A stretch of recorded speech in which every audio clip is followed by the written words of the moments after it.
The guy's rumbling footsteps echoed throughout the hallway, as if to make it clear that the building was awake. It was just another check on the guard who was on duty. He was quite hungry, and when he saw the suddenly open door, behind which it was quite dark, he peered in gingerly, as if afraid of seeing something.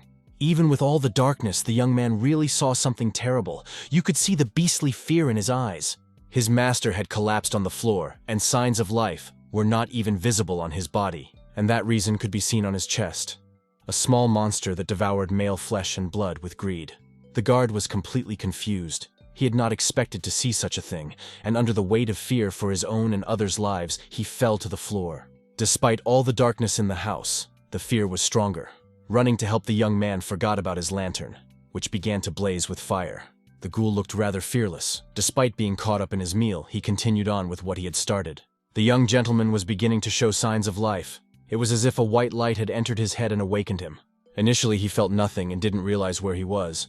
But after a few seconds, he felt a pain that kept him from fainting back down. He found the cause of this pain pretty quickly, but what it was, he had no idea. It was amazing how ruthlessly and without a drop of fear this man reacted to the unknown creature. It was quite difficult to unhook the monster. It sucked on the young lord's skin with all its might and was unwilling to let go. The intention to eat such a large prey could be seen in his eyes. But next to that was the fear of being killed in consequence of failure. In the end, it was resolved by the man deciding to eat the man who wanted to eat him himself. It was a great solution to the situation, but the ghoul still wouldn't let go of his skin, and the blood that gushed from his small body dripped directly onto the amulet. All it took was one drop of blood to cause a reaction. Some strange green light began to form around it, and a dark blue haze enveloped the monster's body. It all happened quite quickly. The gentleman did not even have time to remember, and before him he already saw two women dear to him. He was particularly impressed by the worried face of his grandmother, whom he didn't even immediately recognize. But involuntarily, sweet moments from the past where she had fed him and cared for him popped into his mind. Perhaps it was a memory from the transition. Dear grandson Chung didn't die, but Mrs. Jun couldn't contain her emotions. Tears flowed from her eyes, something her attendant didn't understand. And after all, Grandma really shouldn't have worried. Everything had turned out fine, and Chung in turn didn't want Grandma to be upset with him. After all, Gu Chung was not so easy to kill. The recent case was an example of that. The person who entered here noticed how heavy the demonic aura was in this house. It was a guard of the capital's Jing Knight Division, Tai Tian Ying, but Gu Chung was not personally acquainted with him, although his grandmother knew him. This gentleman specialized in demon incidents, so he was able to make such an aura analysis. Tai Tian Ying also noticed that the yang energy in the Hao residence was strong. The appearance of uncleanness in such a place could only indicate one thing, that it was most likely due to a human. But who could be so bold as to harm the young master of the Hao residence? Tai Tian Ying, of course, could not immediately give an answer to this question. It was unknown how the next time would be. But this time, Mr. Gu Cheng was really lucky. Chung, of course, realized everything. He was fine now, but that didn't mean he would be lucky again next time. So he decided to ask Mr. T how he could counteract this. Mr. Gu Cheng was truly brave to even acknowledge Tai Tian Ying. Perhaps because of this boldness, the guardian of the Capital Knight Division decided to voice the two existing methods. The first is to find monks or Taoist priests who are deeply versed in Taoism to have them purify Gu Cheng's yin. But this way can only protect for a while, but not for life. In that case, Gu Cheng was eager to learn the second way, and the second way was to join the Jing Knight Division. Mr. Gu's life was noble, so Tai Tian Ying could recommend him to join the Knight Division in the Eastern District. It was an unexpected way of solving the problem, so how could a Knight Squad guarantee safety? Gu Cheng remembered that the Jing Knight Division just specialized in dealing with ghosts and evil spirits, and such a job was by no means the safest. Tai Tian Ying understood it very well himself. It really wasn't safe, but Jing would be able to teach the young master how to cultivate. With this, Tai Tian Ying wanted to say that no one would be able to protect Cheng except himself. After all, there was still time to think, but the grandmother didn't fully understand why her grandson would go to such a place. It was obvious that the woman was worried too, but it was difficult for her to show any care like a grandmother. But still, she did it in her own way, through recommendations, along the lines of, "You need to rest."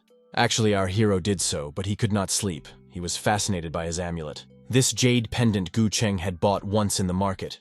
That was when it helped him to be reborn in another world and live another life when he was on the verge of his death. And that monster also disappeared thanks to that jade pendant. As soon as he thought about it, the amulet glowed bright green again like last time. He was now in a different space. It looked like he was inside the pendant, because this space looked exactly the same as the color of the jade amulet itself externally. That's where he met his old friend. Gucheng's guesses had indeed come true, for the pendant had indeed transported the monster to another space. But that didn't make it any easier. It only raised more questions. Gucheng was surprised to notice that this monster did not possess the same hostility as before. Did the jade pendant really have the ability to subdue evil beasts?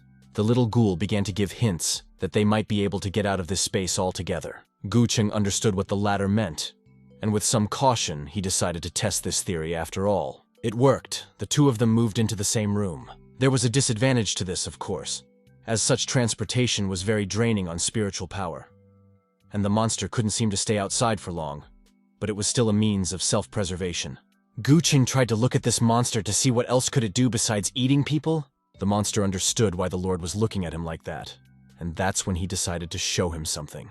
The black haze seemed to form an otherworldly mirror where familiar faces could be seen. They were not happy. This demon cub belonged to a man. But when the soul connection was lost, the owner felt it very well physically. The woman had originally hoped that Gucheng would still die, rather than have her friend get hurt. The native ant was the one who wanted to kill Gucheng with all her heart. The next morning began on the mourning grounds of the Ho residence. Chen's choice was obvious. He wanted to take responsibility for his defense. His determination was visible not only in his eyes, but also in his action. The power of the blow spoke instead of all words. It was really not bad for a first time. One punch managed to shatter the stone, which meant that Gucheng had already reached the initial stage of external training, that he could be considered to have crossed the threshold of a cultivator. And all of this was for a reason. But it was all thanks to the two mysterious teaching techniques Mr. T had given him. But this was just a base. If Gucheng wanted to become better, he would have to improve on his own. Certainly he understood that, and there was something to strive for. There could always be bigger fish. The question is, which path will our hero choose? A key practitioner or a martial artist? One's energy was limited, and it was quite difficult to cultivate it to its peak. Therefore, it would also be difficult to practice both as Gucheng would like. Qi had 9 stages of perfection. Qi purification, spirit nourishment, contemplation, astral deity, beginning, coming to the beginning, spiritual wandering, cognition, and earthly immortality. Martial arts also had 9 stages. External training, internal training, bone striking, bloodletting, mountain watching, sea watching, divine gate, transcendence, war genius. Taetian suggested that the new disciple practice martial arts first, and to study Qi refinement as an auxiliary tool. Still, it was interesting to see which path Mr. T had cultivated, and at what level. Taetian Ying focused on the martial path, and as for the level, his level in martial arts was the 7th level. Bone strike. Qi was gathered in the bones, the marrow was purified, the true Qi was compressed, and the flesh became comparable to a sword. Because of this, it could split even gold, even stone. The result of level 7 was simply unbelievable. Just how much effort must one put in to achieve such a thing? If this was possible at level 7, what would be available at level 9? Taetian Ying also had his own questions for Chen. After all, he was still the son of the valiant Hu. And despite this, he agreed to go to the Jing Knight division. Why? Gucheng saw that the world was in chaos. The uncleanness was rampant, and no one would be able to protect him and his family but himself. Such goals were quite ambitious in Taetian Ying's opinion. While the morning training had passed, the wagon for the young gentleman was already ready. We could leave right now. Gucheng respectfully bid farewell to Taetian Ying, who escorted him on his good journey. Grandmother kept fussing, worried about her grandson, and how he would take care of himself once he arrived in Heian. Finally, she ordered him to buy whatever he wanted and not to worry about money. After all, the grandson would somehow be able to look after himself. Seeing his brother off came Gulolo as well, wishing him a happy journey. The relationship between the brothers was quite warm. The older brother was glad to see the younger one arrive. But suddenly, a thought ran through Gucheng's mind that his aunt wanted to get rid of him, mainly because of his brother. But these were only theories. Auntie, of course, also came to see Chung off. You see, she was very sad that he was leaving her so suddenly. Gucheng was in no hurry to reveal all the cards, and tactfully replied to his aunt without implying that he knew about everything. That woman was just something. She played a double role, and yet she probably didn't feel any guilt. In the end, Gu Cheng promised himself to come back here again and trample this capital. The journey was quite long.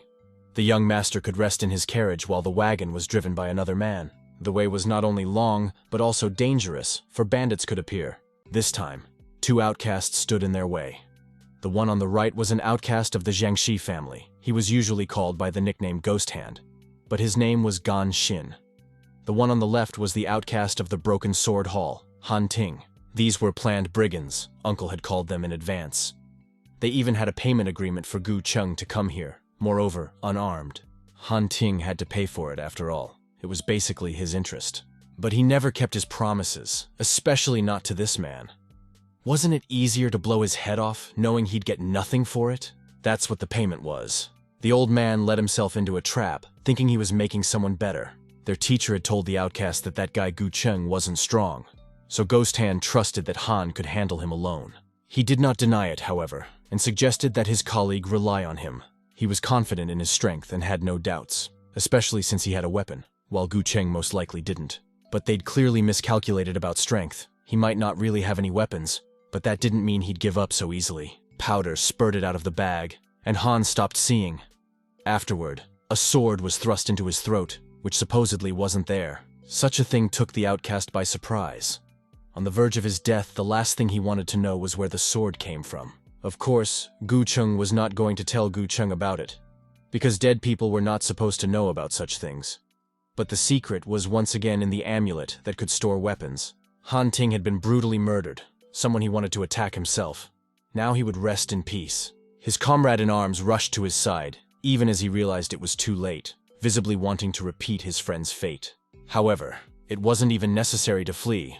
Gu Cheng himself decided to roll his enemy back to him, and he appeared from behind, taking his enemy by surprise. But things didn't quite go according to plan.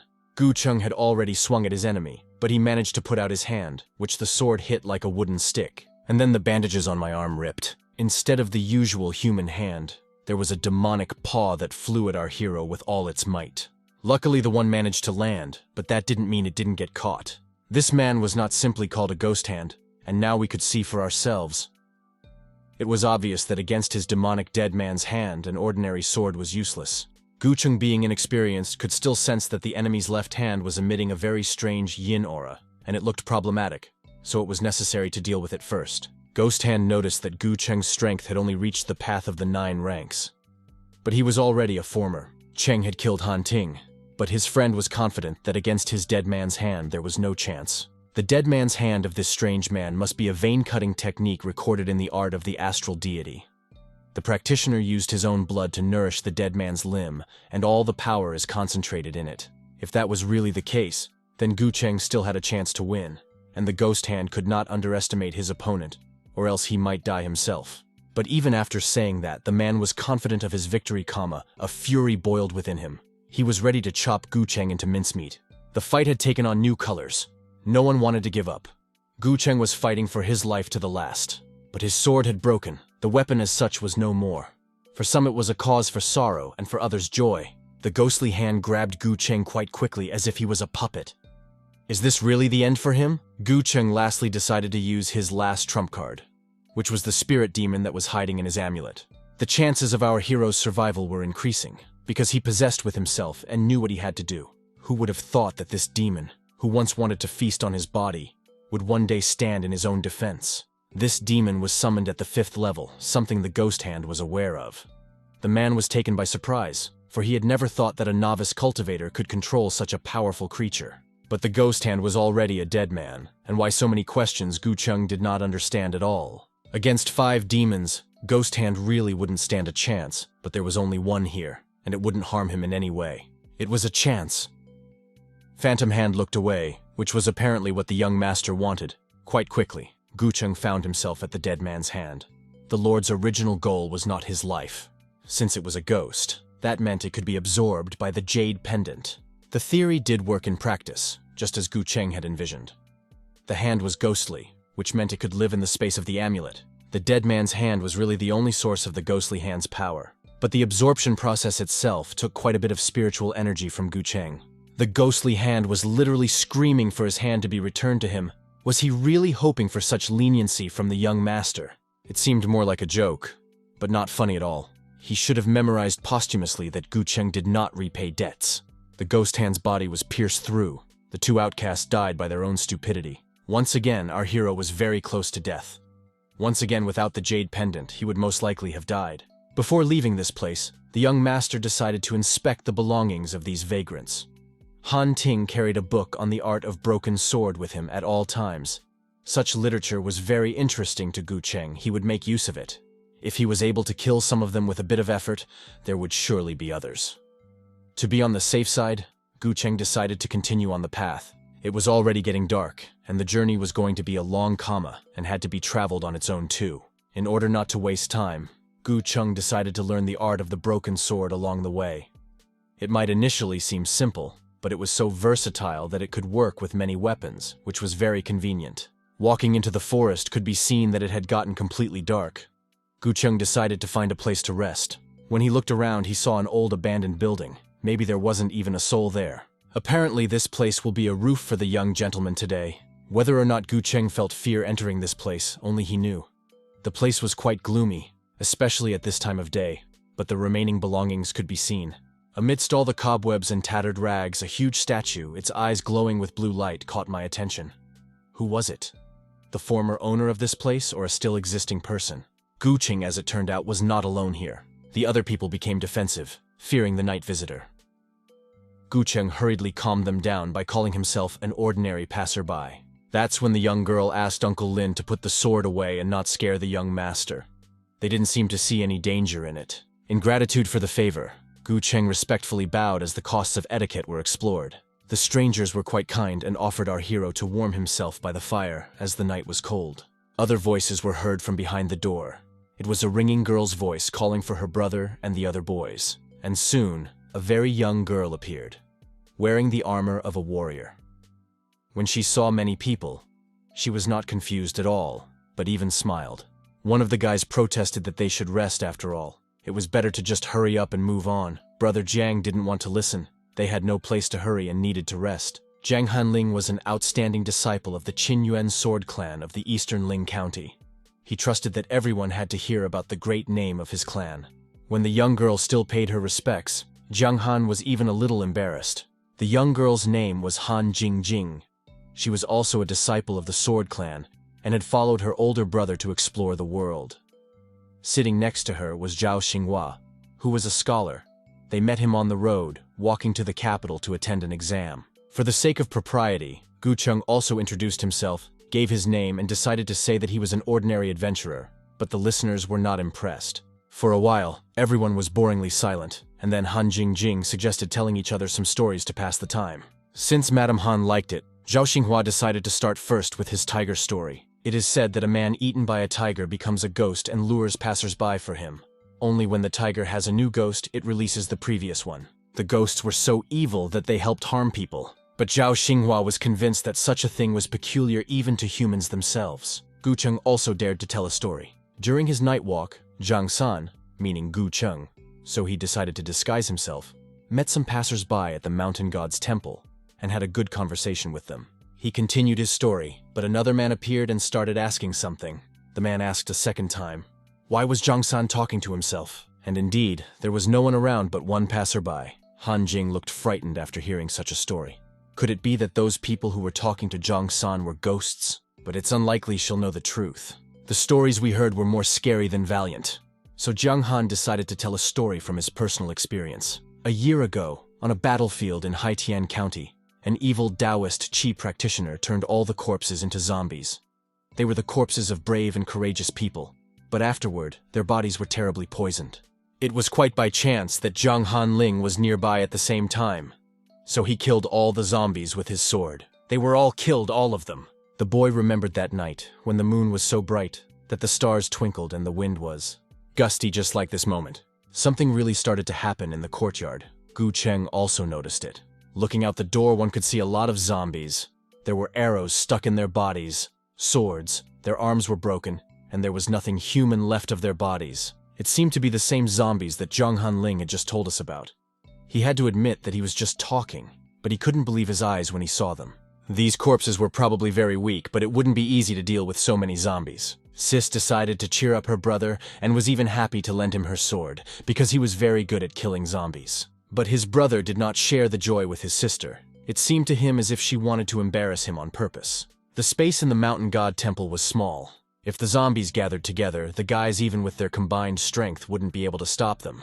After a moment, the wall broke through, and blocks of stones flew in different directions. Fortunately, it wasn't zombies, it was Gu Cheng's strike. If the guys wanted to survive, he encouraged them to follow him. The young gentleman decided to cause a fire in the entire house, hoping that this would stop the zombies in some way. At that hour, all his new acquaintances rushed after him, as what he was doing made sense, and their chance of survival increased. They ran as fast as they could, but the zombies still caught up with them quickly, and it was not easy to escape from them. Even the fire didn't stop them. They clung to the living people as if they were their prey. And that prey could have been the madam. But luckily, someone sliced the zombie's arm open in time. It was her Uncle Lin, who was always in charge of his madam.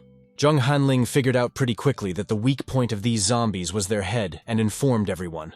This advice was as useful as ever for Gu Cheng, as he had never encountered such creatures, and knowing their weakness was a gift. Zhao Xinghua was scared to death. He was going to escape, and urged others to do so, for he saw a path that was a descent from the mountain. Zhang Hanling approved of such an idea. After all, fighting zombies was simply useless, especially since he was responsible for his sister. But before they dared to leave, Gu Cheng was telling them not to go, for he noticed that there was something wrong with this scholar. Zhao Xinghua was even offended after saying that because he thought he was kind enough to save others and including Gu Cheng. But the latter suspected him, which was very ungrateful. The brother and sister were left standing completely confused, and Zhao Xinghua ran away, wishing them luck in fighting off the zombies. Zhang Hanling once again tried to urge her sister to go after their new acquaintance, but the girl was hesitant. It seemed like there was indeed something her gut was telling her. Finally, Madame also decided to intervene. After all, Mr. Gu didn't just suspect the scholar, so why shouldn't the guys believe him?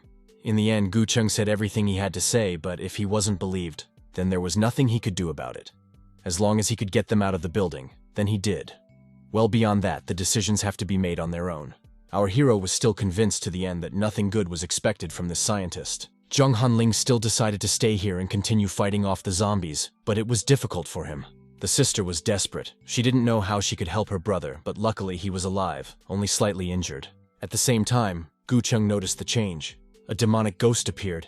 It looked much more imposing than normal zombies, but it must also be stronger than a single zombie. Behind the stone could be seen a scientist hiding, who had a hand in the appearance of the ghost and was now smiling evilly. This whole situation reminded Gu Cheng of the same story that Zhao Xinghua had told in the beginning about the tiger, only that ghost was Zhao Xinghua.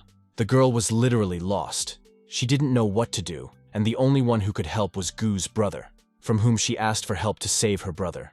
The situation now was critical. If they were left without Zhang Hanlin, the situation would be even more unfavorable for their company. While Han Jingjing was taking care of her brother's body, she felt someone approaching her from the back. She froze in fear. But in the same instant, the monster was startled by something and returned to its original place. This something was Gu Cheng's sword. The master was displeased that this lowly tiger dared to rampage in his presence. Gu Cheng ordered Zhang Hanlin to go deal with the zombies, and the lord decided to take on this tiger. Zhang Hanling was not in the best condition, but nevertheless he held himself like a true warrior. Finally, he asked Gu Cheng to be careful. The young master had indeed engaged in a battle with the demonic ghost. He could feel its powerful aura. So this time, he decided to try out the broken sword technique, a form of heavy sword. A little bit, but it evened out their strength. The confrontation was truly difficult, but continuing like this was not an option. Gu Cheng wouldn't be able to take out this battle with just one sword. That's when he decided to use the dead man's cursed hand. The young lord adapted to this hand rather quickly, and managed to defeat the demonic ghost, so that it was smashed into the ground with all its might, where there was no flat spot left afterwards.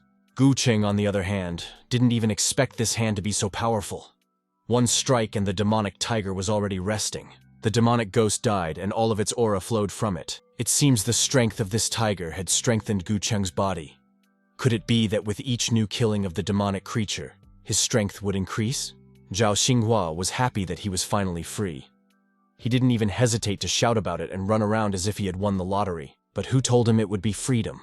The spirit of the tiger eaten is still the same ghost. The seal of the golden light of the art of astral deity was supposed to have an effect on him.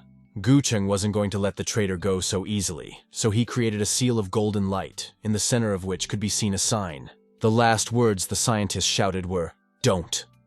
But it was too late. Her body, his spirit, burned alive. It was the first time the young master had seen the power of yin. The kind of power that killing ghosts and demons brings. Surprisingly, it was different. If one could improve one's strength by killing ghosts and demons, then it wouldn't be difficult to practice two paths of cultivation at once. All of the young master's thoughts were interrupted by Jiang Hanling and Han Jingjing's shouts. They were trying to fight off the zombies. Things were really bad for the girl. She was too weak to fight the zombies. Jiang Hanling wasn't omnipotent either. If he could handle his opponents, it was difficult for him to sputter and still protect his sister, even with all his will. Still, Gu Cheng dared to come to the rescue. He couldn't leave them in distress. Sister was fine. Who knows what the outcome would have been if it wasn't for Gu Cheng's help. The new acquaintances had each other's backs, as if they had known each other for half a lifetime and had been through more than one battle. They were trapped where they could only fight back. These zombies were too many. Fighting was not the answer to this situation. Jiang Hanling assumed that these corpses had to be controlled by someone, and that someone must not be far away. If they can kill this man who is controlling these zombies, they will stop moving. Gu Cheng immediately understood everything, and decided to take responsibility for it. He immediately noticed that most of the zombies were coming from the other side of the forest, which means whoever was controlling the zombies had to be there as well. The old man was indeed watching from a safe distance, and was pleased with what he was doing. Gu Cheng in turn found the culprit of this situation rather quickly. Before he left, he talked to the guys. If they all trusted him, they should have held off those zombies while he dealt with this man. No one was against it. Han Jingjing was even willing to fight side by side with Brother Gu. He was trusted. Madame also relied on Gu Cheng. In such a short period of time, our hero managed to gain the trust of many people. Solving the situation gave some sort of impetus to fight on. Jiang Hanling was very enthusiastic about destroying the zombies, calling them trash. He remembered that he was an outstanding disciple of the Sword Clan. It was a real source of pride for him. When the new acquaintances held back the zombies, Gu Cheng immediately rushed forward after his target, cutting through all the trees and bushes. Quite quickly, he found this old man, whom he urged not to hide. "For you can't escape death. Brave, but without valor." These were the words with which the old man greeted our hero. The manipulator quickly summoned zombies to his defense, which immediately rushed at Gu Cheng, but it did not stop him, especially when he had a dead man's bloody hand at his disposal. The old man recognized the Xiangxi Wu family's dead man's hand quite quickly, and didn't even try to hide his surprise at this. But Gu Cheng's reaction to this didn't care at all, since grandfather was already a dead man. When the young master was a few centimeters away from the old man's body, the old man screamed for mercy with all his might. But it was too late. Any transgressions must be paid for accordingly. Who this man was, why he was doing it, Gu Cheng didn't care at all. All the actions already said more than ordinary words. The boys were already rejoicing in their little victory, for Brother Gu had done as well as he said he would. Back in that clearing, Gu Cheng still couldn't believe what was happening, and decided to check if the zombies really didn't move. The brother drew his sister's attention to how ruthlessly Gu Cheng was striking. The world was a dangerous place, so such a person could not be trusted so easily. But Han Jingjing then wondered, why did her little brother believe that ghost so easily? It was an important moment. The older brother realized that his baby sister was all grown up. Now it was harder to raise her. Madame was displeased with her companion, for this scum couldn't even handle such a small thing, and because of him, they were almost exposed. The old man admitted his mistake, but that wasn't enough for the girl. She took him at his word that if such a thing happened again, he should just set himself on fire and die. After a couple hours, it was time to say goodbye. Everyone's roads diverged at this point. Jiang Hanling and Han Jingjing were happy with this acquaintance. Of course, the girl wouldn't mind learning how to kill a monster from Mr. Gu as time would come.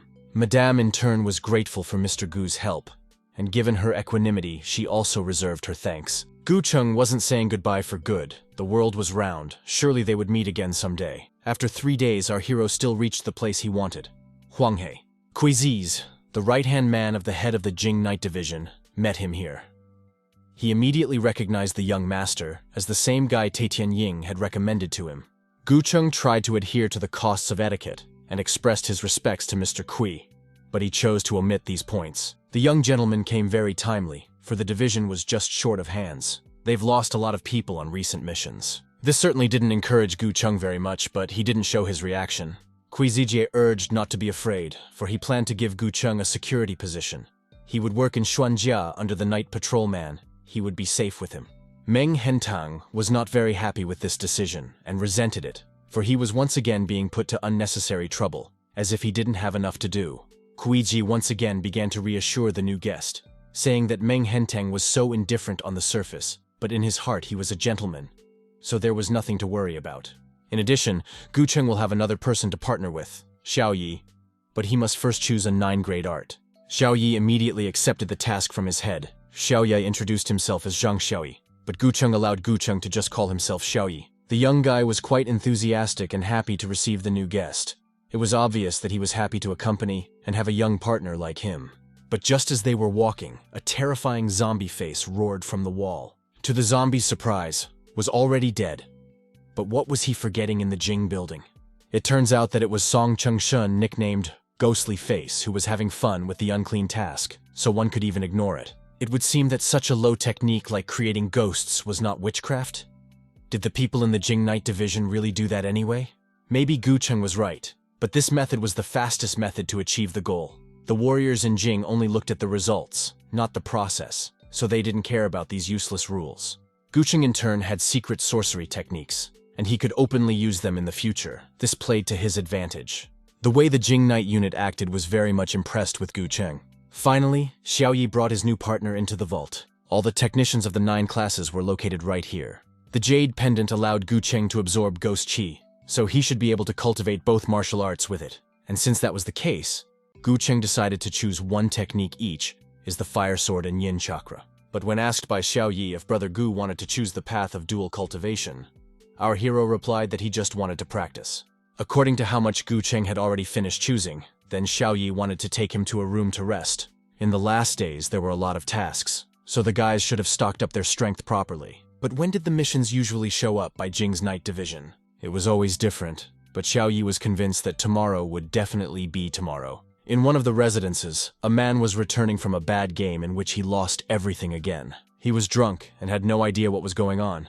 When he saw his wife in the corner of the house, he thought it was a hallucination. He eventually cracked up, as the woman really scared him. Without turning around, she turned to her husband, for she was very hungry.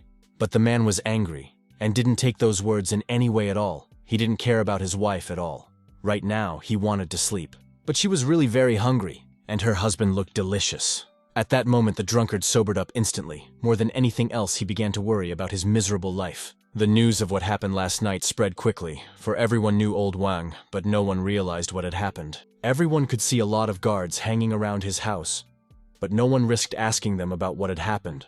Xiaoyi considered what had happened as bad luck. After all, Gucheng had just joined the service without learning anything yet, and he had already encountered the mission, but Gucheng had a different opinion on this matter. He thought it was the opposite. It was for the best, because he would be able to familiarize himself with the Night Division early. Very violent is what one of the guards said after observing the house. It was obvious that the incident with old Wang was the work of the evil one. The Dark War Protectors, Zhao Jingming and Wang Qi, came out in front of the guys.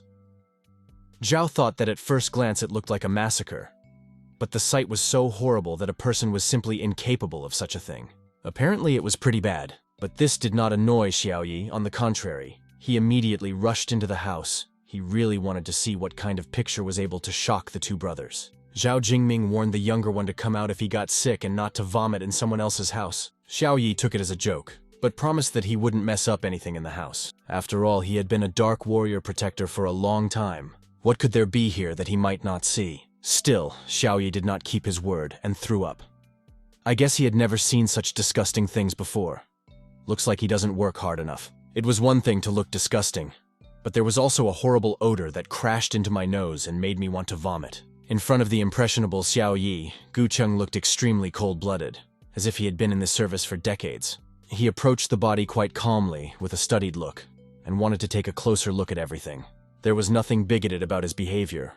Rather, he acted like a detective wanting to better understand the cause of what had happened. The picture was not for the faint of heart, and it was not fair to blame Xiaoyi for being faint of heart. Gucheng had a little experience in combat, so he probably wasn't surprised by the scattered and brutalized corpses. Gucheng's reaction did not go unnoticed, yet one still admired such cold-bloodedness. After all, to see such a thing and not even flinch, that's the kind of strength one must have. Zhao Jingming noted that the guy was behaving like a rookie, but Gu Cheng chose to ignore it and find out how these people died. The guard did answer, but with a slight pause, it was obvious that he was struggling for words. The man had been mauled, and the woman died from overeating. Zhao Jingming felt that there was no need to say what exactly she had overeaten. There was already clearly an uncleanness trying its best here. Now Xiao Yi had to check for any traces of yin. Xiao Yi practiced qi and knew several auxiliary types of talismanic techniques, which Gu Cheng guessed. It looked pretty spectacular from the outside, but did it take away strength? Surely, to summon a dragon aspiration talisman, one needed an unwavering intention. Such things were taught early on in the Night Squad. When the dragon was summoned, however, it could be sent to study the corpses in order to learn more information about yin. Quite quickly, he came back and reported something to Xiao Yi.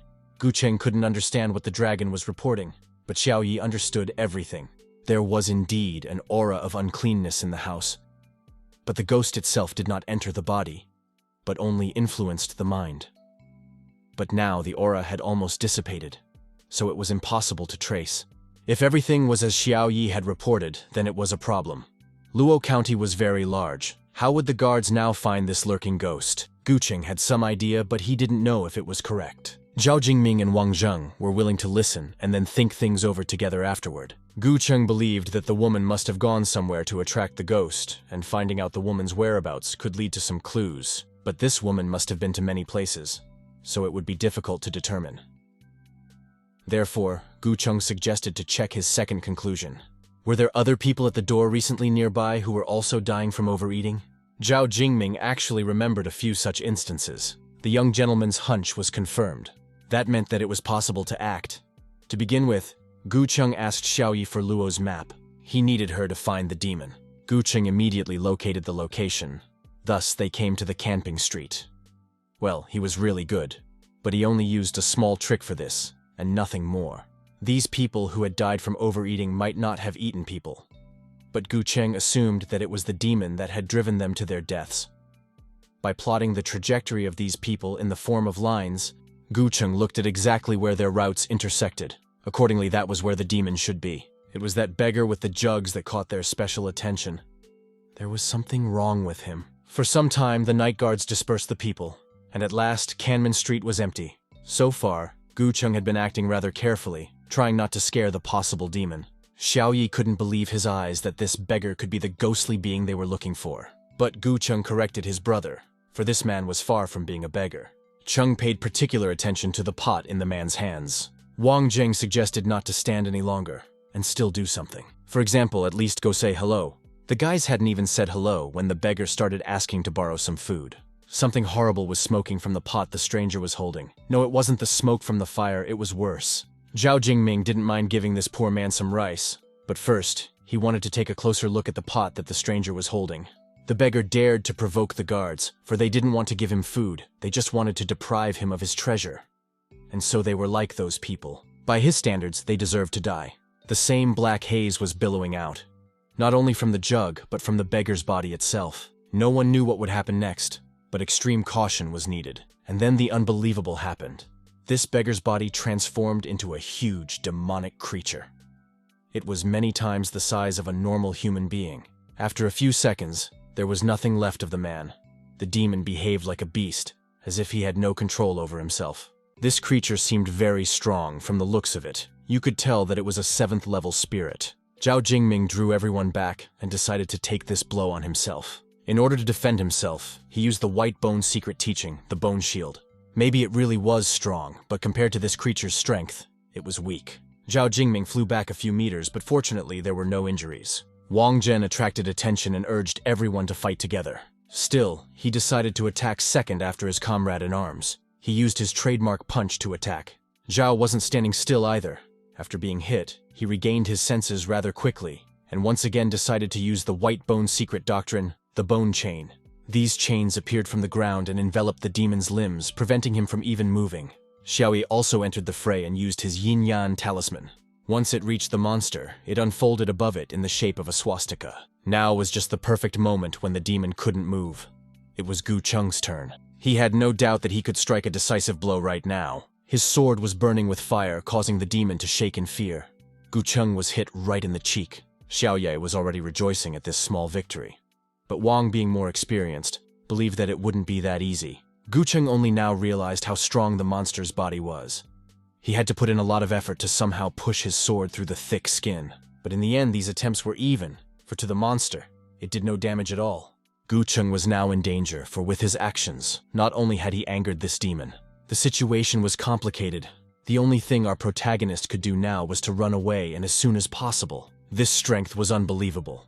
Gucheng really must have never had to even stand next to something like this. The demon was finally angry. He broke all his shackles, as if he had just pretended to be a doormat before. This demon's yin power was greatly increasing, and it was palpable. It was the same hunger demon they'd been looking for a while. And when they found it, they put themselves in danger. Gucheng was worried about his fellow man and shouted at him to dodge those blows. Just about to lay a heavy hand on Xiaoyi, but someone came to the rescue just in time. Mr. Meng urged the other guards not to even bother and offered to trust him. He was confident that he could deal with this demon on his own. He was indeed stronger than the other guards. He seemed to have seen quite a few of these monsters. The appearance of Mr. Meng was welcomed by many, and especially by Xiaoyi, who continued to watch this fight, and Meng Hentang without hiding his admiration. Xiaoye was completely fine, and after Mr. Meng appeared, he was relaxed, because if he was here, they could even have tea here. And indeed, Meng was fighting a demon 3 times his size as an equal. Meng Hentang's actions were very fast and crisp with his sword. He cut the enemy's hands into several pieces. Mr. Meng's sword was moving very fast. Gucheng himself admired this skill. However, it was expected from a 7th grade martial artist. Xiaoyi didn't even try to hide his sympathy, continued to enthusiastically talk about how Mr. Meng was the fastest swordsman in Hengyang province. He was sure there was nothing this demon could do against him. But immediately it was as if he was ashamed of his words when the slightest misstep appeared. At this moment, Gucheng thought to himself that Xiaoyi had every chance of becoming useless as guards. Zhao decided to come to Mr. Meng's rescue. He once again used his secret teaching technique, but this time the bone spear. The spear was powerful, and the throw itself was also powerful, but the demon was strong enough to catch it on the fly. At the same time, a sword like a shuriken flew towards the demon. It happened quite quickly and efficiently. The sword managed to chop the tongue that held Zhao's spear. Afterward, the sword returned to its owner, who wielded it so skillfully. It was a great damage to the demon. He could no longer contain his roaring. All his attention focused on his pain. For Gucheng, this was a great chance to rejoin the fight. This time, he decided to use the dead man's cursed hand, along with the fire sword, hoping that this strike would be much more effective. Not only Gucheng was thinking about this moment, but also Meng Hentang, who was noticed by our hero out of the corner of his eye. Gucheng used his fire sword song, and Meng Hentang used his ice blade. They acted as if they had already experienced more than one battle.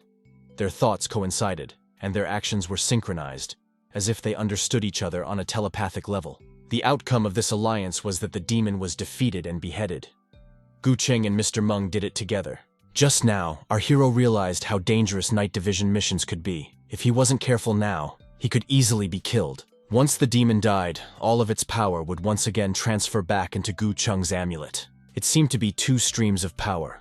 One was the yin power stored in Gucheng's channels, and the other was strengthening his physical body. Meng Hentang immediately noticed the thunder of a brave warrior, an 8th level inner training level. Everyone began to congratulate Gucheng on reaching the 8th level. The young gentleman was pleased, but still decided to chalk it all up to chance. Before leaving, Meng Hentang indicated that Zhao Xinghua and Wang Zheng were responsible for completing this work.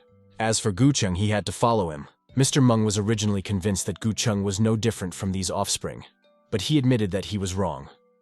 Without Gucheng, they would surely suffer casualties today, although Cheng was convinced that the Lord would have handled this demon himself.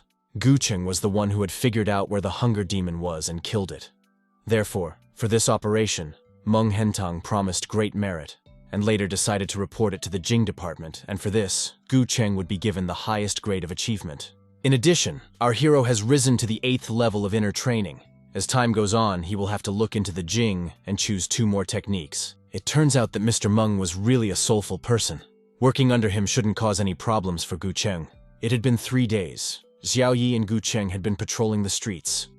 All those 3 days since that incident with the hunger demon. If nothing else happened today, the street patrolling could be finished. Xiaoyi couldn't wait to find out what techniques Brother Gu had decided to choose. The one shared that he chose the Bone Cleansing Treatise and the Seal of Golden Light to suppress demons. The Bone Cleansing Treatise could provide a foundation for inner strength, and the golden light seal for demon suppression would help deal with cultivators. This combination is really good. Xiao Yi was very impressed, for Brother Gu worked very hard while being gifted. He sincerely admired Gu Cheng. In addition, Xiao Yi noticed that unlike Xiao Jingming, Gu Cheng liked to sleep in brothels. It was just a dream, but the young man didn't understand why it should cost money. Gu Cheng felt a kind of awkwardness, and didn't even try to explain everything. Xiao Yi was still young, and our hero thought it was too early for him to know these things. They were distracted from their awkward conversation by some incident in the street. There was a conflict between a passerby and a small vendor. It seems the vendor did not want to give his pears for free, which made the passerby angry. The man got so angry that he threatened to grow the same pear tree himself. He opened a bottle and poured some liquid from there. Something instantly began to grow from under the rocks. He wanted to show that the vendor was a stingy man, but he was not. People could come and take as many pears as they wanted. But what was the surprise when the vendor didn't have a single pear left on the counter? Did they really all end up on the tree? The man had to sell them to pay for his mother's treatment, and because of such an incident, he was left with nothing. But the stranger did not feel at all. He thought he had done the right thing and thus teaching the man a lesson, hoping that he would not be so stingy in the future. This monk was simply disgusting. Xiao Yi was about to pounce, but Gu Cheng decided to teach that person a lesson on his own. This territory belonged to Jing and the herdsman. How dare this bastard act so brazenly? If he realized his mistake, he should have returned all the pears to the man and disappeared from here. The old man never stopped smiling caustically, drawing attention to his greatness and his great deeds. But how dare this fool call himself great in front of Gu Cheng? It seems like someone is tired of living. In that case, Gu Cheng was not averse to helping with this. Our hero had a suspicion that this undermonk was connected to the dark forces, so he wanted to take him to the Jing division to clarify this point. The stranger had been wondering what kind of mutts were hanging around here, but it turned out to be from Jing, except he didn't realize that insulting the men of the night division was another offense. The stranger wasn't going to give up like that. He had strength and wanted to fight back. Taking out his talismans, he summoned the Diamond Priest to protect him. Xiao Yi had never even had to see something like this before. Once the Diamond Priest manifested, the old man became even more confident. He hoped that he would still be able to teach a few lessons. This Taoist priest wouldn't be easy to deal with, so Xiao Yi offered his help, to which our hero refused. After all, it was just an ostentatious sorcery technique and shouldn't even be feared. But these words made the stranger angry, for he wanted everyone to think he was great and all-powerful. He didn't talk anymore and directed his Diamond Priest at Gu Cheng. Thoth easily slipped away from the blow, preventing himself from being caught. And once he was above the Diamond Priest, he used a secret technique, the Song of the Flaming Sword that feeds the rift to the Diamond Priest. One blow was indeed very powerful. The old man couldn't withstand it and flew off. But he wasn't about to give up and pulled out his whip. Fortunately, Xiao Yi was able to warn Gu Cheng in time when the whip was already very close to his head. Gu Cheng once again successfully dodged the enemy's strike. These techniques were very sneaky, but this way the old man was trying to prove something. He didn't want to be underestimated. Gu Cheng decided to use the broken sword technique, the whip of destruction.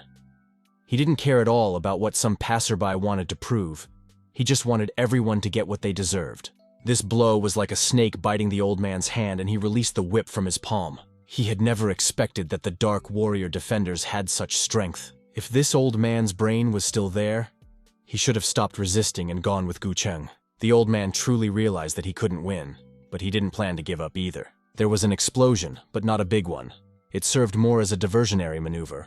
As soon as the dust began to clear, the stranger flashed up to the roof. Somehow he recreated a copy of himself, hoping to confuse his enemies. Now it was up to the boys to find out which of these two was the real one. The only way was to summon a spirit demon who would gladly savor the new body. He certainly wouldn't mistake the real one for a duplicate. However, it happened, as if by naivete. He immediately clung to the chest of the scoundrel. Each time the situation got hotter and worse. Then the old man made the decision to act quickly and shoved the demon away from him. This old man was truly ridiculous, for he was using childish tricks and could not oppose the guards with anything. When there was nothing left to counter, he ran away. The boys rushed after him. They weren't going to let this fool go with impunity. With a rather apt throw, Gu Cheng threw his sword straight into the wall. If the old man didn't duck, the wall could have been his head. Quite quickly, he moved away from that blow and moved forward, leaving behind him puffs of dust. Although this man was an old man, but it should be recognized that he was quite agile and fast. Xiao Yi only now speculated that this Taoist monk might be a member of the Luo cult. Luo. White Lotus and Maitreya were the three major cults of the Great Kingdom of Qian, located in the north and south of the country. The three sects were a mixture of Buddhist and Taoist secret techniques passed down from generation to generation. They are strong in the use of illusions, which, though they may not kill, can boggle the mind and confuse anyone. In order to prevent the three cultists from disturbing the peace of the Great Qian Kingdom 500 years ago, the authorities took the initiative to send an army to Liu Tian and stop them. The first of the three cults, Luo, disappeared without a trace after that. However, in recent years, there have been signs of a revival of the three cults. Eastern Lin County was in central Qian and was not within Luo's sphere of influence, so why would they appear here? If Brother Gu couldn't understand it, Xiao Yi couldn't understand it at all. So they decided to tell Mr. Ming. Quite quickly, they presented themselves in his chambers. But the smile from his face changed to excitement rather quickly when they saw Mr. Meng in such a state. The guards have received information that a disciple who escaped from the Luo sect has arrived here, so he and Commander Tsui decided to ambush him to capture him. But to Mr. Meng's surprise, he was so strong that he managed to break through their encirclement and severely wounded Meng Hentang. But he had also received a purple ray from Commander Tsui. It passed through his body, burning his heart. So now he had to hide in Luo County to heal his wounds. The order came from above. If the guards could kill this Luo cult rebel, they would be rewarded with 100 merit points and 2 bottles of medicine. If they can catch him alive, the reward will be doubled. Even compared to the reward for the hunger demon, the reward for this rebel was much larger. It was obvious that he was very important. Only after this story did Xiao Yi decide to share with Mr. Meng about what they had seen with Brother Gu. Mr. Meng suggested that it was possible that this person might also be looking for the traitor Luo, so they should hurry up. Luo County was so large that with 20 or so men from the Jing division, it wouldn't be easy to find someone who was hiding well. That was indeed the case. But if the night guards delayed too long, the traitor would surely recover and flee far away. Guqing had some idea. Meng Hentang was happy to listen. Luo County absolutely definitely had underground guilds. With the help of the status in the night division, it was possible to raise them. Mr. Meng appreciated the idea. After all, with their numbers and experience, they had a better chance of finding the Luo cult traitor than Jing. Wang Qing was familiar with these people, which meant that he and Gu Cheng would be able to take on this task, and the others would assist them. Gu Cheng asked, just how many underground guilds were there in Luo County and which ones could accurately help? It turns out that there were so many large and small guilds in Luo County. But the only worthy one was the Blue Flower clan. Blue Flower controlled the underground games and brothels of Luo County. Hua Qing, the head of the Dark Dagger Hall, is responsible for the latter. This man suffered a lower body injury at an early age when he got into a fight with someone and became somewhat erratic as a result. Lei Ping, the deputy head of the Blue Flower Guild. This person is a very strong fighter and is second only to Hua Qing in terms of prestige in Blue Flower. Besides, Hua Qing trusted this man so much that he left all the gambling business to him. These two were not weak, but because of the Jing Night Guards, they would not offend the Luo cult. Even if they outwardly agreed with the guards, one couldn't be sure that they would really help with the search. It certainly added to the problem if they were going to stall on purpose, which meant a safe way had to be thought of. For some reason, Guqing wondered just how strange Hua Qing was. Wang Qing was a little embarrassed about this. He even had to cough. Guqing and Xiao Yi were already expecting to hear anything. One day there was a day when Lei Pen was practicing on the Blue Flower Court. He was wearing his gym uniform and was squatting with a barbell as usual. But out of the corner of his eye, he noticed someone watching him from around the corner. The man left his hiding place rather quickly, and Hua Qing could be spotted there. The boss noted that his deputy's body was getting stronger and stronger lately. Unfortunately for Lei Peng, it was not a friendly praise, but something with more romantic overtones. This story confused not only one narrator, but also the listeners, who certainly didn't expect Hua Qing to turn out to be gay. And despite this awkwardness, Wang Qing went on to say that Hua Qing often hinted to Lei Peng about his romantic interest, but the latter paid no attention to him. Well, now we know more about Hua Qing and his predilections. Gu Cheng was probably thinking that it was better that he didn't know. Still, Wang Qing had more to say, for Hua Qing's subordinates were not as lucky as Lei Peng. Many of them suffered at the hands of Hua Qing himself. But still, Lei Pen was also unlucky, because he was such an excellent fighter. But alas, he had the wrong head. Alternatively, Gu Cheng could offer to push the boat downstream and do Lei Pen one favor. Although Lei Peng and Hua Qing seemed to be living in peace and harmony, however, in reality, Lei Peng was sure to harbor a grudge in his heart. If the Night Division rekindles the fire in time, these two will definitely fall apart. If the guys can help Lei Peng to deal with Hua Qing, then he will be more favorable. as he will be in debt to the Night Division, and when the time comes, they can ask him to help in the search for the Luo cult rebels, and accordingly, he will not be able to refuse. This was Gu Cheng's plan. Mr. Meng also approved of this plan, but he didn't quite understand how Gu Cheng was going to start this fire. With an undisguised smile, Gu Cheng admitted that he would need Xiao Yi's help to do so. The young man was even a little confused, for he couldn't imagine what his friend was going to get him into. The evening was just beginning, and the priestesses of love were trying to attract customers. Hua Ting was relaxing as much as he could, but it was obvious he was tense and thinking about something. The man seemed to have been given the simple task of stretching the gentleman's legs, but it was evident that he gave it to him with great difficulty. In the end, such a massage from this man bored Hua Qing and slapped him as if he was an unnecessary thing. Hua Qing was displeased because the expression on the man's face was as if he was mourning someone. He was glad to run away, though. But even when he went out into the corridor, his tears didn't stop flowing. On the contrary, he burst into tears like a small child. None of these scum were sincere towards Hua Qing, causing the man to become frustrated each time. The girl came to report that there was some weirdo outside in the hall who was apparently worthy of Hua Qing's attention. The gentleman didn't look very interested, more like disgruntled. But at the same time, downstairs, you could see people in the hall whispering to each other, as if they were discussing something new. There was a lot to discuss. This is what friendship with Gu Cheng leads to. First, you're his companion, on duty with him, and then you become a madam who pleases his master. The girl decided to pay attention to Gu Cheng, and it seemed as if it wasn't the first time he was here, so she offered to prepare some of the best girls of this house for him. Was she really blind? Gu Cheng had already brought a companion that he was planning to spend the whole night with. The girl got nervous, and on this Gu Cheng decided to give her 1 gold. After all, the guys wouldn't do without their silver anyway. Hua Qing had already arrived by this time, and asked the officer not to be angry. After all, his subordinates were narrow-minded people. If a guest was displeased, the host would always side with him, and then the servants would apologize sincerely. To Gu Cheng, none of this mattered, but these guys had upset his companion. Hua Qing didn't fully understand everything. If the officer wasn't attracted to women, then what was he doing in a brothel? Gu Cheng explained his appearance by saying that it was all for the sake of his companion, so that she could learn new tricks. Meanwhile, Xiao Yi was holding on as best he could, and would probably curse this day for a long time to come. But what surprised Hua Qing the most was how obedient Gu Cheng's companion was.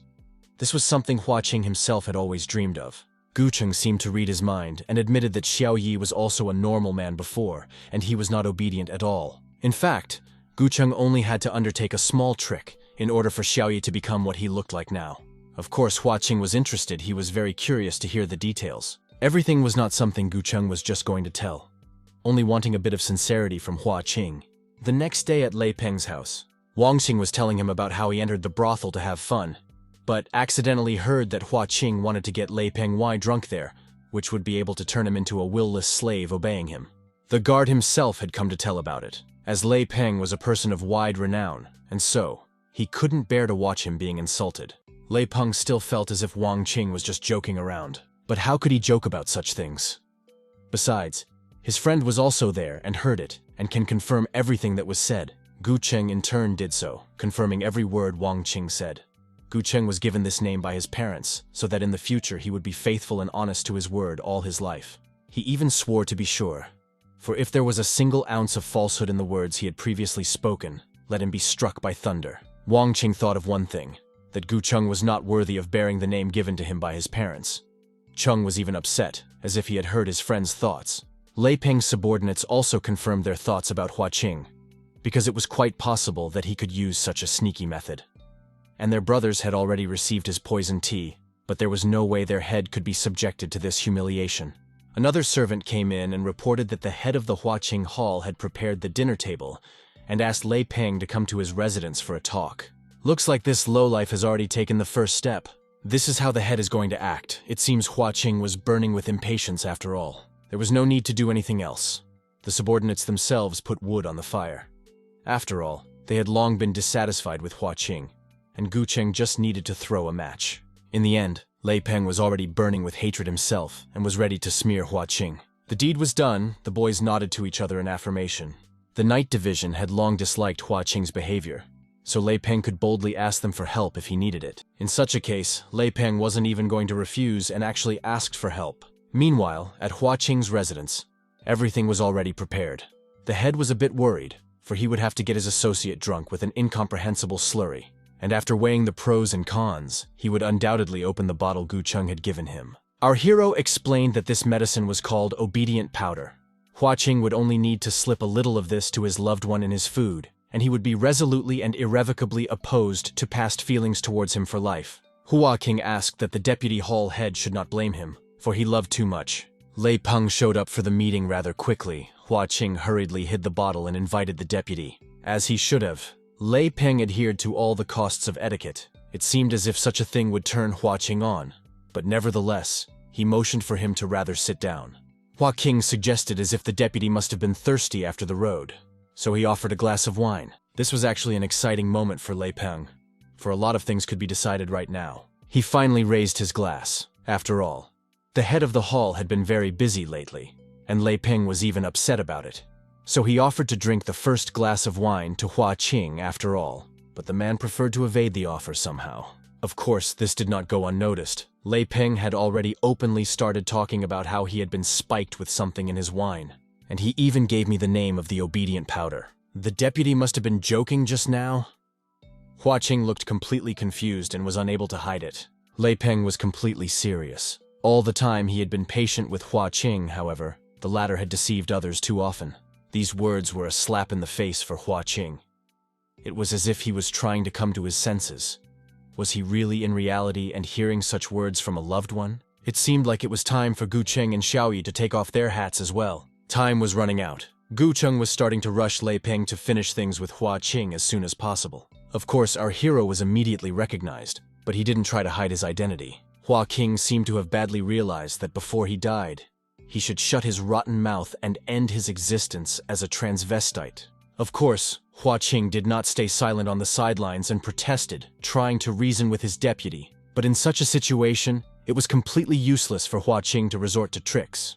After all, he would die today anyway. Lei Peng in turn asked the chapter to calm down, or after they finished this performance, then he would leave Gu-cheng his uninjured corpse. Well, Hua-ching apparently began to think that the guys had been planning this for a long time. However, Hua-ching had no intention of dying. She was convinced that men couldn't do it yet. Well, we'll have to really put in some effort, because Hua-ching decided to resist and fight to the last man. Gu-cheng instantly reacted to any lunges and even managed to slice through the rough wooden table in mid-air.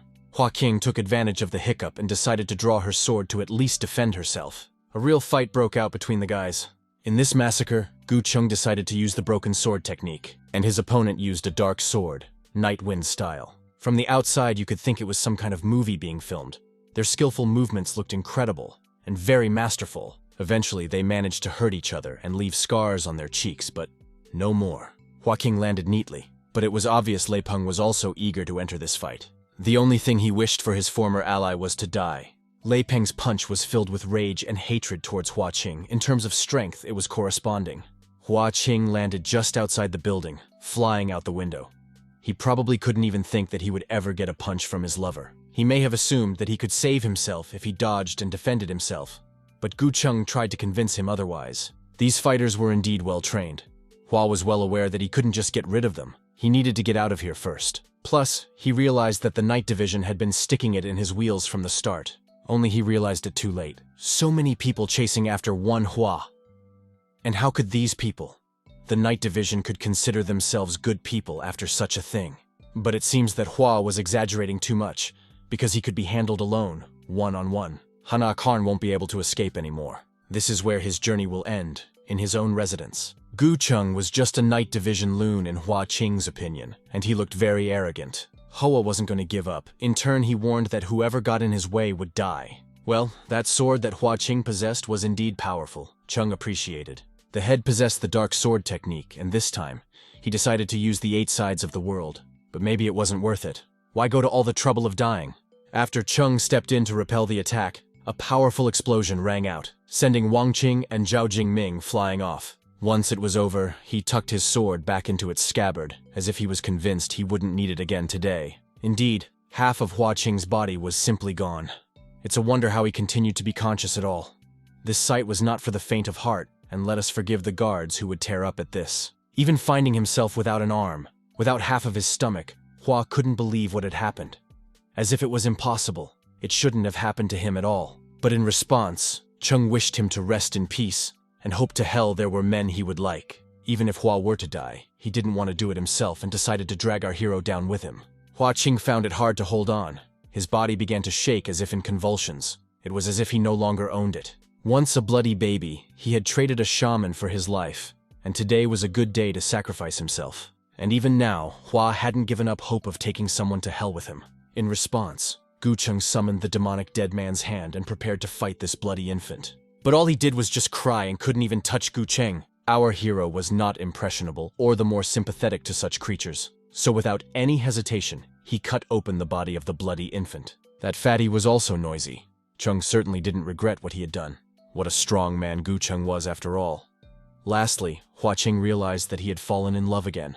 The servants didn't even hide their joy that this scum was finally dead. Heaven must have heard their prayers and had mercy on them.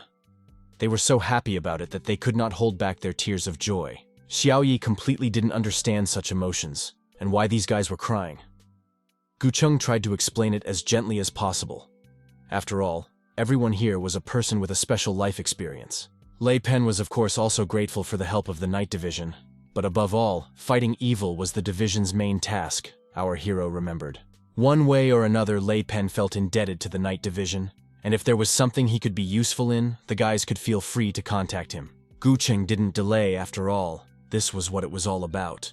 Lei Peng even tensed up a bit and yet continued to remain quite correct. Our hero expressed his request regarding a mage named Luo Jiao. The next day in the Night Division building, Xiaoyi was having a hard time with his night experience and didn't even try to hide it. Chung tried to reassure him and also reminded him that whoever is supposed to come will always come. Literally after this sentence, Brother Wang flew into the room with news from Lei Pen. Luo Jiao finally showed up. Very unexpectedly, this youngster hid in a brothel. This was great news.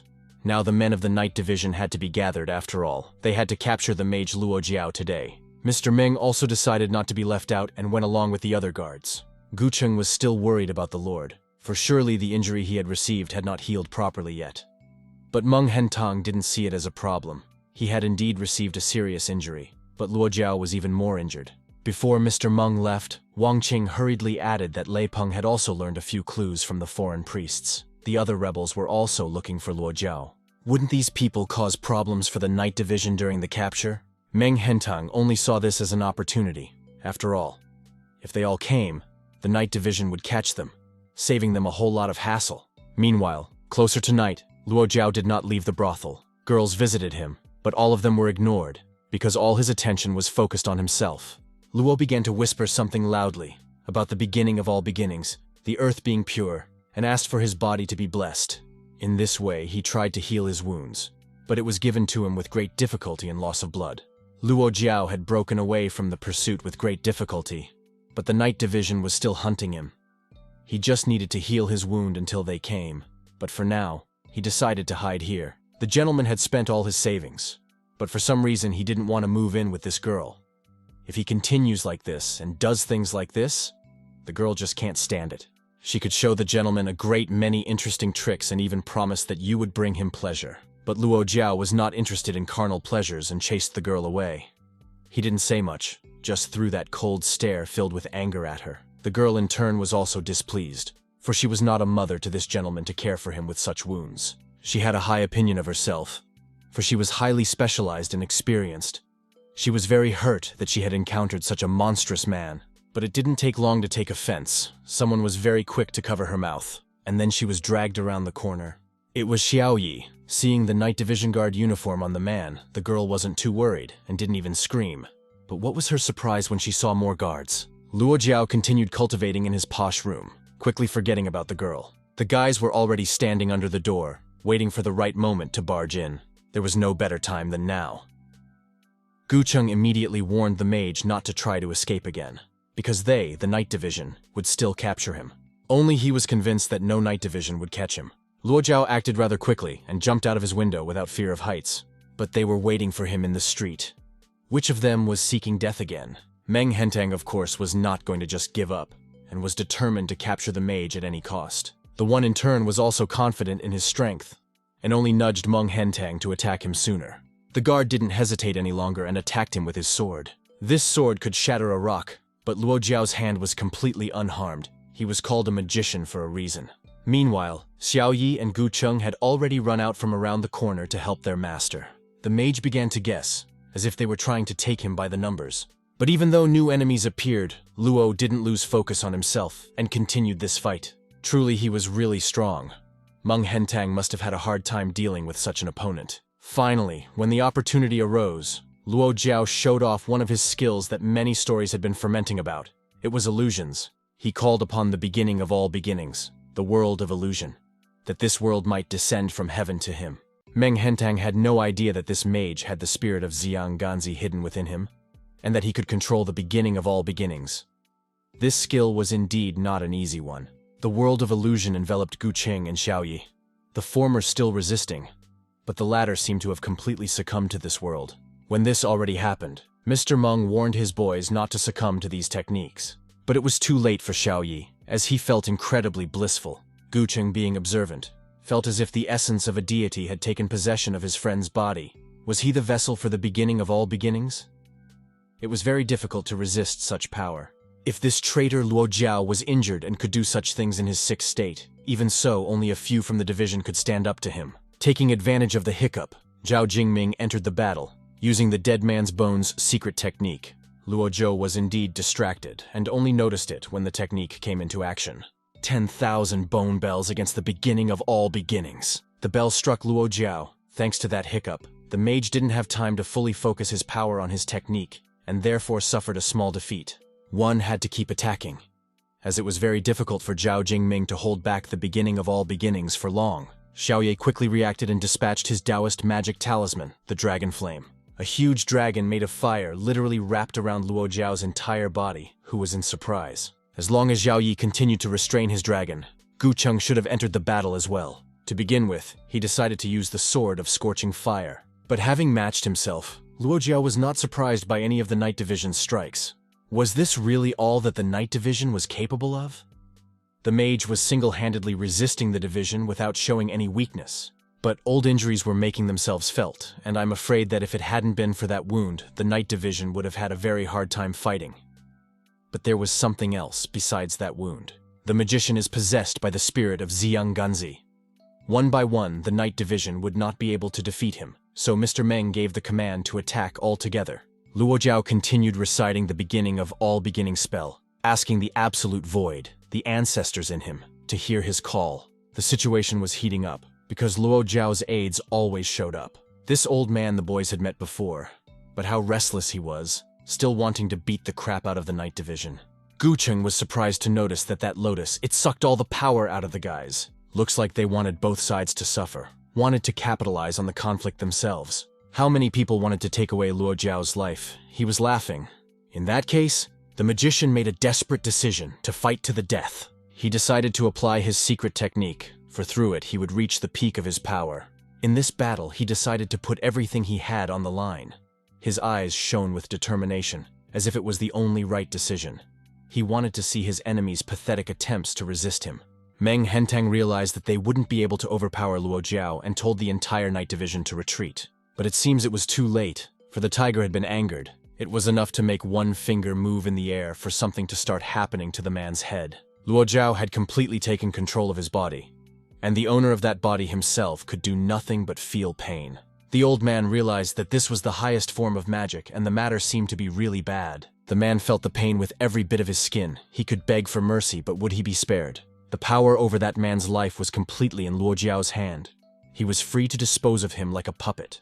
But what did he do in the end? He just ruined a life by ripping his head to shreds. It was too late to beg him for mercy.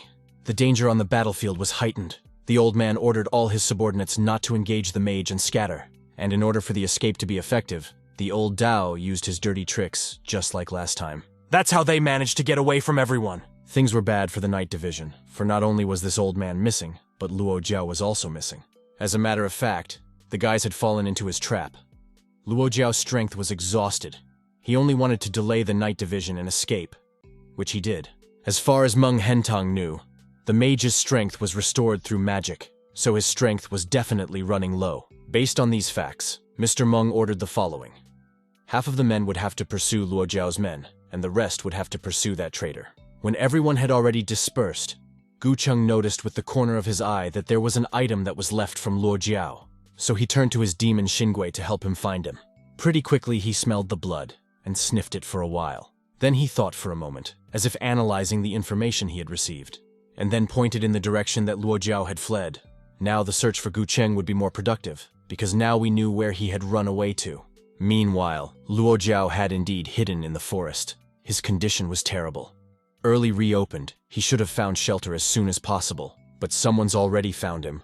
Will he never get away? The old man managed to escape, and thus chase after Luo Jiao, and even scare him.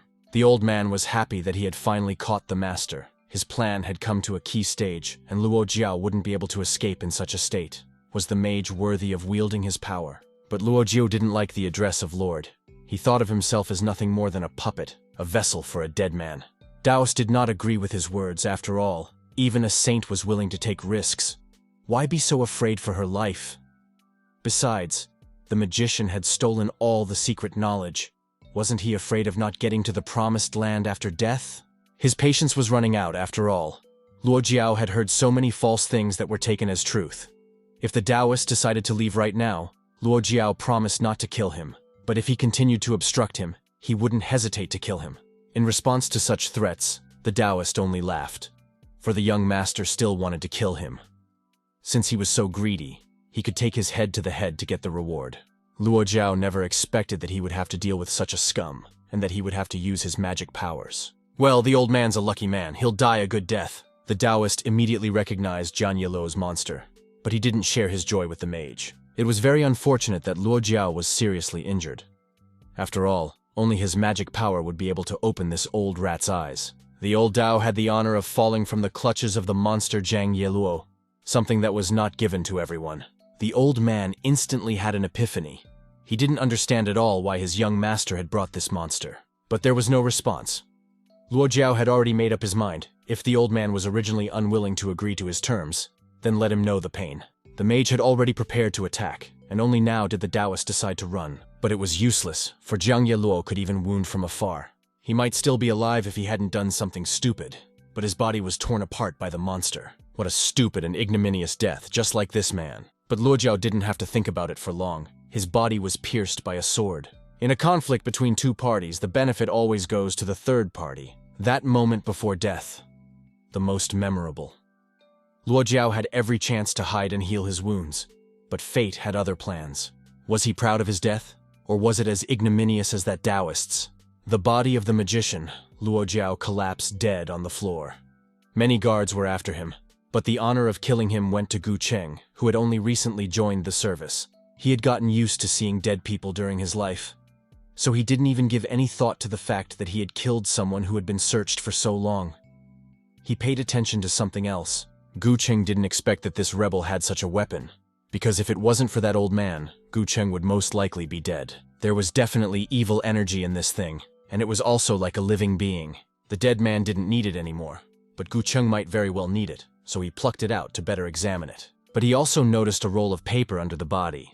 He was covered in Luo Jiao's blood, but luckily more on the outer shell. In this scroll, one could read about the demon Jian Luo. This demon was one of the 72 magical creatures from the Guixiu Sea and Yuhua Mountain. To create a bow, one must use the blood from one's hand and the demon to create arrows. Still, the question remained, how to use this demon for his own purposes. It wasn't like light magic. It was probably a dark art. Besides, if it's one of the 72 magical creatures, then there were 71 more of them. In that case, if Gu Cheng saw such a priceless creature, he decided to take it with him. As he did so, he heard someone's voices, which apparently by all accounts heard him as well. These were the people from the night division. They didn't know anything about Jian Yiluo's demon, but Gu Cheng decided to be careful so that they wouldn't suspect anything at all. Meng Hentang decided to send Xiao Yi on a reconnaissance mission, so he didn't know what was going on there. As soon as he saw the body of his friend and rebel, he immediately cried out. Xiao Yi immediately ran up to Brother Gu, trying to bring him to consciousness. Gu Cheng had to act as if he had fallen unconscious, and didn't even realize what had happened to Luo Jiao. Xiao Yi asked him not to worry, for the mage was dead. It was obvious that Gu Cheng had finished him off, and of course, everyone was curious as to how he had done it. Here our hero did not dare to lie, so he honestly told everything as it was. Gu Cheng attacked Luo while he was fighting with the Taoist, but he got his hands on him too, and so he passed out. Well, Gucheng was really cool, finishing that bastard off. Xiaoyi admired him even more. However, he wasn't the only one. The others were also jubilant that the bounty on Luojiao's head was now in the hands of the Night Division. Only Gucheng didn't share Gucheng's joy, since he was the one who killed, not someone else. As for Mr. Ming, he had to send Luojiao's corpse to the Heian mansion, and it was not a short trip. Besides, the Night Division couldn't take full responsibility for what had happened. Meng Hentang asked Gucheng to take over as the head of the Night Division during his absence. Gucheng was excited, as this was his first time here, and felt that it would be difficult for him to take on such a burden. But Mr. Meng was persistent, for in the past few days he had seen what Cheng was capable of. He was more suited to this role than anyone else, so that Brother Gu would not refuse. Wang Qing supported the idea and convinced them that they would follow him happily. In this case, obedience was better than politeness. Gucheng had no way to refuse. Our hero had been too assertive lately. Only now he realized that he should have been more careful. But it couldn't be helped. What was done was done. Mr. Meng's only thought was that nothing would happen during his absence. Meanwhile, in another forest, a hunter was wandering around at night trying to find some game. He had been hunting to save for a dowry, but lately there were fewer and fewer animals in the mountains, and he was in danger of earning nothing. At one point he heard strange music, as if someone was celebrating a wedding in the middle of the night, and going farther behind the bushes, he saw 4 strange men and a wagon. But it seems they weren't people, they were ghosts. After that night, after resting, Gucheng continued his training and concentrated on the scorching sword technique in particular. After that battle, his strength had reached the average level of rank 8, and his improvement speed was already quite high. But it was not fated to continue practicing. Xiaoyi was reporting that things from Heian had come in. Xiaoyi himself didn't know what's there yet, so I'm watching with Brother Gu. The report said that in the past few days, the sounds of either funeral or wedding music had been coming from the General's Mountain in Donglin County. After this began to happen, several hunters that went into the woods at nightfall disappeared. But who would mourn relatives and have weddings at night? Was it really the pranks of demons? All of this was unknown, which was why Heian had sent this letter for the Night Division to sort out. Who would have thought that as soon as Mr. Meng departed, there would immediately be some trouble? This time there was a high probability of encountering a ghost in the mountains, so they decided to call Wang Qing and Zhao Jingming and set out on the mission. That same day, they got to Donglin, the county seat. It was a small county. They didn't even have their own night division, so if something happened, they asked for help from another night division. As soon as they arrived, they were immediately greeted. A man appeared from the dilapidated gate to wait for the night division. If the guys didn't come, those living in Donglin would lose all hope, Zhang Ming reported. It was obvious that the man was agitated. Gucheng tried to calm him down and wanted to know more about what was currently happening in this county. It started a few days ago. The sounds of music started coming from the General's Mountain, sounding sometimes like funeral music and sometimes like wedding music.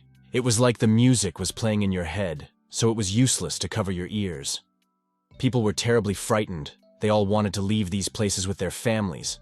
Because of this, all hope was on the night division. People really counted on them to help them. Gucheng in turn promised that they would sort it out completely. They decided to start right now. Gucheng asked Xiaoyi to use the power of the Jade Dragon and check if there were any traces of negative energy left here. The order immediately came into action. Xiaoyi used his favorite talisman. The dragon immediately leaped into the sky to survey the area. But at one point something went wrong. His tail started to burn, and later the flames reached his head. There was nothing left of the dragon. This indicated that the mountain's evil energy was so powerful that it had poisoned the Xiaoyi Jade Dragon even at such a distance. This appears to be the General's Mountain we were mentioned earlier. During the past dynasty, the commander-in-chief Li Ryugong lived in Donglin County. The general participated in many battles and achieved great success on the battlefield. The mountain was named General's Mountain in his honor.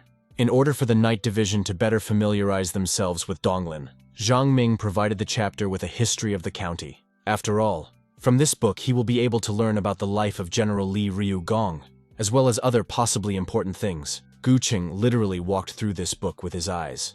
But he noticed that this book was very detailed about the general's life and even his relationships during his lifetime. The previous dynasty ruled over 500 years ago. At that time, the world was in chaos, and different kinds of magic appeared one after another. Many people were trying to achieve immortality. One could make theories and assume that the general had buried himself alive on that mountain, and now he had risen from the dead. Gucheng wasn't sure about it, but tonight they would investigate the music on the General's Mountain and immediately notify the people if they found anything strange. Before dispersing, Chung asked the Night Division to be on guard, not to engage in battle, and to focus on extracting information, to which the guys agreed. As soon as night fell, Gu Chung became more active, for it was the time of day when something could be heard. There was really something strange going on with this music. And even here, nothing could be heard. There were no clues. It looked like Gu Cheng would have to go to the General's Mountain to look for information. Gu Cheng was quite attentive, and even in such darkness, he managed to spot some spy. That hour he gave out that he had seen him and ordered him to show himself. But the man apparently did not want to show himself, and started to walk away. Chung had noticed this, and surely wasn't about to miss someone who was possibly spying on him specifically. Gu Chung was an adventurer, so he ran after the fleeing spy. Well, while he was running, our hero noticed that his running technique looked very strange, and was not peculiar to humans. Eventually came running to a dead end. The stranger didn't know where to go, and Gu Chung provoked, "Why did that turkey stop and not run on?" He turned around in response, but with his weapon, his desperation could be seen in the action. Looks like he didn't want to be captured, so let him not blame Gu Cheng for being reckless. Which means in that case, he must die by the sword. The fight wasn't easy. The opponent proved to be a master at close combat with his blades. But he wasn't good at spying at all. Gu Cheng still had to admit that this spy was quite strong. But in addition, this was the second time he noticed that his movements were not human-like. Various guesses came to mind, but one was quite logical and close to the truth. But there was no time to think about it, as the opponent was not going to give up and threw a blade. Of course, Chung was able to avoid that punch successfully, and next he had to defend himself again, as his opponent attacked without pause. But as soon as the moment presented itself, he used his eponymous flaming sword. It was not possible to hit the enemy properly, but it was possible to throw off his outer clothing, which covered his entire inhuman body. He definitely resembled a zombie, but it was as if he had evolved to a black zombie. His body was as if made of stone and steel, and his strength was equal to 8 royal warriors. But at the end of the day, it's still zombies, and they have too many weaknesses.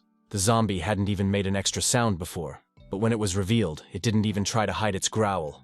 In order to defeat him, Gu Chung decided to take advantage of those very weaknesses, and the first one was the clumsiness of their movements. As for the second weakness, it was far more significant. Zombies could not resist suppression by magic.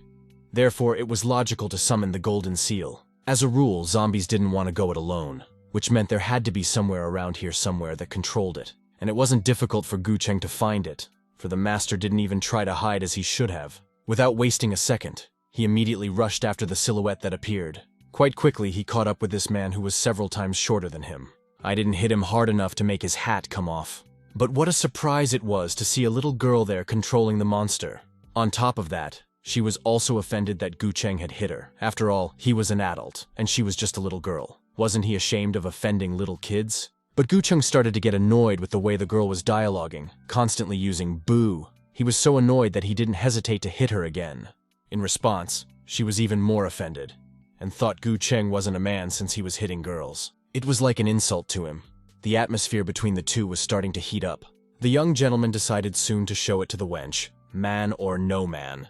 There was a look of horror in the girl's eyes, for she had no idea what he was going to do. In the end, the two of them kneeled in front of Gu Cheng and apologized for their misdeeds. Moreover, they promised not to make such mistakes again. The gentleman felt that he should have done so before, which had at least some effect. At this point, the girl thought about the fact that if her zombie hadn't been injured, she wouldn't have screwed up so badly. Gu Cheng once again moved to shouting, inquiring about the girl's name. She also shrieked, "Liu Ying Ying." Looking at this little girl, Gu Cheng could easily tell her lineage even without her words. It was a religious, miserable, evil society dedicated to perfecting zombies. Liu Yingying was not happy with the way the stranger spoke of her kind, and in turn began to insult him. But the man couldn't allow her to be impertinent towards him and immediately slapped her forehead. She admitted her mistake and apologized through her tears. Afterwards, she began a story about her family. Liu Yingying was a descendant of the ordinary corpse hunter clan, Hunan, a follower of the family Liu, of the 3 righteous peak Hushi, related to the dead hunter branch. These wretched, unusual, evil cultivators had a different origin. Despite all this, zombie refinement is a unique secret art that the Hunan clan has carefully preserved, implemented, and categorized a number of secret arts, combining martial arts and QE refinement. Gu Cheng, in response to the frankness, decided to confess as well. After all, his strong black hand was obtained by combining the martial arts and ghost-cutting techniques of the Wu family of Hunan clan. The Liu family created a normal method of refining and raising zombies, refined systematizing the cultivation method. This is definitely not an inferior class. Finally, they managed to come to some common conclusions, and Gucheng asked the girl not to bow down to him anymore, for which she thanked him. And everything already, Gucheng still didn't understand what a direct descendant of the Hunan clan was doing so far away from her seats. And why was she watching him? First of all, the girl made it clear that the guy was not her type, for she had other standards. In fact, here she was, probing the general mountain, and not only her, there were several other cultivators here in the Donglin region. The lord assumed that the girl was investigating a ghostly melody that was blaring from the general's mount. But that wasn't it. She was more interested in the treasure that was hidden there. Gucheng had never even heard anything about it. So who had informed her that there were treasures there? She learned about it a few days ago at the inn.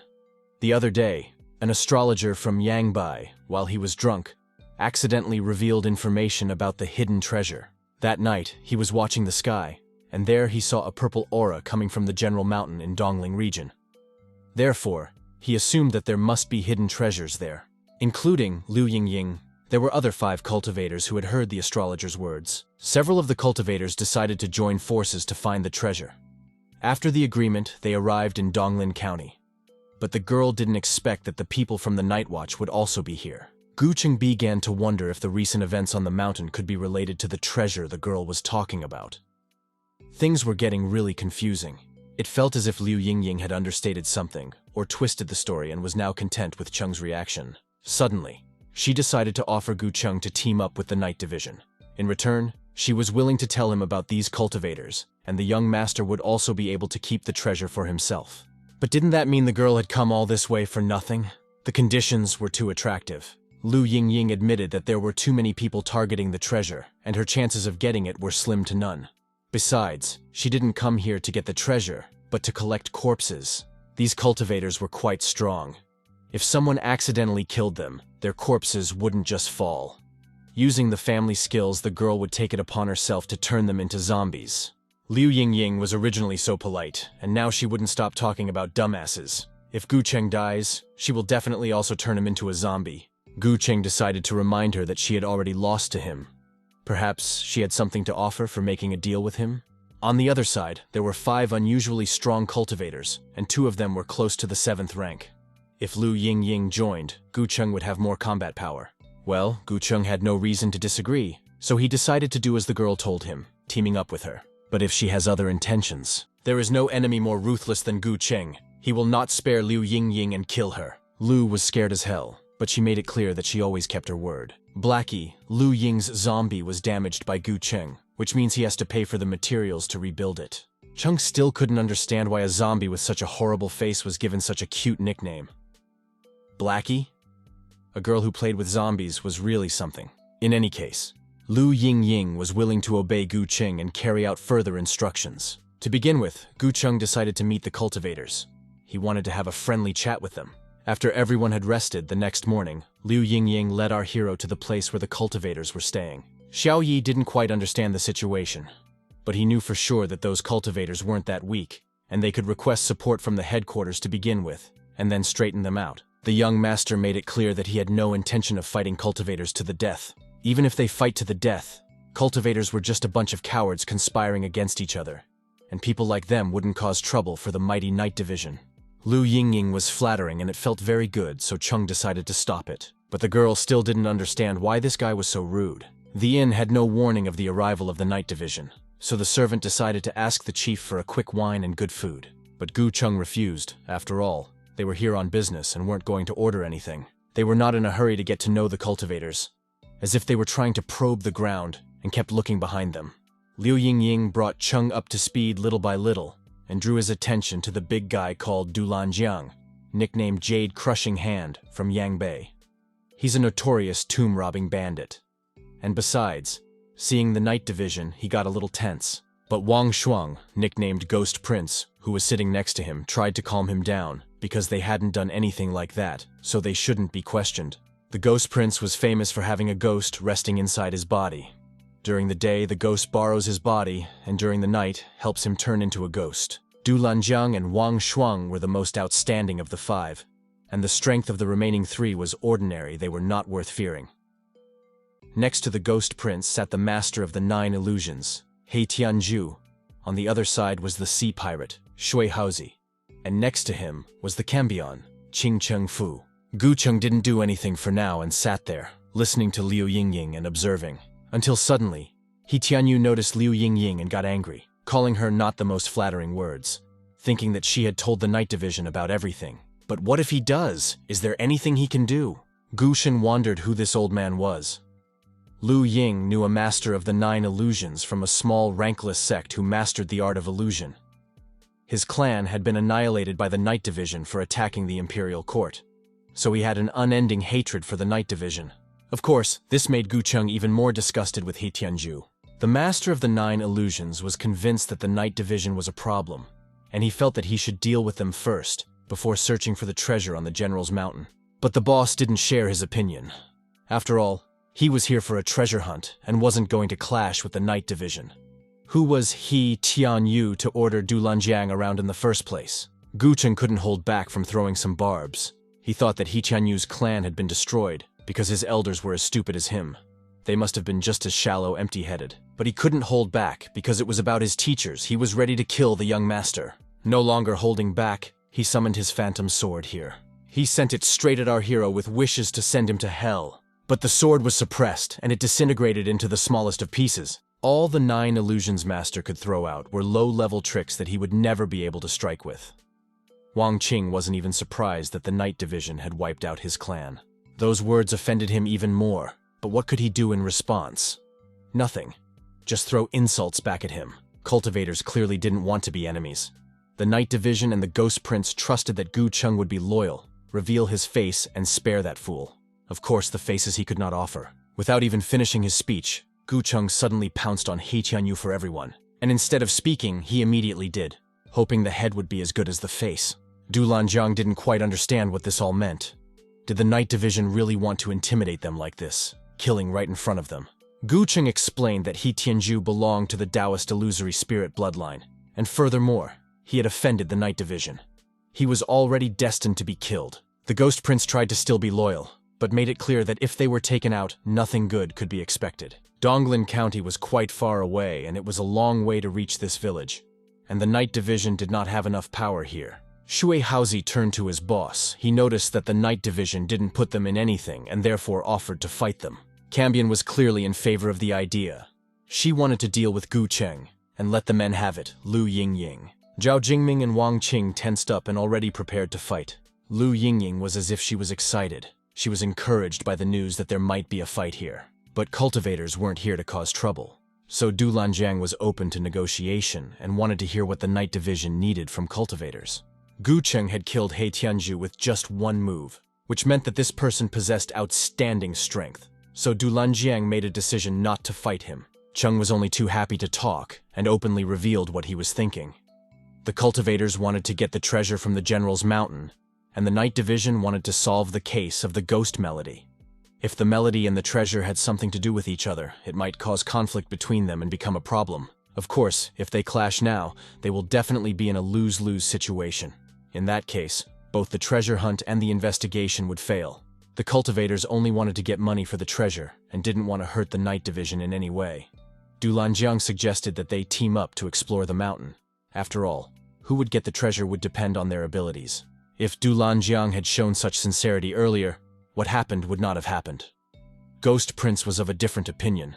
The night division couldn't talk to them about sincerity, and working with them was tantamount to asking a tiger for its skin. At these words, Du Lanjiang only laughed. After all, cultivators had much less of this sincerity, and if Du Lanjiang could work with them, he wouldn't be afraid to work with the division as well. The Ghost Prince hadn't expected such a reaction, but he couldn't protest either. And yet, Master Du was saying sensible things. This time's treasure hunt was full of dangers, and joining forces should increase everyone's chance of success. Du Lanjiang was really excited to work with the Night Division and wanted to get to know Gu Cheng better. In turn, our hero gave his name, and added that he was an honest and trustworthy Chen. Brother Gu was very impressive, for with just a few words, he had convinced Du Lanjiang to cooperate with them. Xiaoyi couldn't stop admiring him and wished to become like him. Du Lanjiang suggested that Gucheng should go to look for the treasure during the day because it would be more dangerous at night. The young master happily agreed and bowed respectfully to the cultivator boss. Early in the morning, when it was still dark, Du Lanjiang and Gucheng walked ahead, side by side, heading towards the general's mountain. They were followed by their men, all quite silent. Du Lanjiang had previously mentioned that the treasure might be inside Li Ryugong's tomb, but Dongling's historical records did not mention that Li Ryu was buried there. But the big shots were always afraid that their grave would be looted after they died, so they didn't specify the location of the tomb. Du was as experienced as anyone, and by looking at the mountain, he could already tell the location of the treasure. Shui Huzi had gone scouting earlier and had already reported that he had found 2 strange caves up ahead. Du Lanjiang ordered the cultivator to take them there. The caves were not far away and really did look strange, and there was some kind of haze wrapped around these caves, spreading a few meters before the entrance. The Ghost Prince felt that the 2 caves were draining heavy energy, and he had an ominous premonition. Which of these 2 caves would the boys choose first? It was as if this choice was given to Gucheng. But I guess I didn't have to think about that now, because there were cries for help. Everyone on the team was wary, especially the gentleman. He had no idea what this was. Without a second thought, he rushed toward the lying man who was asking for help. Everyone on the team stood around and no one knew what to do, because things were not easy for the man either. But it seems Du Lanjiang recognized this person and was completely puzzled as to why he was in this place. And Gucheng was surprised by the fact that Du Lanjiang could still identify the person, even in this form. Du couldn't actually recognize the face, but he could identify the amulet that hung around the man's neck. This Northman's name was Lin Zhiyu. He is a famous bandit from the Yangbei region, who specializes in the study of dragon, acupuncture, and feng shui. Huang Fengyu and Yang Sanyan were also present here, besides Lin. This trio looted many famous burial grounds. It was surprising that such formidable bandits who had come to plunder the grave had already been defeated. It could be concluded that this cave was a bit dangerous. The Ghost Prince could guess that Jiyu might have chosen the wrong path and encountered something ruthless. Everyone was curious about Gucheng's opinion, what he would say to this. Perhaps the team shouldn't have taken the path where Li Jiyu lay. Gucheng didn't object. The Ghost Prince's words made sense. But in this case, there was only one way left. It turns out that our hero was also very polite, quite tactfully offering to be the first to enter Du Lanjiang's cave. Of course he didn't object. And if he had dared, what would others think of him? And what reputation would he have after that? Whether on purpose or not, Cambion decided to hurt Gucheng, as if she was trying to get his attention that way. He ignored it, but he thought about how many suspicious cases had happened since arriving in Donglin County. It could be said that it was even from the beginning of arrival, so it was better to be careful. Quite quickly the team advanced into the cave. It was dark. The gloom seemed to absorb the torchlight. After doing a little examination, Gucheng realized that this cave was not created by nature, but as if it had been dug out. Could this be the real tomb of General Li Ryugong? This one was hard to say for sure. It wasn't that simple. Gucheng's speech was interrupted by the very tune that the entire team heard. The tune was usually played at night, and the boys hadn't been in the cave long. Could the music have come from here? Gucheng tried to think coolly and didn't rely on emotions or fear. He suggested that perhaps the cave could distort people's perception of time. After all, they didn't even know if it was dark now. Liu Yingying was very scared and was not even shy to show her emotions. The cave seemed very strange to her, and she suggested to go back outside and come up with some plan there. But it was too late for that. A strange wind began to blow. The cave went completely dark and that torch went out. After a moment, sounds were heard. As if someone else was here, they echoed throughout the cave. Although it was dark, Gucheng and the others could see 4 ghosts in red, as well as a cart. They were heading deep into the cave and passed by the boys as if they hadn't even noticed them. Other people had seen ghosts, such as like that hunter. But why did he die after encountering them while the cultivators and the night division remained alive? With his gaze, the young master saw off the departing silhouettes in the gloomy darkness. And with his side vision, Du Lanjiang noticed something else. Following the wagon flew the coffin, dragged by the ghosts. The wedding music was fading away, and now the mournful music could be heard. These ghosts were capable of combining red and white qi. They were also mentioned in the mystic art of Tao. Shui Huzi was as if he was mad. He didn't care about anything. So he voiced his determination to deal with these ghosts. But just as he was about to do so, the blunt part of a sword was put to his throat. Gucheng reiterated that those ghosts combined red and white qi, which meant that if anyone touched them, it would cause the red qi to explode and everyone here would die on the spot. If Shui wanted to make peace, he should leave others out of it. In that case, another plan had to be devised. Chung knew that a ghost's domain was a small world created by a specific environment combined with concentrated yin energy. Their domain was fenced off by concentrated yin energy, making it impossible to communicate with the outside world. There were only two ways to get rid of them: destroy their domain or all its inhabitants, or follow their rules. This domain had two dark ki. There must have been a powerful demon at the center of the domain that wasn't worth facing head-on. The only way to get out of here is to calculate every move, so decided to continue following the ghosts. There were no other ideas anymore. Thus they reached the main mansion. This mansion wasn't an illusion created by a barrier or something similar. It was real.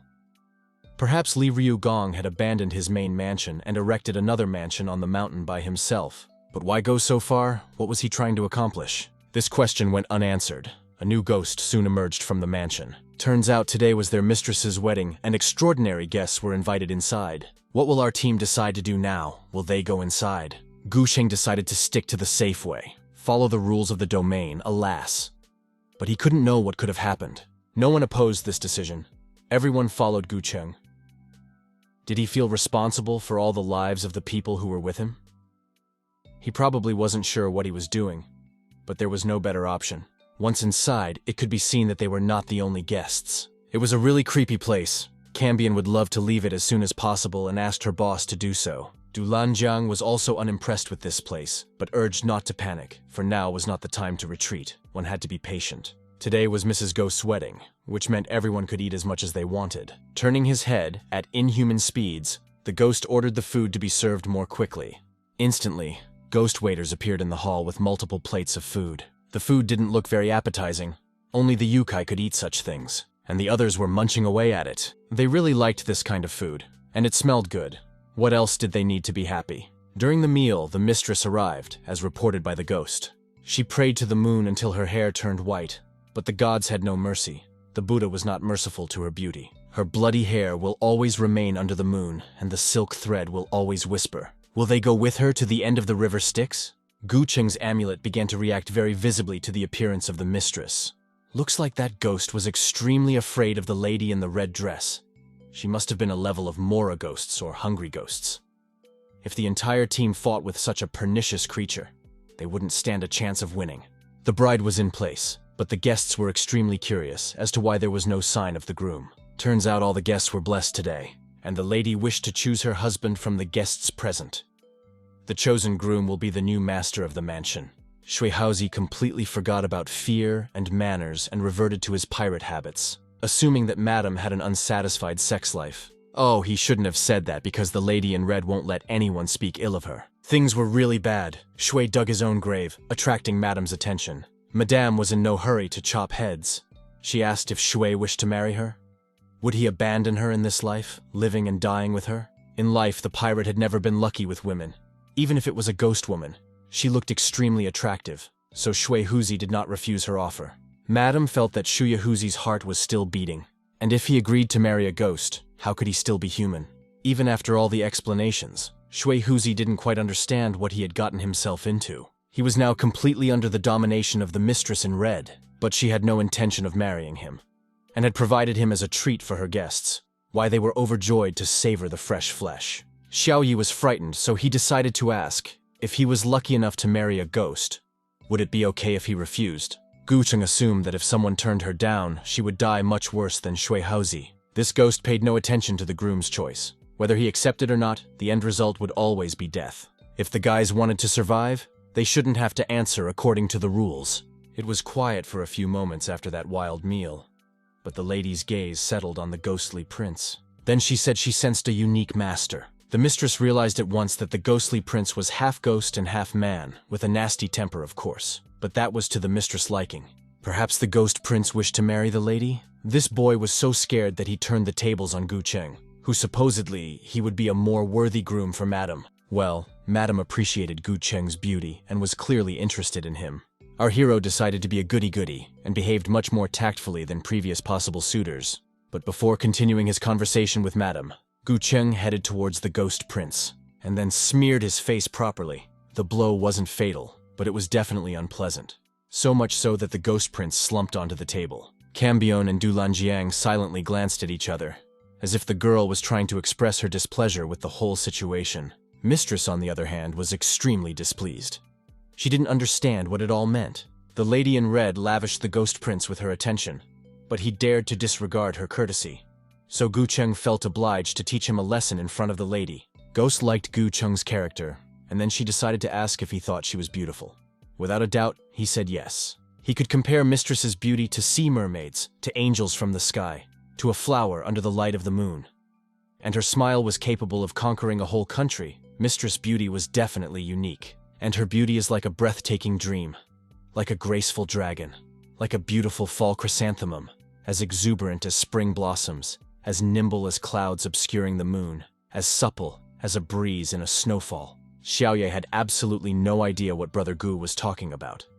Zhao Jingming had to explain that these phrases were universal. If you came to a brothel, you could spend the night there without losing a penny. Even if the mistress was that beautiful, his heart had changed. She sacrificed everything for him, but he still left her after achieving fame, becoming a great general. Mistress was annoyed. She thought all men were heartless, white-eyed wolves, and they all deserved to die. It seems that the lady in red was Li Ryu Gong's wife. Could it be that she turned into a ghost because she held a grudge against him?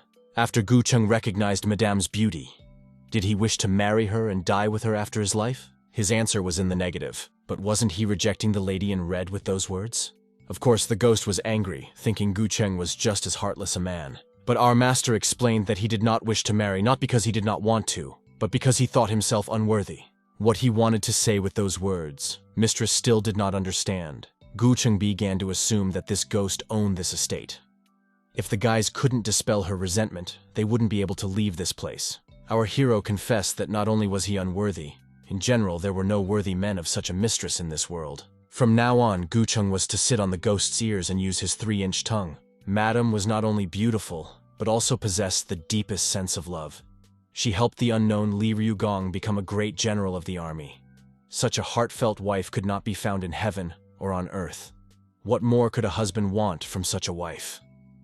He wouldn't have to live 100 lifetimes to have a woman like her. He didn't know the difference between right and wrong. He was as unfaithful as a wolf in sheep's clothing. Such a man should have been damned forever. Gu Cheng knew that the relationship between them couldn't last forever, and Madame was eager to take revenge on Li Rugong. But she shouldn't do this. He should be damned to the end of his life. But she is a mistress, such an innocent soul.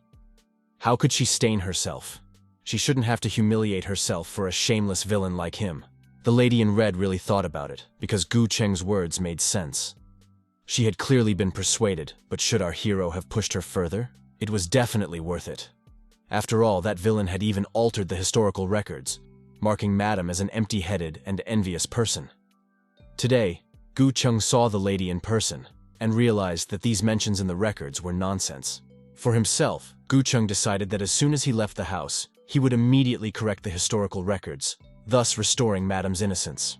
Mistress, of course, could not believe her ears that her husband had really done such a thing. Gu Cheng's name is synonymous with the word honest and trustworthy. And if anything he says is not true, then let the heavens strike him with lightning 5 times. Mistress agreed. She was mad as hell at her ex-husband. Li Ryugong had deceived people, and especially his wife, for too long, which she held a grudge against. Her aura could be felt with her skin, this resentment and burning key. Today, Mistress decided to spare her guests. She ordered them to clean up and change the records so the guys would tell the world what trash her ex-husband was. And they better not fool Mistress.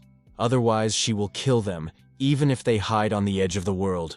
Not even the seal of this mansion can stop her. Undoubtedly, Gu Cheng would have done so even without Madame's words. It seems the mansion and the general's mountain were shrouded in a seal, but who broke it? The lady allowed her guests to leave the manor. They could only do so through the back door, as the main door is inaccessible at night.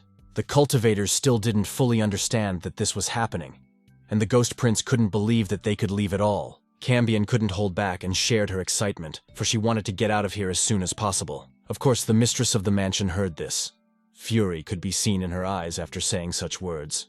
With her hair, like Shuya Hosea, the lady has taken over Cambion. She didn't even intend to let her go, and choked her with all her might. Mistress thought Cambion was one of those whores that men fell for, and such women, in her opinion, deserved to die. Gu Cheng smilingly and somewhat jokingly pointed out for Liu Yingying that her flat chest turned out to be her own advantage in this situation.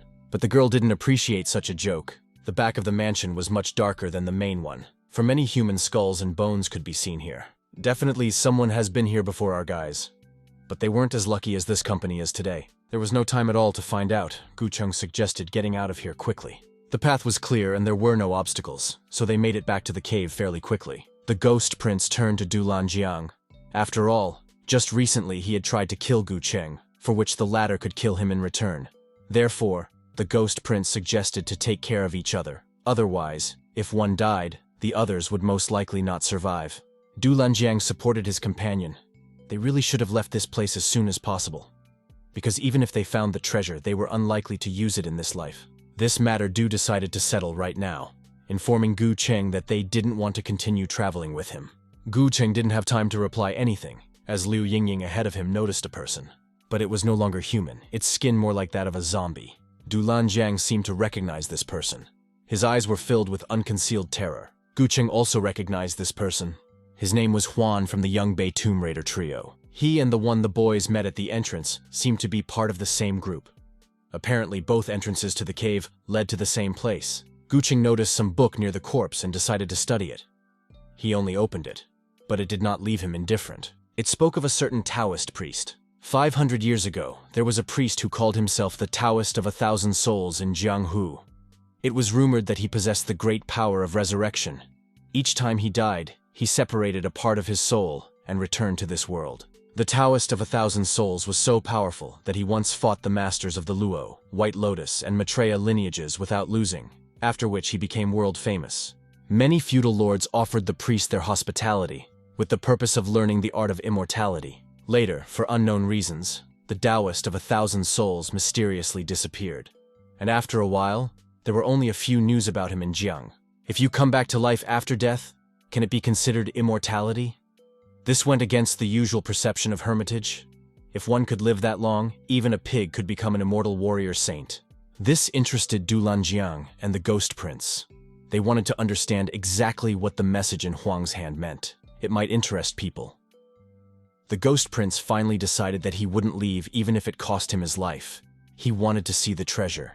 Even though it was night outside, the guys still decided to continue on their way, because it was creepy to stay in that place. In addition, Gu Cheng thought that the treasure hidden here must be nearby. Xiao Yi then noticed something incredible and brought it to Brother Gu's attention. In front of them stood an interesting building that was also well maintained. Gu Cheng assumed that this was the very tomb of Li Rugong. The door was open. Had someone already gone in there before the guys? Before entering the tomb itself, Gu Cheng warned everyone that the path could be dangerous, so everyone should be wary. But something didn't add up. If this was Li Rugong's tomb, why was there information about the Taoist of 1,000 Souls here? There was no time to think about it. Gu Cheng noticed something impressive. A huge hall opened before them, with columns all around, and in the middle a coffin that was shrouded in chains. 9 hidden dragon chains holding the coffin. What was it that Li Ruigong wanted? Did he really want his descendants to be emperors? Gu Cheng didn't quite understand. Did this arrangement in Feng Shui really have any special meanings?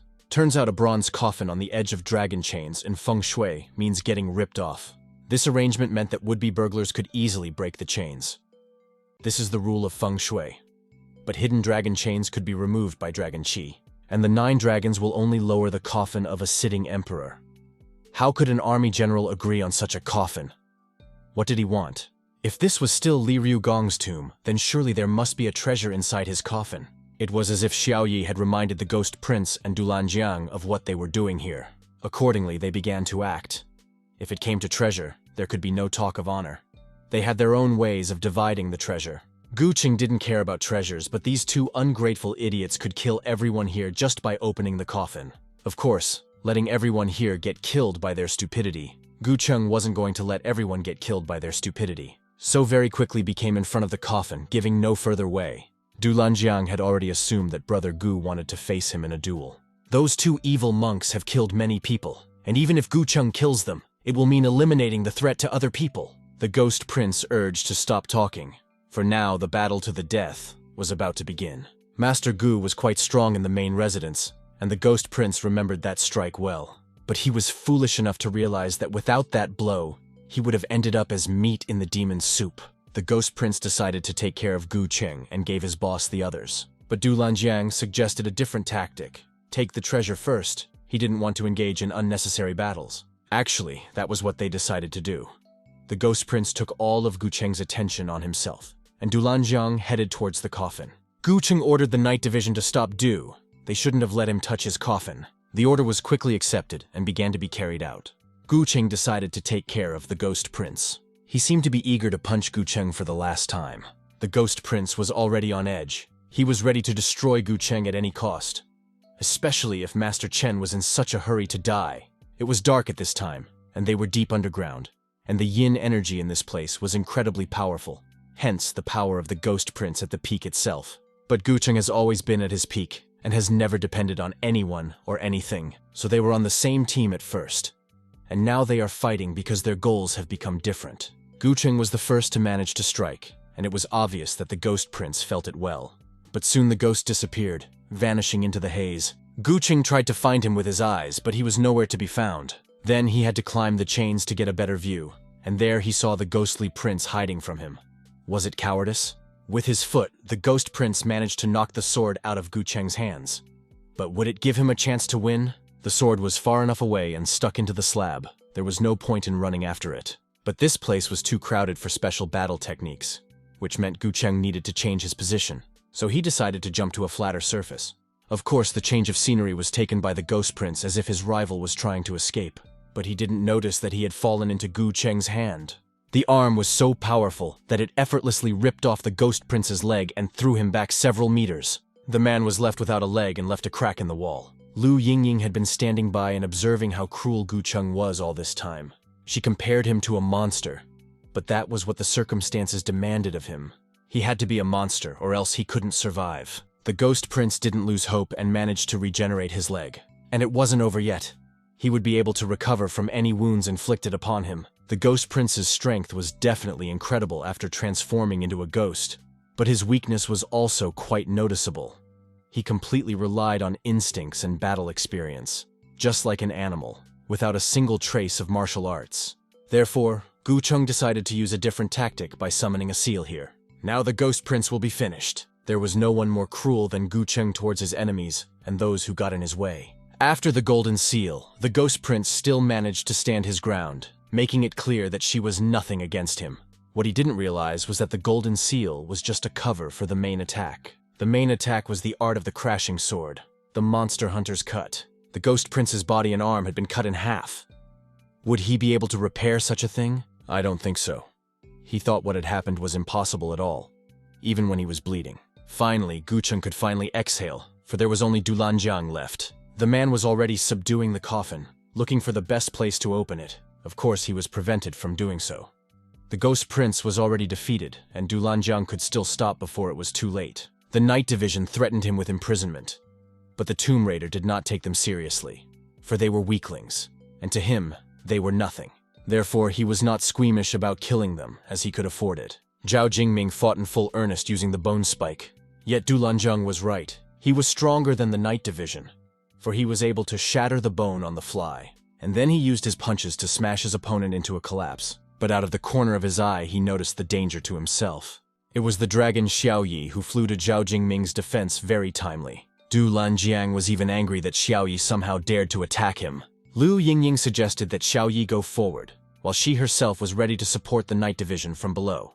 It seemed all the help was only coming from Xiaoyi, something he wasn't very motivated by. Anyway, there's no other way because Lu Yingying's zombie couldn't jump above those chains, and you can't get the treasure. Gu Cheng, as soon as he moved away from the previous battle, he immediately approached Du Lanjiang and ordered Wang and Zhao to move away. This battle was for Gu Cheng. Du Lanjiang had a choice. He could surrender or keep the Ghost Prince company. There were too many people in the Night Division.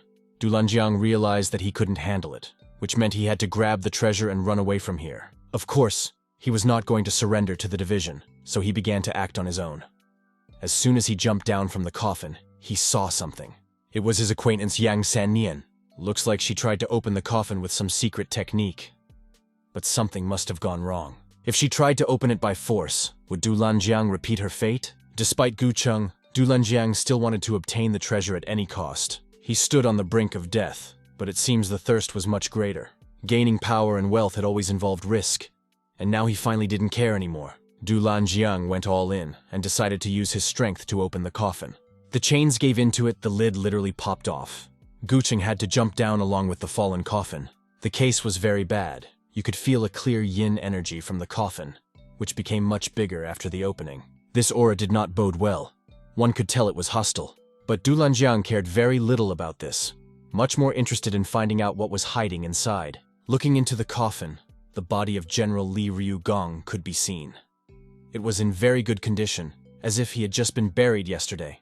One could assume that he used some special embalming technique to keep his corpse after hundreds of years like this. The tomb robber's hand reached for the scroll the general was holding. Could this be the treasure? But it was not so easy to take him. Li Rugong's hand grabbed Du Lanjiang's hand. It was so strong that the bone shrunk. It seems the great general was not pleased to be disturbed. Is he going to retaliate? The dead man's grip was unbelievable. Du Lanjiang, whether from emotion or pain, began to scream. Li Ryugong was very angry that some jerk dared to bother him. He seemed to be ready to devour anyone who disturbed him with his black eyes. The Tomb Raider sensed this, and immediately apologized to the general and promised to disappear from here right now. But even his death would not satiate the general's hatred. It was too late for an apology. With a single move, Li Rugong managed to rip Du Lanjiang's arm off his shoulder without even flinching.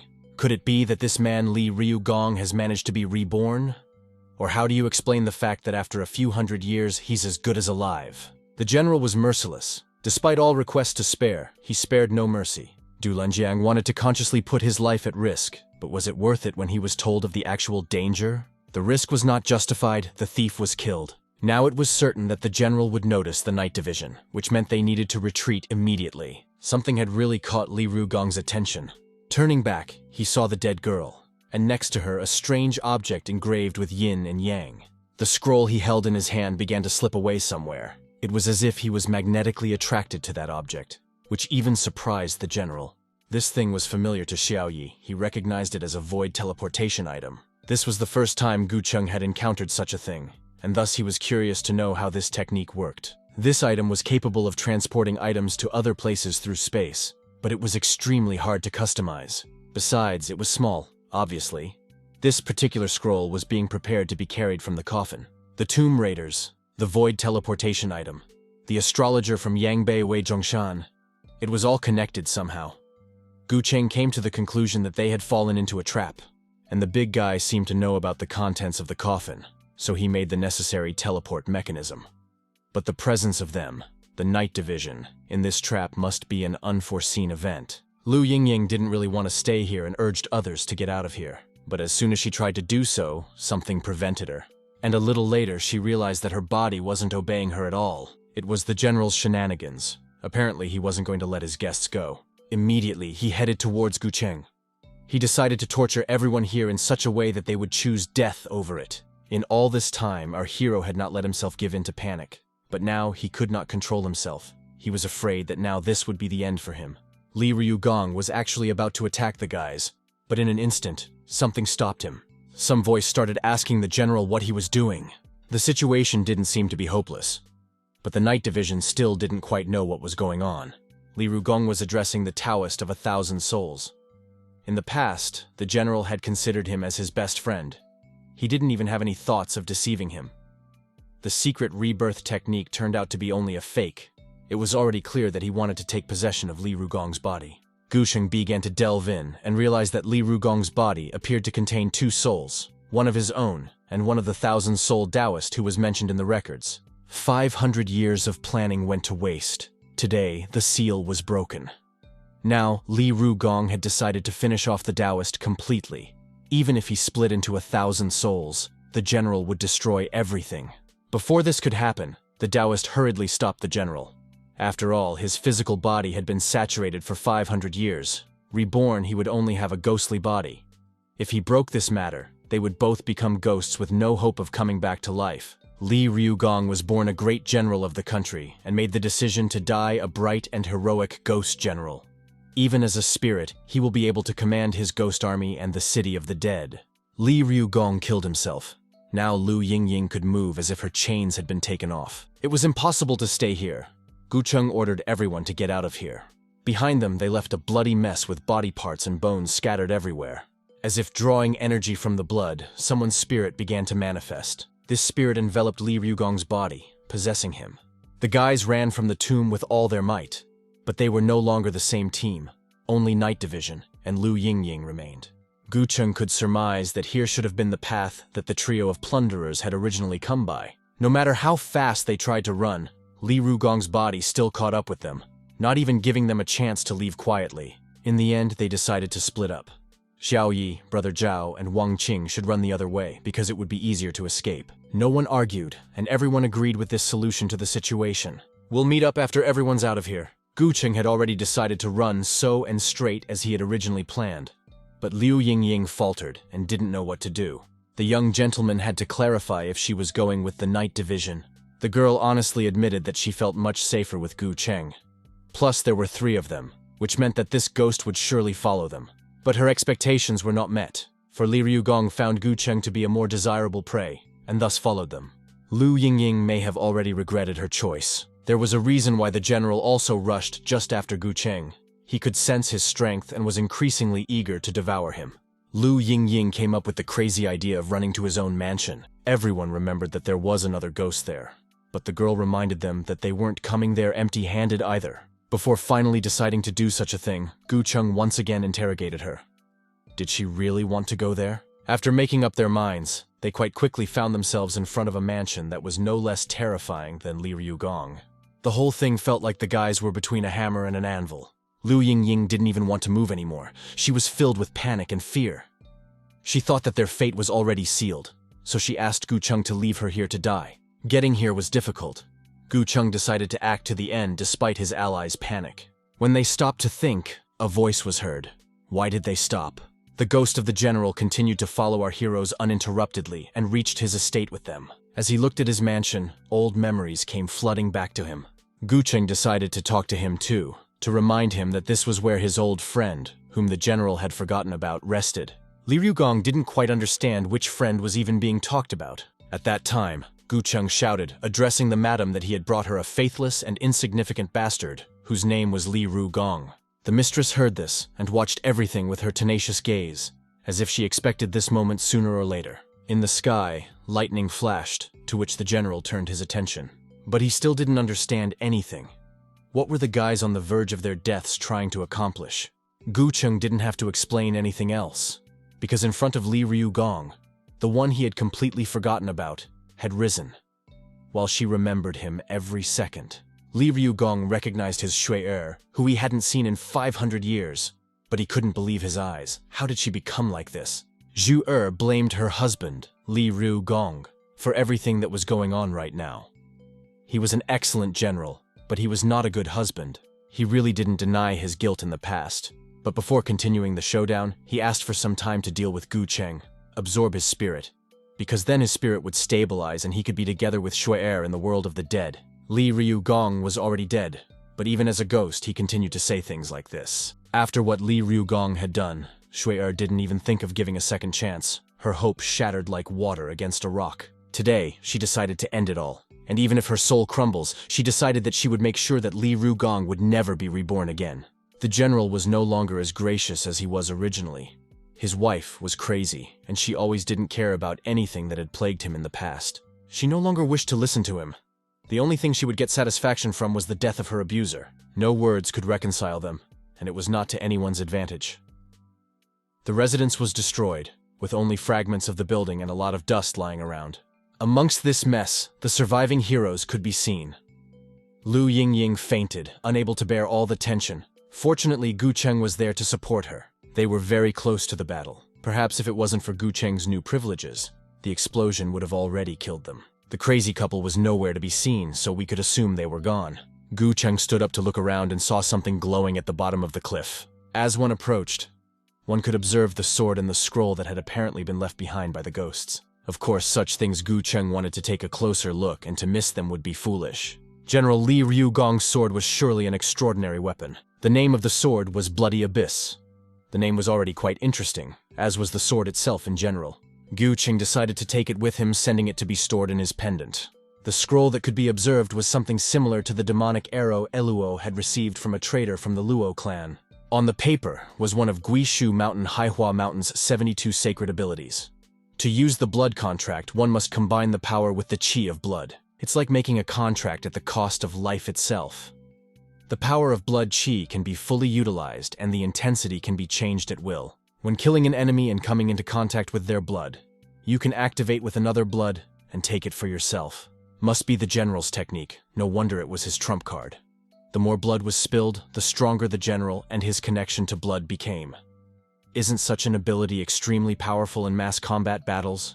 Looks like these 72 sacred abilities are definitely amazing. They weren't martial arts or key techniques, but they had their own system. Therefore, Gu Qing decided to take the scroll as well. Apparently, that void teleportation scroll was the same. The Taoist of 1,000 souls must have also been a carrier of one of these abilities, and this scroll was one of them. It was all getting more confusing, and with Gu Cheng's current strength and personality, it was difficult to think about it, and it was better to get out first. By then, Lu Yingying had also regained consciousness, and felt a hellish pain in her head. As soon as she saw her companion, she immediately inquired for Li Rugong and the lady in red, Zhu'er. Apparently this trash really did die with his wife, and their souls were finally gone. Not even a corpse left. Lu Yingying remembered that she had come here to collect the corpses. Wang Huang had been cut in half, Du Lanjiang had been torn apart, and the girl herself almost died in this damn place. This trip was a big mistake for her, but Gu Cheng couldn't get frustrated with her, and brought the girl to her senses with a light punch. After all, she would have plenty of opportunity to rack up corpses. The lady in red was dead, and her ghostly domain was also destroyed. We had to leave. Meanwhile, let's take a look at what was happening on Yujing Mountain, where the sun was just setting behind the clouds. The man cursed all he could, for he didn't understand why they had put a flight-blocking device here. Even if he wanted to use this technique, he couldn't. It was the same Yangbai astrologer, Wei Junshan, whom we were told about earlier, Lu Yingying. Today he came to meet one of the great masters of the Great Jian, Feng Taisu. The master immediately noticed that the astrologer did not use qi to train his body. Wei Jun admitted that his body had been nurtured by his own abilities, which he couldn't lose, or else it would affect his fate. But Master Feng didn't want to chat for long, because there was a reason for their meeting. Wei Jun had something to bring. This was something Wei Jun had. By doing so, he proved that he always performed his job with quality. Master Feng originally gave him the idea to pretend to be drunk and blabber a few words, which attracted the attention of a bunch of trash from Jinhu, and they in turn did all the work for the astrologer. And indeed, those who fell for it were just a bunch of instigators in Feng Taisu's opinion. Wei Jun didn't even know what was inside this scroll. He only knew that this thing could raise the dead. Master Feng was displeased with this question, as if he was challenging Wei Jun, asking him perhaps the latter wanted to see this thing in action. But the man refused, as if he was unworthy of it, or afraid of another reaction from the Lord. This entire scroll was useless if one didn't possess spiritual techniques. The so-called resurrection is just a fiction. The Taoist of 1,000 souls had deceived Li Rugong with this for a very long time. He was actually practicing one of the 72 divine powers of Guishu, Haihua Mountain, divine spirit conduction. This technique separated the soul from the body, allowing the spiritual power to be utilized to the limit. But Dao's soul was not complete. He discarded his physical body to find a more suitable one. That's why he planned Li Rugong's deception and waited 500 years to obtain a perfect body. Wei Jun had heard that the 72 great saints from Haihua Mountain were only crazy, but he had never even imagined that these techniques would be this strong. Feng Taisu believed that only a great sage could accomplish something impossible, but no ordinary passerby. In the past, there were 72 great saints. They were humans, ghosts and demons gathered on Haihua Mountain, who decided to go against the foundations of this world. They exchanged and combined their techniques, eventually creating 72 incredible techniques. For thousands of years, these techniques had been passed down to Jinhu. There was no telling how many generations had passed, and who cared whether a madman or a great sage created such power. Master Feng's words sounded very convincing. In any case, the astrologer recently did a trigram and found that there were 2 divine techniques on that mountain. Could it be that the second power was contained within the spirit of 1,000-soul Taoist? Looks like Wei Jun's prediction had revealed Li Rugong's divine technique, but that was no longer important. Wei Jun had been using artifacts for predictions for a long time, But even after so many years, he had no progress. The astrologer wanted to get a little better at this, so he asked Master Feng for some advice. Wei Jun could foresee people and events, and Feng Taisu could predict fate. When their lives met, however, it played a cruel joke. To obtain this technique, Feng Taisu sent 2 people, but both of them disappeared inside. Wei Jun accidentally announced the news by bringing the thieves from Jianhu there, which allowed him to obtain one of the divine techniques. A person could snatch fate, but he couldn't match the will of the heavens. Feng Taisu did not participate in the matter himself, but manipulated others to get what he wanted. The master's teachings advanced Wei Jun's enlightenment for decades to come. Before saying goodbye, the astrologer also mentioned that there were people from the Night Division, and they had returned from the tomb alive. Feng Taisu was confident that the Night Division wouldn't suspect them. The conversation ended with the master fulfilling his promise and taking the astrologer to the illusory spirit cave to let Wei Jun become a cultivator. The 3 people from the Night Division had been standing at the exit of the cave for some time now, but Gu Cheng and Liu Yingying were still nowhere to be seen. Xiao Yi was beginning to worry. Li Ruigong's ghost was too strong. Wang Qing was afraid that their commander-in-chief might be in a sad situation. Xiao Yi was convinced that Brother Gu could always turn bad luck into good luck. Even now he was sure that he was fine. But still, Xiao Yi wanted to go back and check the situation, and if he didn't return within half an hour, Wang and Zhao should return to headquarters with a report. But there was no need for that, spoke a rough velvet voice coming out of the cave. That voice belonged to Gu Cheng, the one everyone was so worried about. On the faces of the boys of the Night Division could be seen the relief and joy of being reunited with their leader. Before moving on, Gu Cheng described what had happened to General Li Ruigong and his wife. He also narrated that things had gotten very confusing. They should have gone to Heiyang province and reported everything to the lords in Quizijie. Liu Yingying had been here all this time, but she resented the fact that the men seemed to ignore her and apparently wanted to leave her here. They finally paid attention to her, but as if she was an annoying bug rather than part of their team, albeit a temporary one. After all, they had known each other for a while and had experienced a lot. Gu Cheng suggested that the girl go to Luo County and find Master Lei Peng and stay with him, but on the condition that she would not cause trouble. Liu Yingying was still a little upset after all. She had been good all the time for anyone to doubt her behavior. The journey was very long, and when Liu Yingying confessed her fatigue and asked to be carried on her back, she only heard Gu Cheng's rude refusal. Kuezie recalled just when he had directed Gu Cheng to Meng Hentang, and the latter had resisted it. But he must have changed his mind, because Cheng was talented. It was enough just to look at how well it was written here. It was only a pity that Gu Cheng wasn't strong enough, otherwise he wouldn't have had to join forces with Jianhu's bandits. Mr. Meng made the brief conclusion that this man knew what should have been done and when to compromise. Meng Hentang wanted to continue discussing the General's Mountain with the Commander-in-Chief, for he believed that the significance of this mountain was far greater than it might seem. In Quizie's opinion, everything was very simple, disregarding the goals of those behind it. Surely Meng must have known the lords above Quizie. Everything was fine, and as long as it wasn't the Night Division's business, as long as the paperwork was being done. Besides, no one bothered with this incident, so why should the Night Division? Meng Hentang did not pursue the topic further, for the Commander-in-Chief probably knew more than him. By then, Gu Cheng and the rest of the Night Division had returned. Quizie was definitely satisfied with the work done on the General's Mountain. He paid special attention to Gu Cheng, who had performed excellently. Conclusion summarized, according to the demonic incident protocols. The case came down to the merits of the Night Division. It was decided that Gu Cheng would get 200, and the rest would get 100 each. No one had any objections. Quiziji had other important things to do, so he decided to leave everyone. Xiao Yi was to take the list of pills that everyone wanted, and when he was done with that, he would go to Luo County with Mr. Ming. The order was clear, and Xiao Yi unhesitatingly proceeded to carry it out. Gu Cheng decided to show Meng Hentang the sword he had taken out of the tomb. Most likely it really did belong to Li Ruigong, but was it possible to recover this sword in the capital since it was cracked? Meng Hentang examined this sword with some surprise.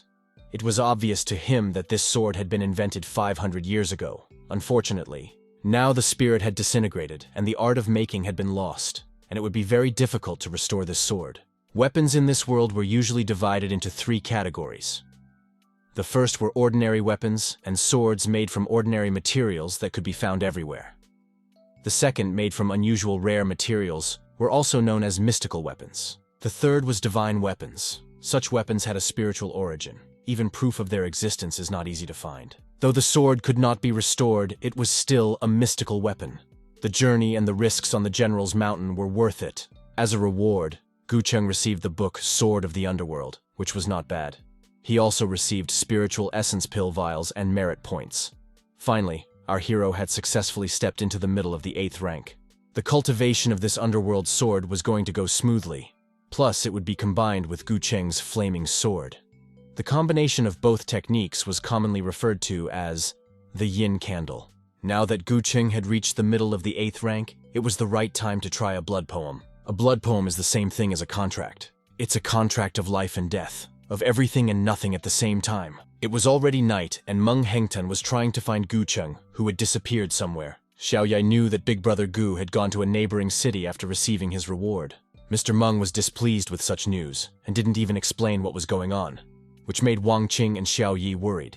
Gucheng, meanwhile, relentlessly continued to cultivate. He had reached the peak that the blood key was about to explode right now. If nothing is done, things will get very bad, and all progress will go to waste. So our hero decided to release this energy through external sources. This floor was granite. It's surprising that this attack penetrated so deeply. If one uses the blood of others to recite a poem in battle, this energy will tear apart the enemy's body. Mr. Meng came in quite timely when cultivation was already finished. Something must have really happened if Mr. Meng went to the next town to fetch Gucheng. Gucheng had another mission to accomplish. Despite the night, the elders continued to discuss matters. Meng Hentang wanted to nominate Gucheng, but Xia didn't understand why at all. There were many talented people in the night division, and the death of Jihai of the Chang clan was no small event. While Jihai was alive, Tsui had a contract with him to supply spiritual medicines. Now that he's dead, there's no telling who will take his place, and that's a big deal. Mr. Meng was preparing to leave for the capital. Within 2 months, the center would choose someone, so he had a great opportunity to transfer to the capital's night division. Meng Hentang was currently a captain of the Heian Prefecture, and the commander-in-chief had even offered to appoint him deputy commander in a couple of days. So why did Meng Hentang want to be a low-ranking guard on Tianying's chain? Meng valued Quizizi's contribution to his training, but after his last fight with the Luo cult followers, he realized that he had many flaws and needed to train harder. Well, since everything had been decided, there was no point in Quizie dissuading Meng Hentang. Still, the question remained, why was Gucheng the choice? Meng Hentang wanted to give him more training opportunities since he wasn't good enough to be a night protector. Therefore, he thought it was a good idea to start by gaining experience. Meng Hentang wanted to make Gucheng his successor. Who would have thought that the Chang clan, a group that cultivated herbs, could become so famous? They had to sell their herbs to the night division, and she would give them protection in return, which was a kind of cooperation. But Zhao's reasoning was foolish in Xiao Yi's opinion. After all, the clan was not cultivating herbs, but spiritual medicines. It wasn't something that ordinary people could create. Besides, small clans like this have always walked on thin ice. If something happened to them, they wouldn't have a chance to justify themselves. Finally, after a road of these silly musings, they reached the Chang clan's estate. The young masters didn't know about the arrival of the night division yet, hence Zilin Feng looked surprised. Gucheng introduced himself as the acting captain of Lo County. He was here to pay his respects to the old master on behalf of the night division. Yet Zilin had heard of Mr. Gu. Ziling Tang was more rude to the guests and was arrogant about the fact that Gucheng was only the acting captain, which meant in reality, he was not a captain. The guys respected Gucheng and were extremely dissatisfied with this attitude towards their brother. There was something conspiratorial in their eyes, but they did not dare to act. Still, if acting captain wasn't enough, then from whom did Mr. Z wish to receive homage? Maybe from the Lord Commander or the Lord Governor. Some old man came out to the night division. He hurriedly calmed Gucheng down and made it clear that Lin Tang apparently didn't mean it. He finally invited the guys inside. People from other factions had already arrived as well and were resting in the guest hall. But it was necessary to wait until all the guests arrived. Then the senior masters would come to discuss all the necessary matters. The first to greet Gucheng was Zhou Jiang from the Zhou family in Donglin. Gucheng seemed familiar to him. In fact, Zhou Jiang was also somewhat familiar to Gucheng, having heard a lot of things about him. The Zhou family was very famous in Donglin and powerful. They accounted for the consumption of about 30% of spiritual medicines. The night division couldn't pull that much medicine. They could only compete for the leftovers. Following close behind, Chang Chunguan from Eastern Qiulian also introduced himself. But this personage was unknown to our hero. Dong Kui, who was an elder of the followers of the Qing Shan sword cult, had also arrived at the Chang clan, and beside him stood the master of his cult, the Taoist He Shi. Elder Zhonglin of the Dao Xuan cult, Dogang sect, could also be seen board. Someone remarked that Elder Jun was as beautiful as ever, which drew attention to himself. It was young Master Lin Feng, who also thanked everyone for waiting. But Gu Cheng noticed someone beside him and then stopped listening to Lin Feng.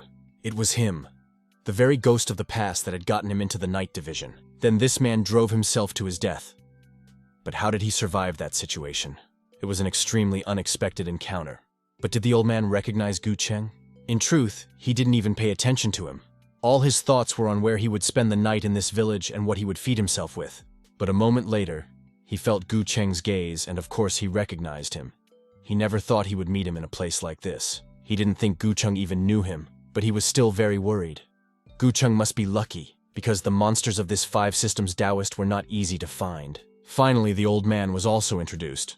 It turns out he was an invited guest, a 5 systems Taoist. Coughing awkwardly, he still greeted everyone, though some excitement was present. Zhu Hong had recently come here, and so he was not yet aware of the spiritual medicines. He could only hope that everything was still divided according to the old rules. Chang Kungan had recently gone into hermitage, so Chunguan decided not to participate in the spread of spiritual medicine. The Jingshan sect also wanted 30%, as did the Daoshuan sect. Of course, Gu Cheng was not happy with this arrangement. Did all these gentlemen really think the night division was some kind of nothing? Gu Cheng didn't mind if the Zhou family demanded 30%. But if these two demanded the same amount, there would only be 10% left for the night division. Was it because the two factions had been too ambitious for years? Or because the night division gave them too much space?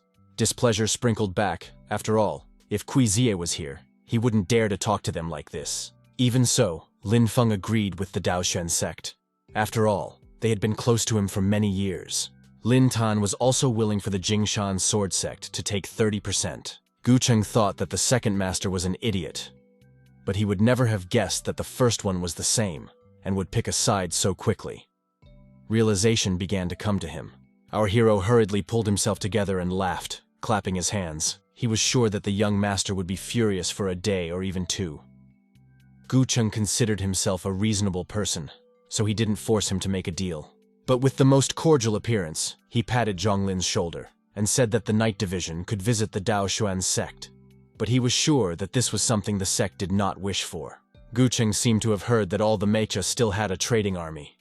In that case, Elder Dong should be careful. They might not be able to get out of Heian in the future. Oh, but how dare Gu Cheng say such a thing? What was the difference between that and gangsterism? Yet which one of them embarrassed himself first? Elder Jun should be more careful with his words. Zhou Zhang was suggesting that we live amicably and earn money at the same time. There was no need to behave in such a manner. Therefore, the young master proposed to settle this matter through a duel. Gu Cheng was in agreement, but today was Master Ji's funeral ceremony, and tomorrow they would be fighting 2 elders. So the old man invited everyone to go rest.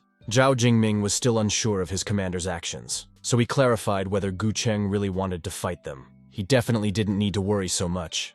Gu Cheng knew what he was doing and could be relied on. Lin Feng couldn't believe that his father's last message was that the second master was to become the clan leader. The Taoist explained that one of his men had seen the message with his own eyes. Could it be a lie? In any case, Lin Feng had support from the Daoshuan sect. He was also the eldest son, so the position of clan head should be up to him. But he would again have to pay 10,000 taels of silver and 5 bottles and Lingdan. Lin Feng was astonished at such a price. After all, he had already given it all to the master. Well, the Taoist 5 senses master was indeed a very generous person. Or should he have been called crooked? With his entire appearance, the Taoist made it clear that Gu Cheng was truly familiar to him. But it was too late to say or do anything, for Gu Cheng began to use his dead man's arm, which was much stronger than the Taoist's entire body. Taoist did not have time to react and bounce back in time, so the dead man's hand pierced into his chest. But that didn't mean he was going to die. Instead, something more was becoming clear. The Taoist was immortal, and it was pointless to try to kill him. It's amazing how he was able to contain 4 ghosts inside him. Looks like he wasn't a human anymore, but a half-ghost. Gu Cheng was quick to make decisions. He really understood that he wouldn't be able to kill the Taoist, which meant he could just take him away, and take them along with the other 4 ghosts. The Taoist's soul flew into Gu Cheng's amulet that he had once bought at the market for a pittance, but how useful it was. Lin Feng was scared to death and prayed that Gu Cheng would not kill him. Our hero urged not to scream, for he had no intention of killing him. However, the Grand Duke has no shortage of courage. After pleading, Lin Feng still switched to shouting. After all, he didn't understand how his guest dared to kill their other guest. But this person was not a Taoist, but a famous Taoist evil wanted night division. Now the questions were for Lin Feng. What did he want with this villain? Had he really let him kill his father and lead the sect himself before his father had left his last words? A 7th-ranked man, a master of his craft, suddenly died at the dawn of his powers? It seemed very strange. Gu Cheng couldn't control the Chang sect's struggle for power and profit, and he didn't want to do so. But Lin Feng hired evil cultivators to kill people. Lin Feng denied everything. His father had indeed chosen his second son, but he had also always been kind to him as well. Lin Feng simply wouldn't be able to commit such a heinous act as his father killing him. He loved his father very much. Gu Cheng noticed how the guy started to get heated, so he asked him to save his words for the black prison of the royal knight and prove his innocence. This was very unfair. Lin Feng was willing to do anything if Gu Cheng would help him. Even if it offended the Taoist sect, Lin Feng promised to stay on the side of the night division just to be let go. If Gu Cheng knew, why would he even do all this? But if the young master was aware of his mistakes, then he could change them. It was not proper for the Grand Duke to kneel. Gu Cheng immediately lifted him up. He was happy that the Grand Duke was able to leave the darkness and turn to the light. This guy. Gu Cheng changed my mood with lightning speed, then embarrassed the Grand Duke. Lin Feng told him that after his father's death, a few days ago, he had contacted 5 dirty Taoists. He told Lin Feng that the older of the two had his father's last words. There was something wrong with these 5 Taoists. But surely they must have known something. Besides, Gu Cheng had just taken all the ghosts cultivated by the 5 Taoists in the Jade, and wondered if he could find any clues. Then he really reached out to them to find out a little more information soon. Finally, he saw all 5 ghosts. Moreover, their color had changed. Apparently, it was the red one who was the elder here, to which he blanched. He didn't chat with them for long, and immediately asked if they had seen the 5 Taoists who had been admitted. The ghosts immediately pointed to the sides where someone's silhouette stood. It was the spirit of a Taoist who stood resentfully away from everyone. This guy's a weak ghost without his temple. Plus, this piece of shit wasn't worth the time either. Taoist told the Grand Duke that the family's second son, Lin Tan, had a final message on his hand. So how did he know about it? Maybe he was in on it. But the Taoist didn't answer anything. Lin Feng was a bit startled by Gu Cheng's condition, who seemed to have immersed himself for these few minutes while he was inside his talisman. Gu Cheng changed his mood rather quickly and continued talking. There was something wrong with the last words in the second master's hands. The father of the Z family was at the dawn of his strength, so how could he leave his words so early? For Lin Feng, this would be amazing news. It was as if he trusted Gu Cheng as if these were genuine words. Gu Cheng in turn suggested him to be by his side tomorrow. In that case, Lin Feng would manage to become the sect leader. In addition, Gu Cheng instructed him to mop the floor and dispose of the body. Lin Feng agreed to all these conditions. So much so he wanted to become the leader of the Chong clan. What the Taoist practiced was the most disgusting way to practice evil. He should have been chopped into pieces and fed to the dogs. In return, Lin Feng expressed his sincere gratitude and did not cross Gu Cheng. It was the morning of the next day. The battle was about to begin. The rules were 1 offense, 1 defense, 2 games. If someone lost one, they were eliminated from the competition. But that was not something the old gentleman had to worry about. And you shouldn't have thrown around words in the first place. Shame on you.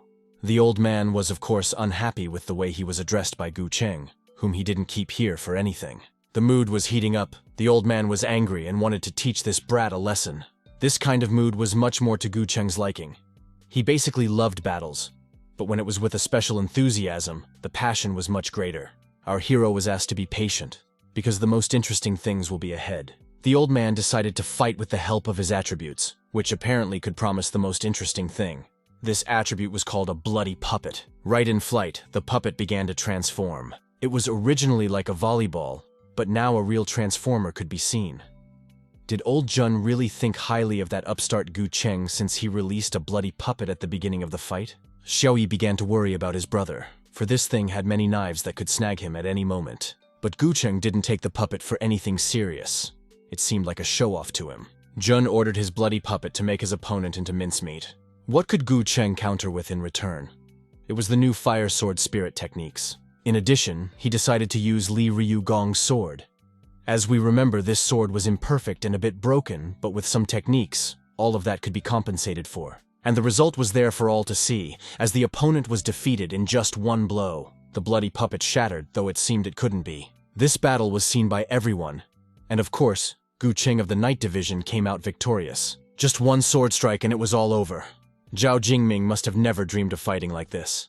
And Xiao Yi reeled. He noticed that Gu Cheng had concentrated all his energy into his sword, which was really powerful. The Jingshan sect wanted to put up a disciple to fight, but asked for permission to do so. Our hero didn't care at all who fought against him. Mr. Gu had been warned that there was a lot he hadn't seen and didn't know, in case he might not be able to return. Was he willing to take the risk? But it was probably already a rhetorical question, as the sect disciple would start the action by wishing his opponent good luck. Zhou Shang completely didn't understand what this was even about. But it turns out it was about shadows. He was the strongest Taoist, and his every move carried death. The lightness from Gu Cheng's face immediately disappeared as he found himself enveloped in those shadows. The ghostly hands told him that this was a ghost purification method. The voice inside the amulet confirmed that they were indeed ghostly hands. Did the Taoist really mean to say that he had seen the way the dark ghost hand had brought the letter into the study? Gu Cheng hadn't won yet.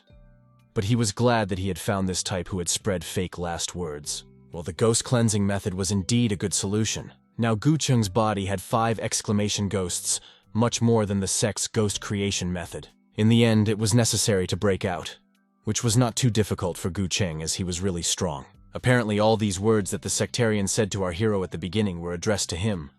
Everything turned upside down. Lord Gu didn't need to fight anymore.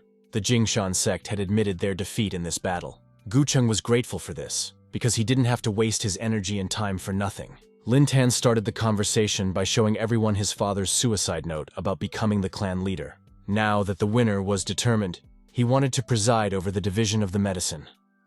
All the elders read the note and confirmed that it was indeed written by their former master. Since everyone was present, Lin Tan had to perform the ceremony and spare the guests from traveling. Lin Tan began to decide that the sword sect still had to accept 30%. But he was loudly interrupted by someone. Gu Cheng protested with a displeased face and disagreed. Lin Tan also protested. After all, Gu Cheng prying into the family affairs was not good. Of course, our hero understood this, because it was really just a family business and nothing personal. But if the second lord of the Cheng clan was out of place, then the Night Division should be in charge of resolving this matter. What this meant no one understood. Everyone thought that Gu Cheng was some half-witted idiot. In response to these words, Lin Tan only laughed, for it was obvious to everyone that even in his lifetime, his father had idolized him. Wasn't that enough? Why was it now being said that his father's suicide note was a fake? These words were actually not from nothing. Gu Cheng apparently had proof. And to prove it, Gu Cheng was going to borrow Xiao Yi's jade talisman. Our hero decided to start with a hypothesis. Suppose it was a suicide note forged by a 9th-rate leftist monk who had sent it to Master Ji. This authentic Taoist talisman, it could amplify any fragrance 1,000,000 times. If the note was touched by a Taoist monk, it would be tainted by the fragrance, so who could it be? Lin Tan was beginning to realize where this was going, and his appearance was nervous. Gu Cheng stubbornly looked at the sword sect leader, but the latter sat unwaveringly, still waiting for an explanation as to why one would do this. Gu Cheng explained that, jealous of his brother's managerial abilities, he secretly recruited a dark Taoist to kill his father and forge a suicide note. The situation was escalating, and the second master started to shout, because how could this bastard accuse him of killing his own father? He had found this Taoist after his father's death. In fact, the elders were also taken by surprise, and didn't know how to help the second master. Did this mean that Lin Tan was really admitting that he had conspired with the leftist monks? The arguments to counter Gu Cheng's evidence simply weren't there. In the end, the junior successor of the Chang clan apologized to everyone, unable to hold back a tear. The monk promised that he would deal with Lin Tang on his own, and Lin Feng was to be dealt with according to the old master's instructions, according to the rules of the second sect. Well, after this incident, Gu Cheng was recognized as a true hero, and besides, Zhou Jian had a small request for him. Of course, our hero could not refuse such an influential personage. But first he warned that he must report to Meng Hentang. Zhou Yang was willing to wait, but he explained the situation first. His Zhou family was in Hengyang province, and the entire Su family. There was even a Su family town. None of them practiced Taoism, Mostly all were managers, shopkeepers, accountants. But one day on the street, soldiers arrested a thief. The manager of the Su family, Su Zhengshin, was watching. He made a special impression on Zhou Jian, as he often reported to him about the merchant's affairs. He was killed accidentally when he got too close. Well, what was strange was that black pus was coming out of his wounds instead of blood. After all the pus had drained out of his body, all that was left was skin with no insides. Zhou Jiang sent his man to the Su family to ask them about it. But their family said that there was no such person as Su Zhengshin at all. There was no such person in the family.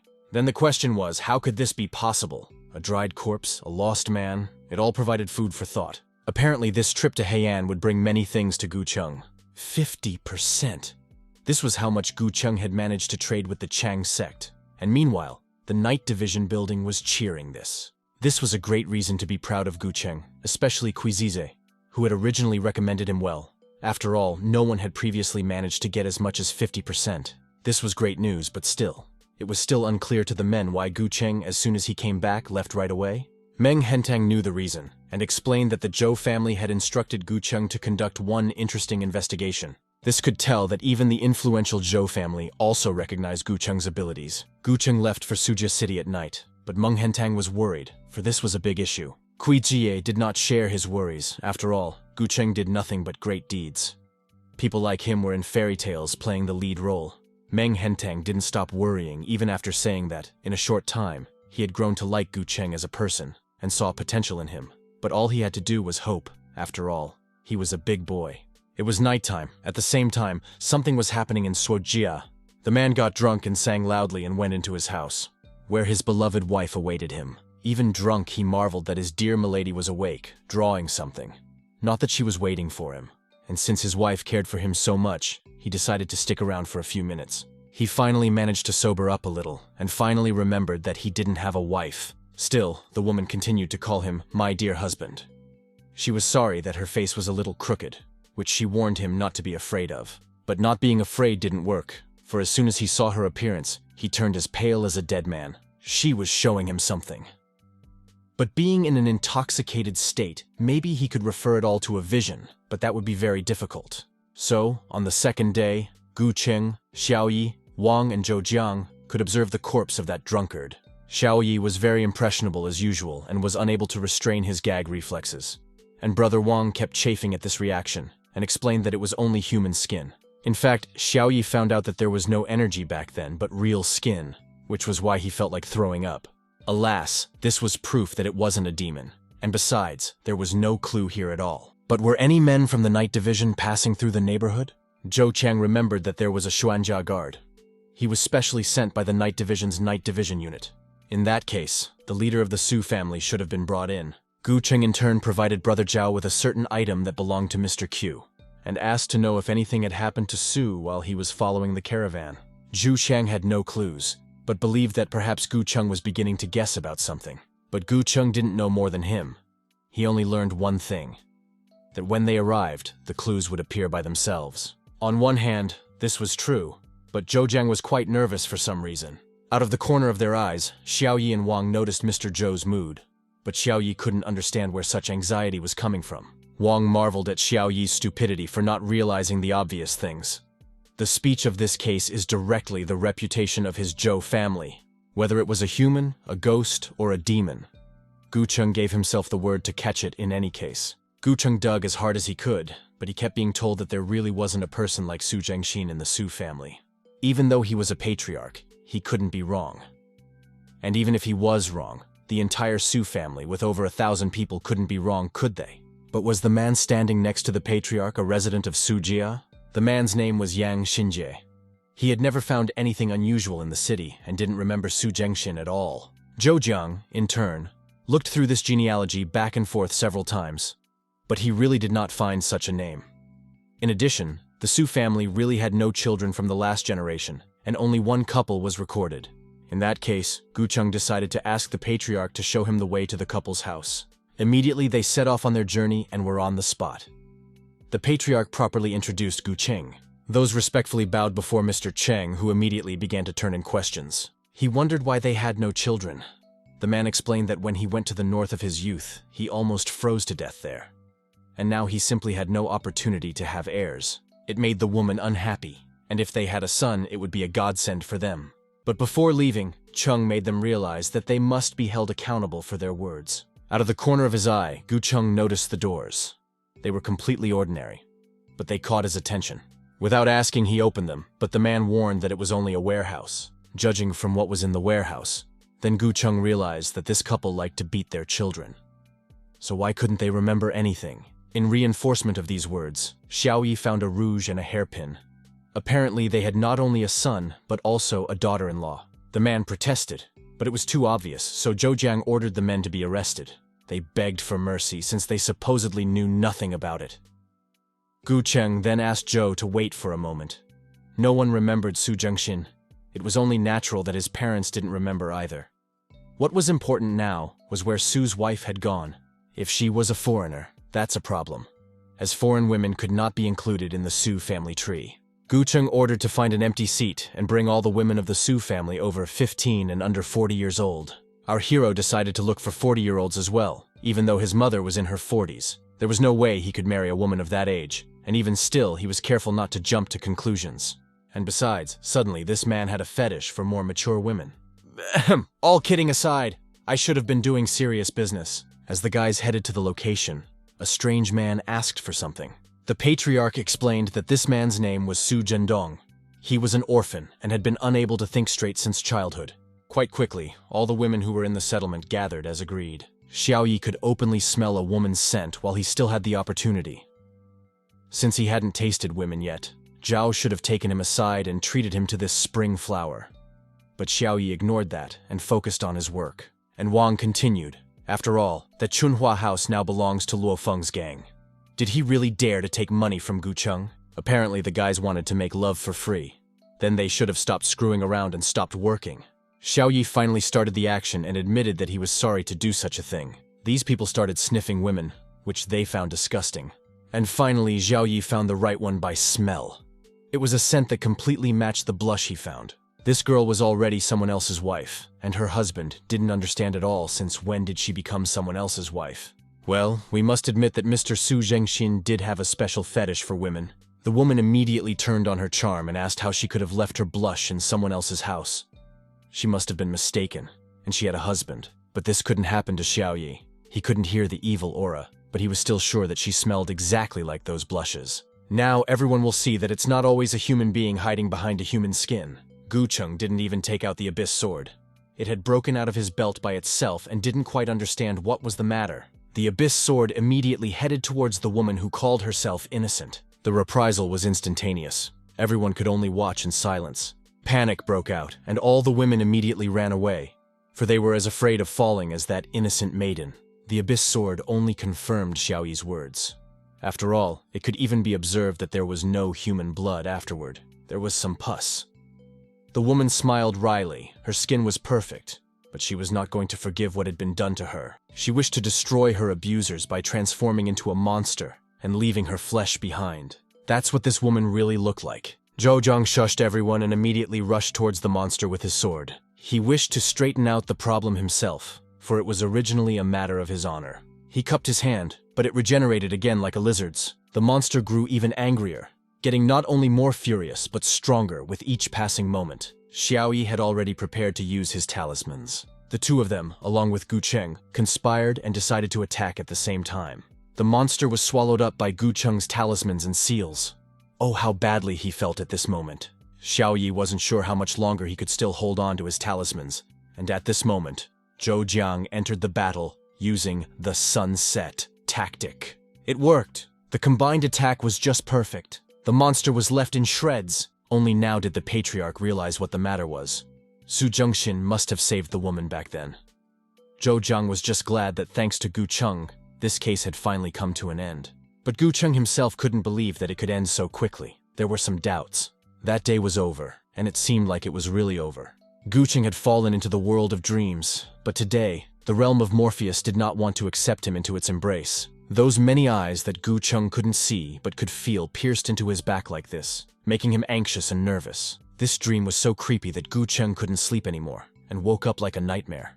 It was only a dream, but he had been feeling very strange lately. and this dream seemed to awaken his nervousness, which he had tried so carefully to hide. Now he was finally convinced that if it had ended so well, he would hardly dream of those eyes. He had to look at the moon to distract himself even a little, but he couldn't forget those red eyes he'd seen in his dream. He thought about them for a while, but then it was as if something in his head pierced him.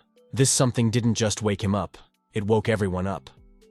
It was of course rude to disturb the sleep of others, which was what Zhou Jiang was talking about, but he went out nonetheless. The night division was already used to this, so they didn't complain about being woken up. Xiao Yi woke up whoever he could, and even Yang Xinji woke up. He reiterated what he had seen, namely the eyes. Gu Qing didn't tell about his dream. What he realized was that everyone in this city had the same eyes. He encouraged everyone to follow him, and for everyone to look at this yard, maybe others would notice something too. Not a single streetlight was lit in all the courtyards, which would be strange for a city. There was not even the sound of insects chirping. Gu Qing suggested finding someone at this point, so he ordered everyone to split up and look for people. If anyone sees a man, we must strike him and see the blood. Gu Qing, along with Zhou Jiang, decided to go in a group. He was heading to the first house they came across. And of course, there was no one here. The other guys checked other destinations too, and the houses were empty. To think, in an instant, the city became deserted. Brother Gu was right to recognize Zhou. But later, Xiao Yi and Zhao Jingming came running. They found something. The guys saw people in the shrine. Gu Qing didn't quite understand what was happening yet, so he wanted more details. But they weren't. Everyone should have seen it with their own eyes. And to make it easier to watch, they climbed up on the roof. Zhou Jiang simply said, "Oh my God." But Wang Qing hurriedly covered his mouth to speak more quietly. Or else they could easily be swarmed here. What could be observed was like something out of a nightmare or fantasy action movie. All these people were possessed by a demon. They no longer had a consciousness or mind of their own. No longer did they belong to themselves. Did you notice that huge slab of stone with the man wriggling around it? That slab was designed to make shells. Flesh and blood were separated from the skin. Then it would all turn into a body. This process was like putting on a dress and wearing it. Well, let's face it, it was a marvelous cut. There's no factory that can make it like that. But what happens next? Where does that blood and flesh go? Actually, the stove takes it, as if it feeds on that blood and flesh. Apparently, everything that happened in this town must have had something to do with the table. But the reflection was not allowed to continue. They were distracted by a little boy who caught our boys on the roof. Gu Qing drew his sword without a second thought. There was no regret or fear in his eyes, only determination to clear this city and get to the truth. He really acted fast, and without thinking he cut off the head of a toddler who was under the influence of a demon. Chu Shang wouldn't be able to do that, because he was completely dumbfounded when the night guard killed the child. But it was the only right thing to do. In situations like this, you can't give in to emotion. There were no children here. There were only monsters here. This child was no longer a human. Zhou Jiang himself could observe who he called a child. But it wasn't over. Looks like the boys were in serious trouble. All eyes of these monsters were directed directly at the roof where the boys were hiding. Zhou Jiang was like a cat scared of a vacuum cleaner. He was tossing between reality and a dream, because it seemed like it could only be in a dream. What should we do now? No one had any ideas. All hope was in Gu Qing. He was sure they would definitely not be a cold appetizer for them. Gu Qing ordered Xiao Yi to send a signal to Lord Chu and Lord Meng. Some determination appeared in Xiao Yi's eyes. He immediately began to do so. It was like he was setting off some kind of fireworks. And indeed, that shot went off like fireworks all over the night sky, which attracted even more attention from the monsters. They all took off their dresses and showed their real insides. This is what was going to happen. The monsters attacked the guys at the same time. You had to be extra careful. Standing still and fighting them was not a good idea, so the night division with Zhou and Yang ran away. The commander ordered everyone to stay together and never lag behind. And while Gu Qing was running, he drew his sword of the bloody abyss. No one will be spared today. Wang Qing and Yang Xinji could no longer escape. They were blocked. It must have been the most enormous monster among these monsters. In its body, one could notice the exact same eyes that Gu Qing had seen in his nightmare dream. He immediately ordered everyone to move back, while he himself remained standing.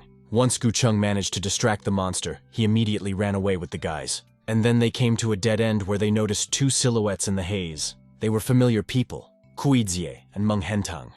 Could it be that they had come running to the call so quickly? To Yang Xinjie, it was as if these people were hopeful. He thought as if they were definitely saved now. Gu Qing first of all turned to Mr. Kui. The latter praised them, for he never thought that something like this could happen under their noses. But Gu Qing didn't listen any further. and pointed his sword straight at Mr. Kui's chest. Meng Hentang immediately yelled, "Is Gu Cheng crazy to do such a thing?" Our hero didn't listen to anyone. He strode the sword of the bloody abyss through 2 necks. The seemingly Meng Hentang and Kui Zijie were beheaded. This was an amazing shell. If Yang Xinjie was a human, he didn't know about the problem of the night division. He didn't even have the rudiments of reason. They were not dozens of miles away from the Wanghe residence, and only a quarter of an hour had passed since the signal was given.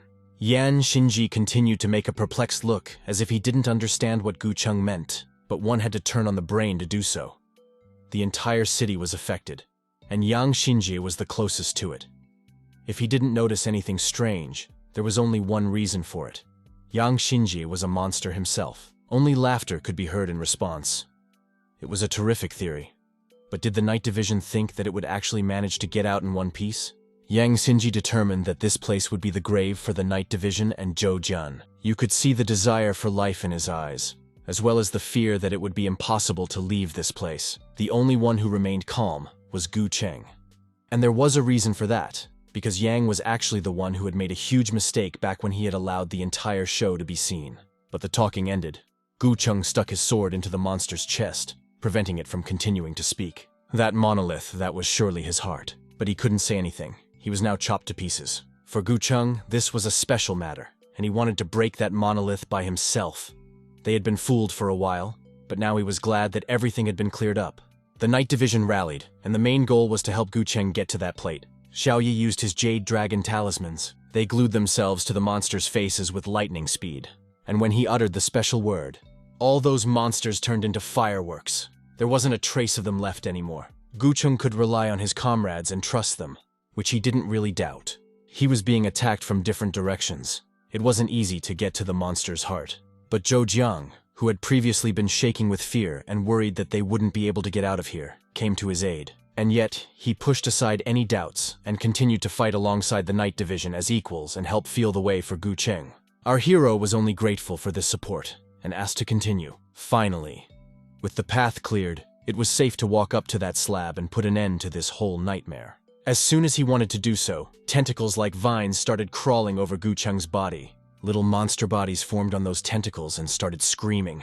Step by step, his entire body was in this strange creature, and Gu Cheng couldn't even move. At this rate, he might die of suffocation before he was chewed to death. And then he let go of his sword of the bloody abyss. That sword was his last hope of salvation. Gu Cheng was not mistaken in placing his last bet on it. The sword pierced through the monolithic slab like an arrow, leaving significant cracks in it. It was enough for him to say just one word to end it altogether. Inferno. The sword began its action. It pierced the cursed slab with a purifying fire that destroyed it. The slab shattered into pieces that were impossible to count. It could be seen that crushing the slab had a direct effect on the other monsters. They began to melt like butter in the sun. Gu Cheng managed to end it just as he had planned. Did he feel proud of himself and his team? Or had it become something ordinary since he had joined the Night Division? Amidst the cave-in of rocks that used to be a slab, our hero noticed a shell of leather. This interested him, so he decided to get a closer look at her. When he looked at it, he saw an inscription. It said, 12 avatars of Xinshan, 5 evil ghosts. But what could it mean? This thing was no longer feeding on blood, it was destroying itself. It burned like a piece of paper, leaving only ashes behind. Throughout his time in the service, and earlier before that, Gu Cheng had met many Taoists. Was it a coincidence or was it fate? Upon returning to the Night Division residence, Gu Cheng continued to persistently cultivate and develop in the martial art. Half of the merit points was spent on a single item.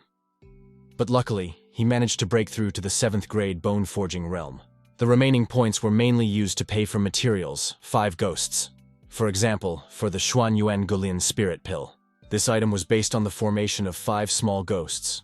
They could carry and move anything without paying attention to space. After the Su family returned from the city, Gu Cheng had been in seclusion for quite some time, so it was time to come out of it. Meng Hentang was already leaving. Gu Cheng had just managed to see him off with Kui Zize. Mr. Meng had chosen his own path, and Sui Zijie didn't want to say anything more. The capital was quite far away, so the lord had to be careful. Gu Cheng also had a small errand for Meng, to deliver a letter to Madame Gu of Zhongyun Mansion upon his arrival in the capital. Meng Hentang was worried that there would be condemnation if Gu Cheng took over as the night watchman of Luo County before reaching the bone forging stage. But now it was obvious. Meng was too concerned. Heian was too small. This was just a springboard for Gu Cheng. In the future, he and Meng Hentang would still meet in the capital. But to say that the Heian government is too small in front of Mr. Noe is another insult. Well, let's hope that everyone understood everything correctly and no one will hold a grudge against Meng Hengtan, because this way he wanted to show how strong Gu Cheng can be. Lastly, our hero wished Meng Hentang good luck and saw him off with a smile on his face. Gu Cheng immediately received a letter of appointment. Our hero has been promoted to captain of the Night Watch. All acquaintances congratulated him sincerely on his appointment to this position. The Zhou family elder was sent here specifically from Zhou Jian, because he hoped that Gu Cheng would not be offended by his presence here. Nothing against Gu Cheng, of course, but for himself, he emphasized something at this moment. Once a person was promoted, many people would kiss their ass as fast as they could. Plus, they were very well informed. In between congratulations, some man ran into the residence shouting. He called out for Mr. Meng, thinking that he was still the captain. He raised a panic because the village was in trouble. But when he noticed that Lord Meng was gone, he turned to Gu Cheng, reporting that the entire village had been consumed by the ghost realm. It was night outside. The woman was sitting on her knees by the table and praying.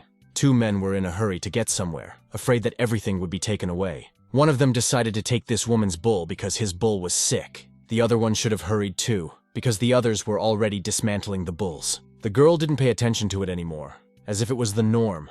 It was the same uncles and aunts that Zhonghan had told her about. The sick bull, his family's sick bull, was bought with the girl's family's money. How could they do such a thing? That's the daughter-in-law.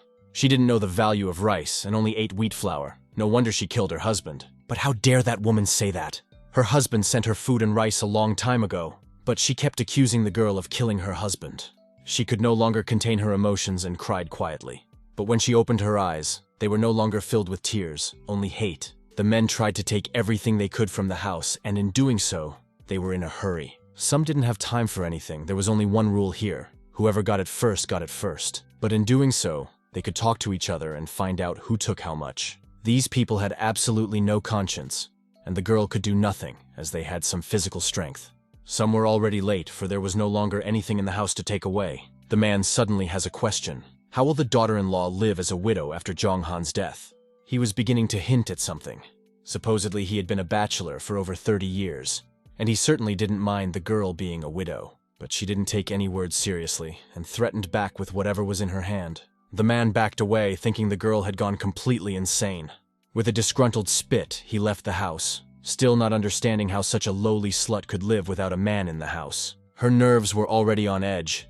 She couldn't stand being insulted and robbed any longer. Everyone had forgotten that she was a witch from Western Huanyi, and no one in this village knew about it. Yonghan died in vain, leaving his wife to be torn apart by the villagers. She couldn't accept it. The husband went off alone, leaving his wife behind, so she decided to go to him. But before she came to her husband, she wanted revenge. Everyone in this village wanted her dead, so she decided to do what they wanted. It was summer outside, but it was definitely winter for this man, which he felt with his skin. But it wasn't winter. It was something else.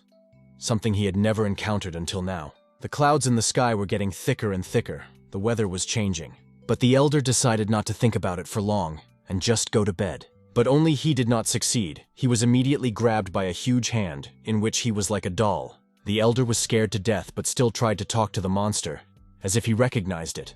But it was unlikely that this monster would want to listen to him. A little girl was looking at something in the sky, and her mother got involved.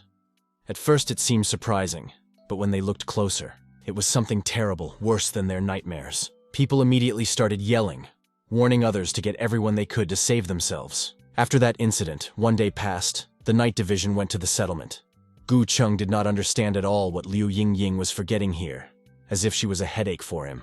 If he wanted to have fun, he definitely should have brought this girl with him, since it was so boring at home. A villager took them to the settlement, showing them where the people were. Gu Cheng couldn't believe his eyes when he saw that settlement. It was no longer an ordinary village. It was swallowed up by a black dome that emanated a murderous aura. After all, it was an area with a demon fully formed, and ordinary people couldn't get there. Liu Yingying was beyond excited, for she could use her zombie by letting him in to see what was going on. Gu Cheng noticed that there was some kind of surveillance on them, and therefore ordered them to show themselves. Apparently it was a villager. He immediately started asking Mr. Gu to save their village. His name was Old Man Li. Yesterday he went to the county town to buy something and just returned to the village. But those bastards did it! It was all their greed that was destroying the village. Whether the old man was in a hurry or not, it was more likely fear. Xiao Yi tried to calm him down so that he would tell him everything in order. It turns out that from the most prominent young man in the village, Li's name was Li Zhonghan. He went to work for merchants from an early age, and at a young age, he established a family business. His wife, a foreigner, was saved by him from brigands, and after their marriage they built a large mansion in the village and lived in prosperity, until a few days ago, Yonghan encountered a conflict while trading and was killed. This event turned their lives upside down. The people in the village blamed the girl, took all their possessions, and sorted out her husband's belongings. They forced Zhonghan's wife to die. When Chonhan was alive, he did these unfortunate people a lot of favors. Did the old man mean to say that these people deserved to die and deserved no pity? But his daughter-in-law and granddaughter were there, they were innocent. The zombie whispered something in his own language, Lu Ying Ying. The girl immediately turned to the old man afterward, asking if his sister-in-law had a mole on her left cheek, and was the child about 12 years old? These were correct characterizations. Chonghan's wife committed suicide by blood sacrifice, and was immediately turned into a rank 5 evil spirit. And more than 30 other people from all over the village gathered in the ancestral hall. This evil spirit retained human senses. There were probably not those in the temple who had wronged her. The human nature suppressed the demonic nature, forcing this demon to stay in check and not spring into action. But even if she was able to constantly suppress her demonic essence, the night division could not penetrate this place. 30 or more people were simply doomed to starve to death. But did she really kill all the wrongdoers in Li's village? Then why weren't her grievances dispelled? Gu Cheng felt as if a thought had struck him after this question. Did the old man say that her husband was killed in a fight? So who killed him? It was a disciple of the Dogon clan, Du Ziyang. Gu Cheng had already started to realize which clan was being talked about. Old man had heard that Du Ziyang had tried to forcefully buy one thing from Chonghan, but the money he offered wasn't enough. In response, he simply burned Yonghan to death. The old man also saw Du Ziyang hand over a bag of money to the village old man that day, presumably for him to send someone to drive Chonghan's wife to despair. Xiao Yi believed that they might have considered this case, and not, after all, it was related to the Dogon clan, which was outside Luo County. Lord Meng had once told Gu Cheng that ghosts could be evil, but human hearts couldn't be evil. But today he realized that human hearts could be more evil than ghosts. The captain ordered Zhao Jingming to take a few men and stand guard here. If he notices any changes in the cursed ghost world, he should immediately retreat with the men, and the rest would have to go with Gu Cheng to the Dogon clan and seek justice. If the heavens are biased, Gu Cheng will find justice in this dirty world on his own. The patriarch of the Dogon clan, Yu Baiqian, along with Du Ziyang, stood in the backyard of the clan, when a handyman immediately rushed over to them, informing the patriarch of some trouble. It was certainly not good to hear about the problems from the morning, but the patriarch had my full attention. It turned out that the night division had already arrived here, and it was known that they were looking for Du Ziyang. The guy immediately started repenting that he didn't know Zhonghan would be so weak, and he killed him by accident. How dare Chen Chunshan come to Patriarch Dogon and ask for his men? But it was not Chen Chunshan, but Gu Cheng, the captain of the Luo County Night Division that the old man had told about last time.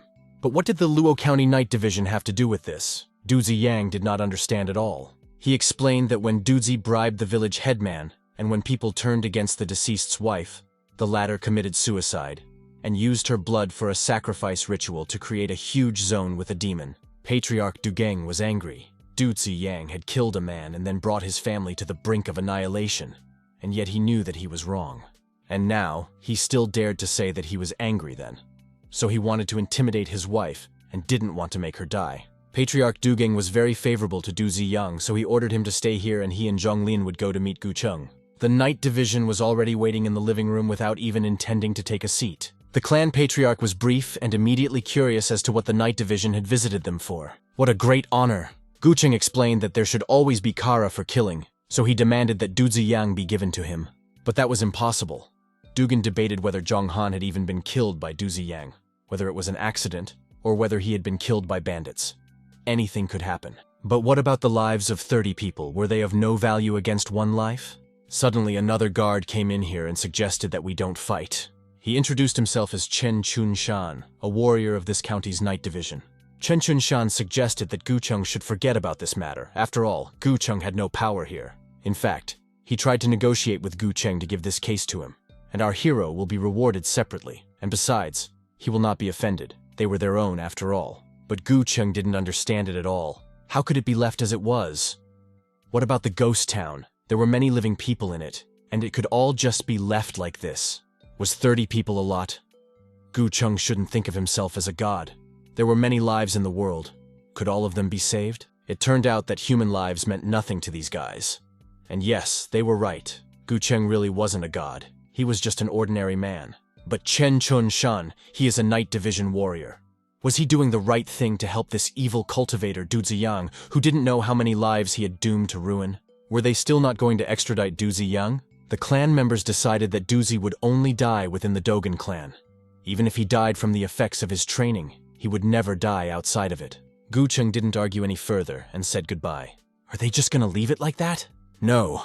Gu Cheng will show them that those who didn't respect life didn't deserve it at all. In Feiyun Valley, Zhou Cheng relaxed in his house and enjoyed the silence.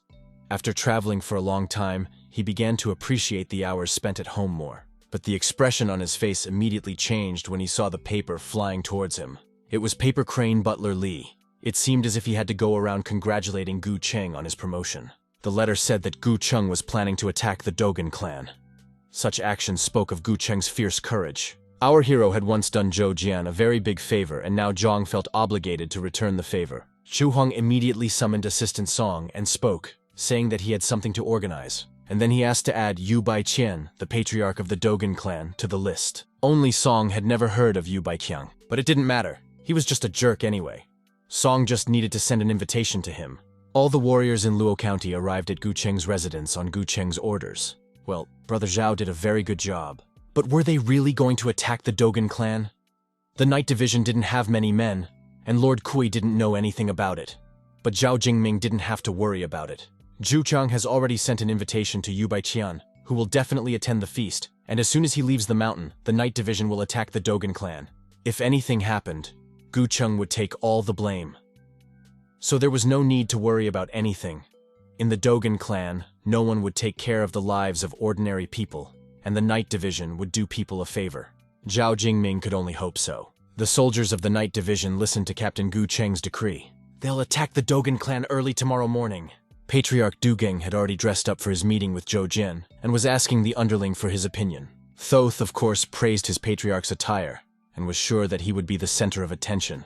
Apparently, the Taoist sect has recognized the Dogen clan's status.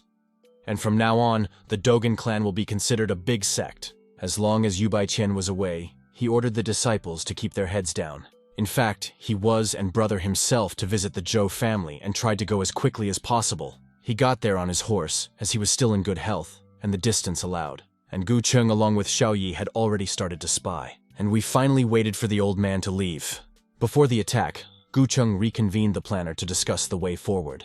Mr. Gu wanted the Night Division to use poison, but wasn't that too cruel? Gu Cheng didn't think so, after all. The Dogen clan had over 100 disciples, 5 times more than the Night Division. How would they fight them without poison? The Night Division uses their own methods to punish them. The Dogen clan didn't even spare ordinary people, killing them in brutal ways. Meanwhile, while they were reasoning, Lu Yingying had already prepared the poisonous smoke, and now she was waiting for Gu Cheng's order, for it was already possible to begin. And the order was, everyone was to take the antidote and prepare to fight. The antidote was in the form of a pill, and that was enough to prevent poison gas poisoning. Now that the antidote had been taken, it was possible to go on the attack. On guard were the men on duty who were tired of standing. The poisonous smoke immediately penetrated them and made them drop dead. They realized that someone was attacking their clan, but they could hardly fight. But it was possible to use one's power and blow away the poisonous smoke. They noticed that the invader was only releasing smoke and not appearing. Time was running out, and the energy was running out to keep the smoke defenses up. If that was the case, then why persist? Elder Tang was taken by surprise and completely did not understand why the Night Division had attacked the Dogen clan. But how many innocent lives were ruined because of the collusion between the Dogen clan and Chen Chun Shan? The clan was killing people, and Chen Chun Shan was just wiping their ass and covering for them. Gu Cheng didn't want to allow this to happen anymore, and took serious measures to do so. He felt no pity for these people, so he cut their bodies like this. It was already too late to protect Elder Tang. Nothing would save him from Gu Cheng anymore. To keep these guys out of the way under Gu Cheng's hand, Lu Yingying sicked her zombie on them. Surprisingly, he was able to deal with trained people with absolute ease. Tang was angry, for Gu Cheng was very insolent and arrogant. For this, the elder promised to destroy our hero's soul. He applied the soul extraction technique, and as soon as the technique started working, his hand transformed into a larger hand like that of a demon. But continuing to listen to this nonsense, Gu Cheng just got fed up. He knew all these techniques backwards and forwards, so he didn't even want to look at it, and used the dead man's hand to end it quickly. At the noise of this fight, Zhong Lin immediately rushed over and found his colleague dead. The reason for his death was also quickly learned by Jun. Gu Cheng had previously said that he would see him the next day, and here he was. Was Elder Jun surprised? Gu Cheng had attacked the Dogon clan, and now one of the elders wanted to arrange for him to meet a god. Of course, not with their own hands, but with other people's hands, staying on the sidelines. Other elders used special talismans that allowed them to control the elements of nature. Not only that, they could even throw swords. Gu Cheng had actually heard quite a lot of things about the yin-yang sword in the mud prison. Did he really even know this elder? If our hero had come here without knowing his enemies, it is unlikely that he would have been able to win. As they say, know thyself and thy enemy. But the clan had not prepared for Gu Cheng's reception at all. They didn't know much about him at all. Not even the few night division who worked side by side with him knew about him. The ghosts immediately clung to their victims, beginning to devour their clothes along with their flesh. This was the only way to get through 100 battles. Gu Cheng first distracted them and then simply cut off their heads. You'd think, how is that possible? But it's all called proper tactics. The other elders once again came running to protect their elder Zhang. Once again they wanted to take our hero's life. But will they succeed this time? They've talked enough for them not to be able to do that. Gu Cheng used the bloody abyss sword instead of chattering, which had helped him out more than once. It was just enough to lift it up as that spark split the enemy's body in half. Suddenly, Gu Cheng noticed a strange leaf circling around his shoulder. And later, this leaf turned into flexible and strong vines that enveloped his body and prevented him from even moving. It would be time for Elder Shi to do something while Gu Cheng was, let's say, held hostage. He reacted rather quickly, and immediately took advantage, attacking Captain Gu Cheng the moment he did. Our hero was quite curious, as only 6 of the 7 elders of the Dogon clan appeared. I guess we'll have to dig further to find out the reason for this. So without much difficulty, Gu Cheng freed himself from that grass. Did the elders really think they could hold Gu Cheng back with these vines? Zhang sat down with his mouth hanging open at this turn of events. The guards of the night division reported that the west wing had already been eliminated. The east courtyard had also been cleaned up, but Du Ziyang was never found. To save his life, the elder confessed everything and said that Du Ziyang was deep inside the mountain. The master sentenced him to solitary confinement. But will Gu Cheng keep him alive for this? The Dogon clan's night division chamber was found rather quickly. She was completely sealed in chains, and Du Ziyang didn't suspect anything, but he felt that something was wrong. Gu Cheng decided to use the bloody abyss sword to break these chains. The chains gave in as easily as if Gu Cheng was untying a bow on a gift box. So that's when the two of them met. But before finally making a decision, Gu Cheng clarified, was this man really Du Ziyang? But he didn't answer, only stared at the faces in surprise and asked who they were. The prisoner's behavior did not suit the night division. But Du Zi also did not stop sneering and threatened the guys that he would call the 7 elders now. Well, in that case, Wang Qing had to let this child go. What if he really calls the dead elders? Gu Cheng decided to take this guy, and the rest could take all the valuables. The low-quality pills everyone could keep, and the rest could divide the rest later decided. Zhao Jingming could understand the destruction of the clan, but he didn't understand why ruin it. Gu Cheng explained it by someone that this time, their goal was to act first and report back later, just like the previous time. They would need to bring something to Mr. Q. Chen Chunshan, along with his underlings, had only met Gu Cheng and wondered if he was going to rebel. But what rebellion was there even talking about? If he destroys the Dogon clan, he will become a rebel, and he thinks the Dogon clan is a sentinel of the Night Clan department, not a lackey of the Dogon clan. Well, now that he had seen his master killed, apparently he was angry and wanted revenge. Du Ziyang had been frivolously killing innocent residents, and Gu Cheng had confronted these killers many times. Chen Chunshan in turn had covered for them for many years. This was degrading to the dignity of the Night Division. Now the Dogon clan had been destroyed by Gu Cheng. Chen Chunshan shouldn't have sat on his ass and forgotten who he was. Well, that was the end of it for today. Chen Chunshan took his boys home, but as soon as he looked forward, there was something in his eyes. The monster crossed his path. He couldn't even move, much less run away. Fear made him stay still. Gucheng asked Xiaoyi to do something about it. Xiaoyi began to recite a prayer addressing the heavenly savior who filled the 10 worlds, uniting all heavenly beings. The prayer continued for some time, and her words seemed to reach the dark dome that engulfed the village. This prayer also enveloped the monster itself, who was clearly beginning to feel it. And later, his body began to dissect. When the entire demonic shell was gone, all that was left was the voodoo doll from which this monster was created. So prayer was able to clear all this curse that the widow had once placed. At dawn, there was no trace of what had once been here. You are the Zhou family's estate. The most beautiful girls were welcoming their guests. Bone himself, however, was very happy to see the girls and socialize with them. Of course, even now he felt very good because he was surrounded by only beauties, but the good mood didn't last long. A handyman came running into the room to deliver the bad news, but the man didn't share his mood and offered to have a drink together. But there was no time to drink, for the Dogen clan had been destroyed. Yu Baiqian couldn't believe his ears. Could this really happen in a few days of his absence? As the saying goes, nothing is impossible for Gucheng. Last night, everything had been accomplished, and it only took one night and a few of Gucheng's men to destroy the clan that was called the Big Clan. Absolutely, everyone was dead who was in the clan. The patriarch choked. He didn't even know how to react. Fury, bordering on disappointment, mourned. Yu Baiqian wished to destroy Gucheng and skin him, so he immediately set off on his horse. Apparently someone was in a great hurry to die, as our hero could observe. However, Yu Baiqian didn't have to run far away, as Gucheng had already met him. How dare he take the initiative to intercept Patriarch Dogen? Gucheng was too arrogant for this old man. Mr. Gu had already told Yu Baiqian that they would meet again, so he had come to see the old man off today. The main reason was that the 7 great elders were waiting for the patriarch below, and Naihekiao, one of the bridges leading to hell, wasn't waiting for anyone. They didn't talk for long, and Yu Bai decided to immediately use his potential to kill his enemy. Any lunges, Gucheng made up his mind to respond with the sword of Light Ying. Maybe ghosts and gods will open this foolish mortal's eyes. But the one was adamant. If Gucheng destroyed his Dogen clan for the sake of 30 ordinary people, then the patriarch decided to destroy Gucheng for it. It was a truly powerful battle. The opponents were both strong and both had their own scores to settle. Patriarch Dugeng let Du Ziyang live and is now paying for it with his own life and the lives of the entire clan. That was why Gucheng had destroyed the entire clan. Now it was the patriarch's own turn. He had misheard Gucheng's words, and everything had already decided not to focus on them and continue fighting. The lash he had gotten was used to eventually bind Gucheng, but for how long? For about 20 seconds at all. It was the same as if he'd held a tiger in a cage, wouldn't hold it for long.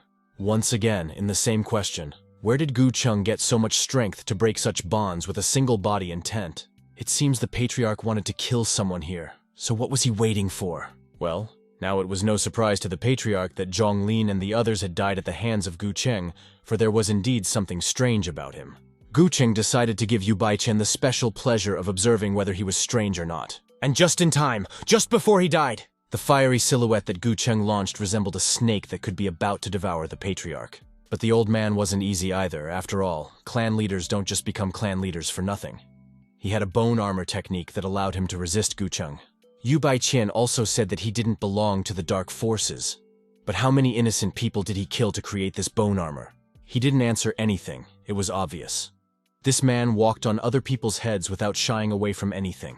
If Gucheng possessed an ordinary sword, it had already melted into ordinary iron. The outcome of the duel could change at any moment, as Yu Baiqian began to put up more serious resistance, and seriously wanted to bury Gucheng, along with his clan. Our hero was pushed back by a strong punch from his opponent, and couldn't hold on. The blow was so strong that he had to cough up blood, but luckily he was still conscious. It was hard to get up. Gucheng continued to sit propped up against the tree while Yu Bai talked about how he would take his bones when he died. But would that really be the case?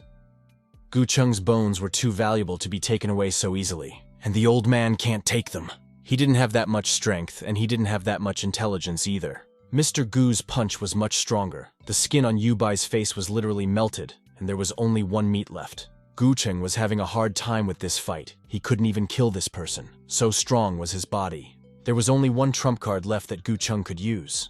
There was no time to think of any tactics. He had just unleashed a Jian Yellow monster from his talisman that had been waiting for its time for so long. Yu Bai will now be buried with his clan. There was no chance of survival at all. The monster instantly penetrated the body and like a parasite spread its tentacles across it. During this battle, Gucheng had lost too much blood, and it was evident from his pale face. He could take no more and fell beside his enemy. After a while, he found himself in a cozy bed. It wasn't until he woke up that he realized he wasn't lying in that field anymore. His head was splitting, but he had people close to him. Xiaoyi had been guarding his brother all this time, waiting for him to wake up. First of all, Gu Cheng was interested in how long he had been out and how he had gotten here. Gu Cheng slept for 2 whole days. Xiaoyi and Zhao Jingming were worried, so they went to look for him, and that night they found Mr. Gu lying on the official road. But there was no need to worry. Yu Baiqian's body was directly sapped by the head of Quizijie. The injury to the body was very serious. As for Jian Yaluo's monster, it shouldn't be used until the critical moment. Quizijie also wanted Gu Cheng to go to the capital to the main headquarters after he woke up. Gu Cheng took this news as a given. Today he decided to depart from his wounds, and tomorrow he decided to go. The next day, he appeared before Quizijie. The guard Chen Chunshan was also standing next to him. The encounter was not the most pleasant. Head Kui had only been gone for a few days, and Gu Cheng had already caused him a lot of trouble. Should Quizijie have been crying or laughing? Gu Cheng explained everything that happened by saying that it was an emergency, and he had no other way to save people's lives. Chen Chunshan thought our hero was a cruel piece of rat shit, ruining the reputation of the entire Hengyang Province Night Division. But no one asked for his opinion. Chen Chunshan was basically too weak-minded. He shouldn't forget whose side he was on. Quizijie ordered everyone to be quiet because what was most important right now was that the survivors of the Dogen clan went to the capital to lodge a complaint. Head Kui decided to go with Gu Cheng to Ling'an. But in the future, our hero should inform the head in advance if anything like this happens before acting. Chen Chunshan finally decided to leave Lord Koi behind. He certainly couldn't pass without running shoulder to shoulder with Gu Cheng, thus showing his disdain. Quizijie sighed sadly as he was left alone with Gu Cheng. The incident that Gu Cheng initiated was a very large-scale incident that Cheng directly realized. Well, that's okay, but our hero will have to deal with the Lord Commander himself. Gu Cheng had realized all his mistakes, and the next time he had to do something, he would be more careful. He would kill people, destroy the roots, and leave no problems behind. Quizijie recognized that Gu Cheng was indeed a worthy disciple of Meng Hentang, and in turn, Quizijie was too kind to him. But our hero was beginning to flatter. Gu Cheng had to remember one thing. When he spoke, he must never contradict the will of the great Lord Commander. Everything he said was the truth. Gu Cheng also reported on the trophies. He divided the pills and secret books into 2 parts. One part of 40% for everyone, and the other part of 60% for Quizijie personally. This approach was certainly appreciated by the head, for in this, Gu Cheng was even better than Meng Hentang. Tomorrow morning, Gu Cheng would head to Ling'an together with Quizijie. The next morning it happened. Our heroes went to the headquarters of the Night Division, where their actions were already dissatisfied. Quizijie was often called a fatty here, and he was also insolent because he caused many problems with his men and did not obey the commander's order to keep calm. But Quizijie didn't react in any way to such teasing. Only he didn't understand what was wrong with being fat. Chen Mazi, on the other hand, should take care of his Shounen mansion.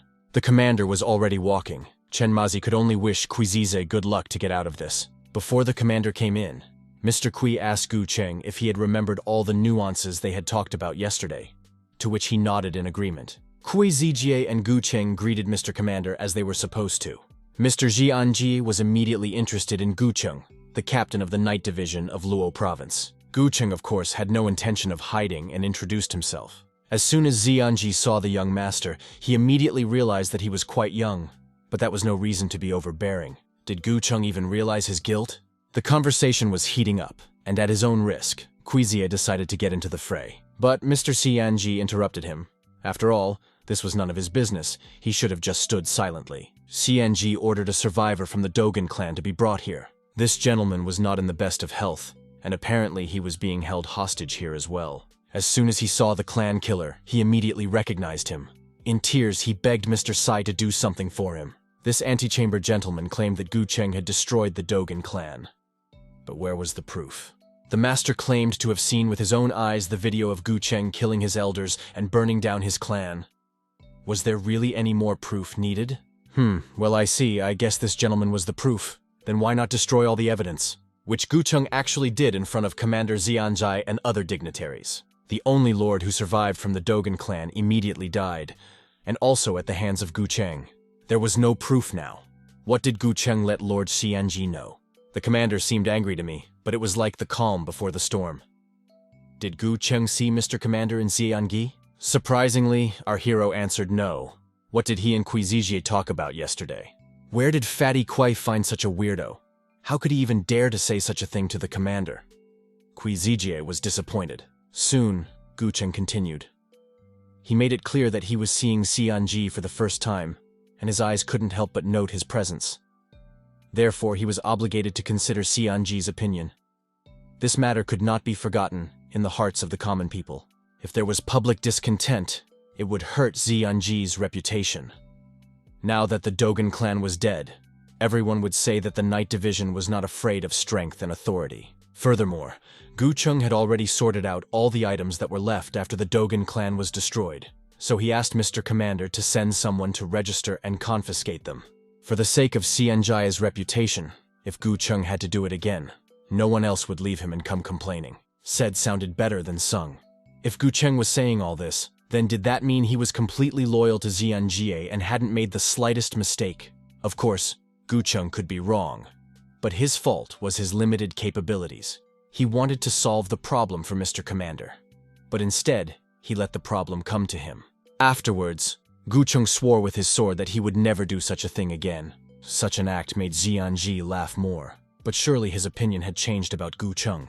Mr. Commander had once heard that Gu Cheng was promoted by Meng Hentang, but Gu Cheng was not at all like him. Yet he and Lordman were doing different things, but the essence remained the same. They were all guards of the Night Division, and as for sucking up skills, Gu Cheng had already successfully practiced them for 10 years. The bottom line was, Xianjie suggested that everyone disperse, correct their mistakes, and forget about the Ghost World points. Of course, this was a total rebuke to Quizijie, well, and of course to Gu Cheng, who were very worried before this meeting. Our hero had already left the room when someone immediately called out to him. It was the disgruntled Quizijie, and he was dissatisfied because Gu Cheng had decided to go rogue again, because that would cause Quizijie to lose his head along with him. But it was precisely because Gu Cheng understood that this great man wanted his subordinates to conform to his preferences, not even caring about the rightness or wrongness of matters, that Gu Cheng boldly communicated like this. All of this great man's decisions were always correct. In the Lord Commander's opinion, Gu Cheng had made a mistake and disobeyed him, and the trouble had been resolved before his eyes, and Gu Cheng just needed to explain that he had been obedient, that it was just a little trouble and he had resolved it by dealing with it. Gu Cheng was so young, yet he could read people's minds so well. Well, it's a good thing Quizijie was so mature. Gu Cheng, like a young mother, sat together with his ghosts, deep in thought about something. He had to spend a lot of material to move 5 ghosts. But still, he was glad it was done. Plus, the ghosts were strong enough to hold a huge sword that not every human could even hold. And they could even move such things through space. The storage place of the 5 ghosts was more than Gu Cheng could have imagined. Things were much more comfortable with those privileges. When Gu Cheng came back from his meeting with Xianjie, it had been several days and he had been alone all these days. He finally decided to go out. And then he decided to go out to eat, because he had to go to bed soon. Already several nights in front of Gu Cheng's room, Lu Yingying had been waiting for him, and finally caught him. She wanted to talk to Gu Cheng about something, and the topic of this conversation made her terribly embarrassed. Something she couldn't even hide. However, Gu Cheng himself was worried, because usually this girl didn't want to talk to him so seriously about anything. So what did she want? It was very difficult for her to start a conversation. Excitement confused all her thoughts. Still, she couldn't withstand Gu Cheng's steely gaze and literally yelled out that she wanted to join the Night Division. This was really stressful for Gu Cheng, because he already thought that Liu Yingying would confess his love to him. But thank God everything was fine. Liu Yingying wanted to join the Night Division even though the corpse catcher bloodline was powerful. But she didn't know how many people in the entire world belonged to this bloodline. Liu Yingying was just a girl and alone. She was often lonely and also bullied. This conversation was difficult for both Gu Cheng and Liu Yingying, for it was quite a personal topic and sad. He didn't even know what to say to the girl, and just turned around in the other direction without letting those words out of his head. In the end, he promised Liu Yingying to talk about it tomorrow.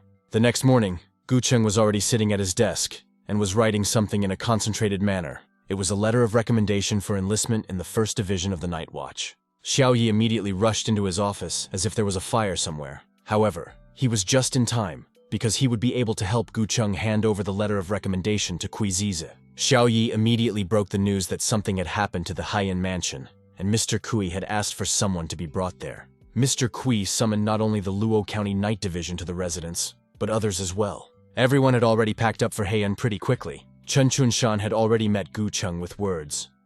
Wasn't this the Gu Cheng who had gone to Linen Province and was scolded by the commander and now returned?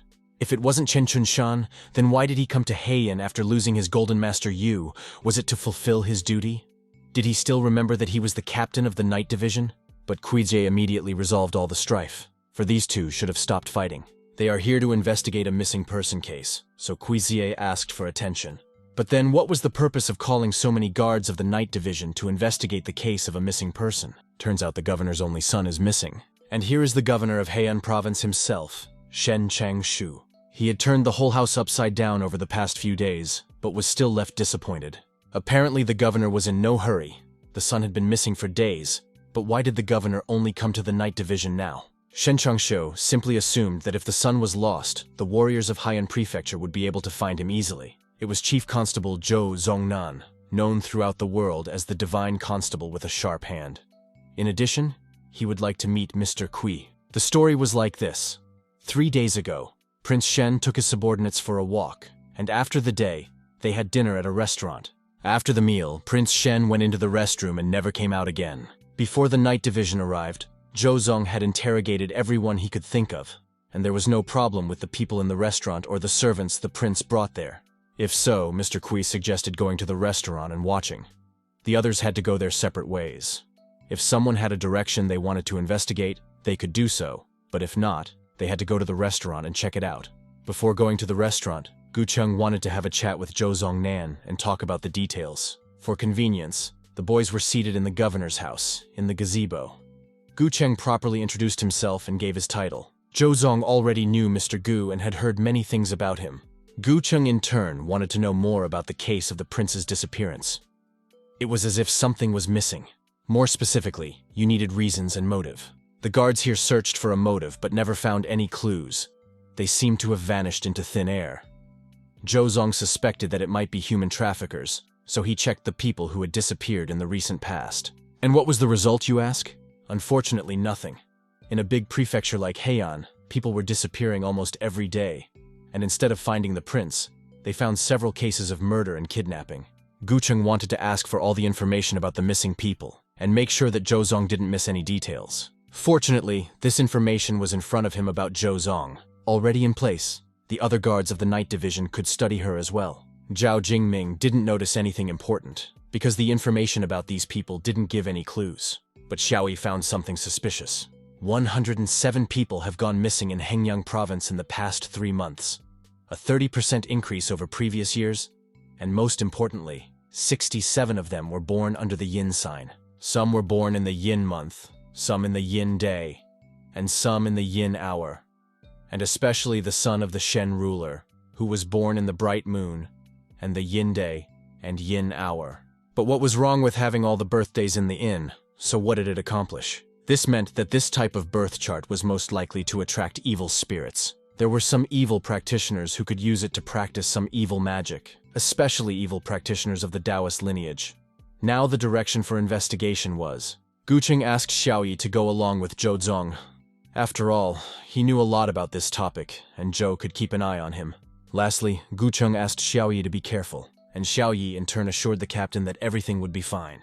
The Night Division stayed overnight in Heian Province, all the while working on the investigation. Finally, Xiaoyi did learn something after all. Gu Cheng gave away Changchun Temple and Kulian East. This was actually what Xiaoyi wanted to say, which was why the guy was so surprised at how Gu knew about it. The nearest Taoist temple was Changchun. Gu Cheng knew the people there, which meant he could be more confident. But more importantly, if he was unwilling to share such an important thing like the elixir because he was overstaying in seclusion, then he had long suspected him. One day, Changchun Quan, who had gone into collective seclusion, didn't want to participate in the sharing of the elixir. Actually, that was the only thing these missing people had in common before they disappeared, was that they had been to the Changchun Temple. Then they should have gone right now and seen what those people were up to. Changchun Temple has always been a place where the people of Heian lit incense and worshipped the Buddha, but the current clues weren't enough. There were many people at this temple, and they all hoped for God's blessing and came here with their prayers and requests, and some with gratitude. and many of them were grateful to the Taoist priest who served there. There were enough visitors, and it is quite possible that they went there because of the priest who seemed good to them. The priest communicated with people and gave them sound advice, which people believed in. From afar, Gucheng immediately said hello to Qiu Zhenren, who surely recognized him. Qiu Zhenren hadn't even expected to meet Gucheng here, so he was slightly excited about this encounter. As fate would have it, Gucheng wanted to discuss a few things with the master of Changchun Temple. The master was to wait for him in the guest room, but before that, Qiu Zhenyu needed to talk to the master himself. They could also rest in the guest room, but surely the master would be coming soon. Zhuzong noticed that this Master Qiu was slightly agitated and seemed to be thinking about something. But just because there was something on his mind didn't mean anything yet. But from the first time Gucheng first saw him, he had a feeling as if he was up to something. Pretty quickly, the boys were ushered into the guest room. Qiu Yixin, the master of this temple, was already waiting for them there. He welcomed Gucheng as a guest. This was the first time Qiu Yixin Gucheng had seen him, so it was a pleasure to meet him. But putting all these courtesies aside, Gucheng immediately struck up a conversation about the disappearance of the governor's son, Prince Shen. Qiu Yixin knew something, because before he disappeared, Prince Shen had come to Changchun to pay his respects. But alas, it was a pity that things had ended so miserably. Qiu Yixin spoke about it very lightly and directly. Was he indulging himself, or was it really none of his business? If Qiu Yixin was suspected, he was authorizing to search the Taoist temple right now. Master Qiu was too worried. And how could Changchun Temple have anything to do with this matter? Gucheng decided to withdraw the night division from here. Xiaoye still couldn't help but think that there was something wrong with this temple. Guchen thought the same thing and said that he would definitely come back here. It was nightfall in the temple, but that didn't mean everyone there was asleep. Qiujin went down to his master's basement room, along with some kind of bottle. And in the basement you could see the whole morgue. There were 2 dead bodies lying here, and to admit, Qiu Zhenyu was uncomfortable being here. While his master didn't give out anything like this, Master Qiu took out a pill from the bottle and put it into the mouth of the deceased. The deceased's eyes seemed to fly out of his skull and his body began to tremble. Soon, without stopping shaking, blood flowed out of his eyes and nostrils, and the pupils turned red. This was not the effect Master Qiu had expected. Something had failed again. Kyojin suggested his master to stop. After all, the night division was already following them, and there was still a chance to turn back. But these words were like an insult to the master. He was angry, and did not intend to restrain himself, giving his assistant a good slap. So many people had died at their hands, so much effort had gone into it, and now he, the master, was being told to turn back. Changchun is eternal life, and the master temple in Changchun is the temple of eternal life. Qiu Yixin wanted to become the supreme Taoist monk. In a few days, his Changchun temple could become the most powerful Taoist temple in the world. Eternal life, that's what Master Qiu was trying to achieve. Wang Qing immediately ran to his commander with some sort of report. While Gu Cheng along with Liu Yingying and Xiao Yi were discussing something, Wang Qing turns out to have found a ledger that apparently had significance. But what were these record books for? Changchun Temple didn't want to share the elixirs, and Gu Cheng thought that they might have already bought a large number of items in advance. The ledger even included the fact that apparently Qiu Yixin bought everything by himself. But that was even more suspicious, for he might well have sent his underling. Liu Yingying knew better than anyone that with the written ingredients, it was possible to create pills to purify the 3 corpse worms. The 3 corpse worms was an evil technique from the corpse catcher clan that could absorb a person's essence and turn them into a living corpse devoid of any will. It had to be done to a living person, and this was a taboo even in the Liu Yingying clan. It seems that Changchun Temple had something to do with the disappearance. This should have been reported to Mr. Qiu. As soon as he heard the news, of course he doubted. After all, how could the temple be involved in the murders or disappearance of people? And Qiu Yixin, he's a holy man. But still, what kind of person was Qiu Yixin like in the past? This old Taoist priest was honest, but he was arrogant. He claimed to be an orthodox Taoist, so he would not do anything that was against the law. But it was certain that all the missing people had been to Changchun Temple. For most people, the date of birth is very important. No one would need to give their date of birth, if there's only one situation. That is, when they came to the temple and asked for predictions. In this case, they had to give their date of birth. It made more sense for Quizijie to now suspect Changchun Temple and Qiu Yixin. Now he ordered all the Night Division guards and Gengjia guards in the Heian Prefecture's Night Division unit to assemble and depart for Changchun. Kyo Yixin, meanwhile, did not give up hope, but was completely frustrated as he had nothing else besides corpses. The entire basement was filled with innocent people who had died at the hands of the Taoist. What he wanted wasn't working, but he had wasted and killed so much that he just couldn't stop believing that nothing would change. Right at this moment, the gentleman was caught. The night division was met by Chu Yixin's underlings. Kuiziji immediately made it clear that he wanted to see Master Chu, but the handmaidens spoke as if it were deep night and it was the wrong time to meet. The servant was afraid that Kuizie was breaking in like this, because he could be punished for it. But for the head of the night division, it didn't matter. Still, the servant did not give up hope, and asked the night division to go back. But fortunately, Master Chu had already stepped out on his own to meet the night division. If Mr. Kui's own person came to him, O felt it necessary to come out and greet him even if he was asleep. Kuei didn't humor him and immediately asked, why did Chu Yixin need the ingredients to create the 3 corpse worm pills? This question took Chu Yixin by surprise. He didn't expect the division to start to find out everything so quickly. Could it be that Chu Yixin would continue to remain silent like this? Did he not want to say anything?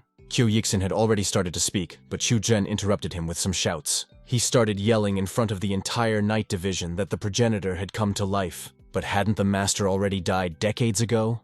Chu Yixin was a bit confused, and completely confused. And the night division immediately rushed to get a peek at what was going on. In front of them was a huge corpse that had literally crawled out of the hard ground.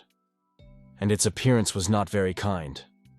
There was an evil aura around it, which made it scary to be near it. Kyo Yixin, the 23rd generation master of Changchun Temple, welcomed the return of the progenitor, as if he hadn't believed it until now. Chojun tried to stop his master. After all, the progenitor was actually not alive. But it was too late. He had already approached, and the huge, bony dead man's hands grabbed him like a little doll, and then squashed it like it was just a mosquito. How many years had Kuizie lived? But this was the first time he'd seen such crap.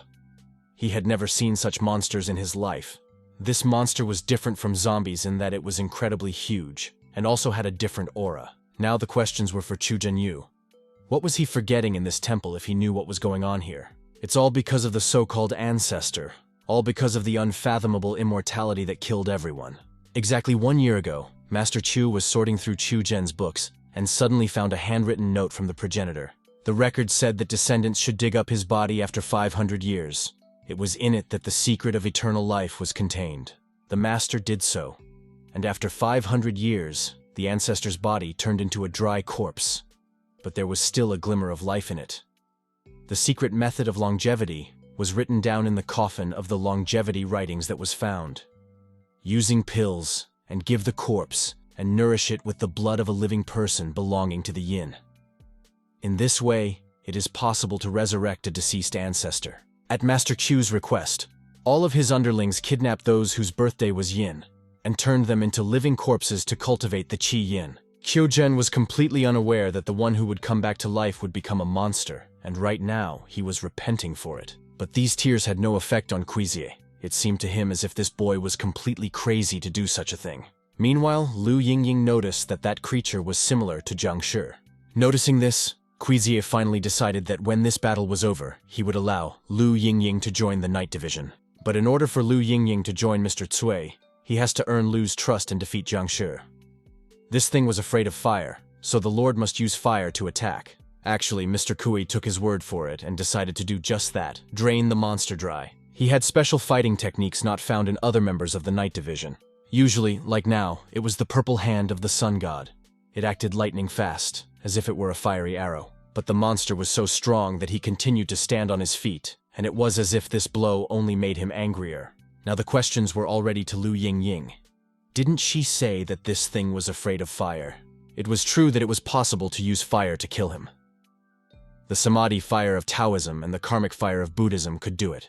But Kuizie's fire was too weak. The other monsters were beginning to awaken as well. They were much smaller in size than Jiang Shi, but that didn't make things any better, because they would still have to be handled as well. The zombies were getting bigger and bigger. They were growing like yeast and were not going anywhere. Chen Chunshan fell into the hands of one zombie right in front of Kuizie's nose, and could only scream, but there was no strength to fight back. Captain Sui ordered everyone to retreat to the other half of the mountain and slaughter the stronger walkers, while the rest of us retreated down the mountain to prevent these zombies from entering Haiyan territory. To Gu Cheng, he gave his special badge that would carry Kuizie's power. With this badge, Gu Chung would have to go to a military camp and order the local garrison to help interrupt the zombies. At this moment, our hero noticed that Mr. Quay was indeed worthy of being a commander.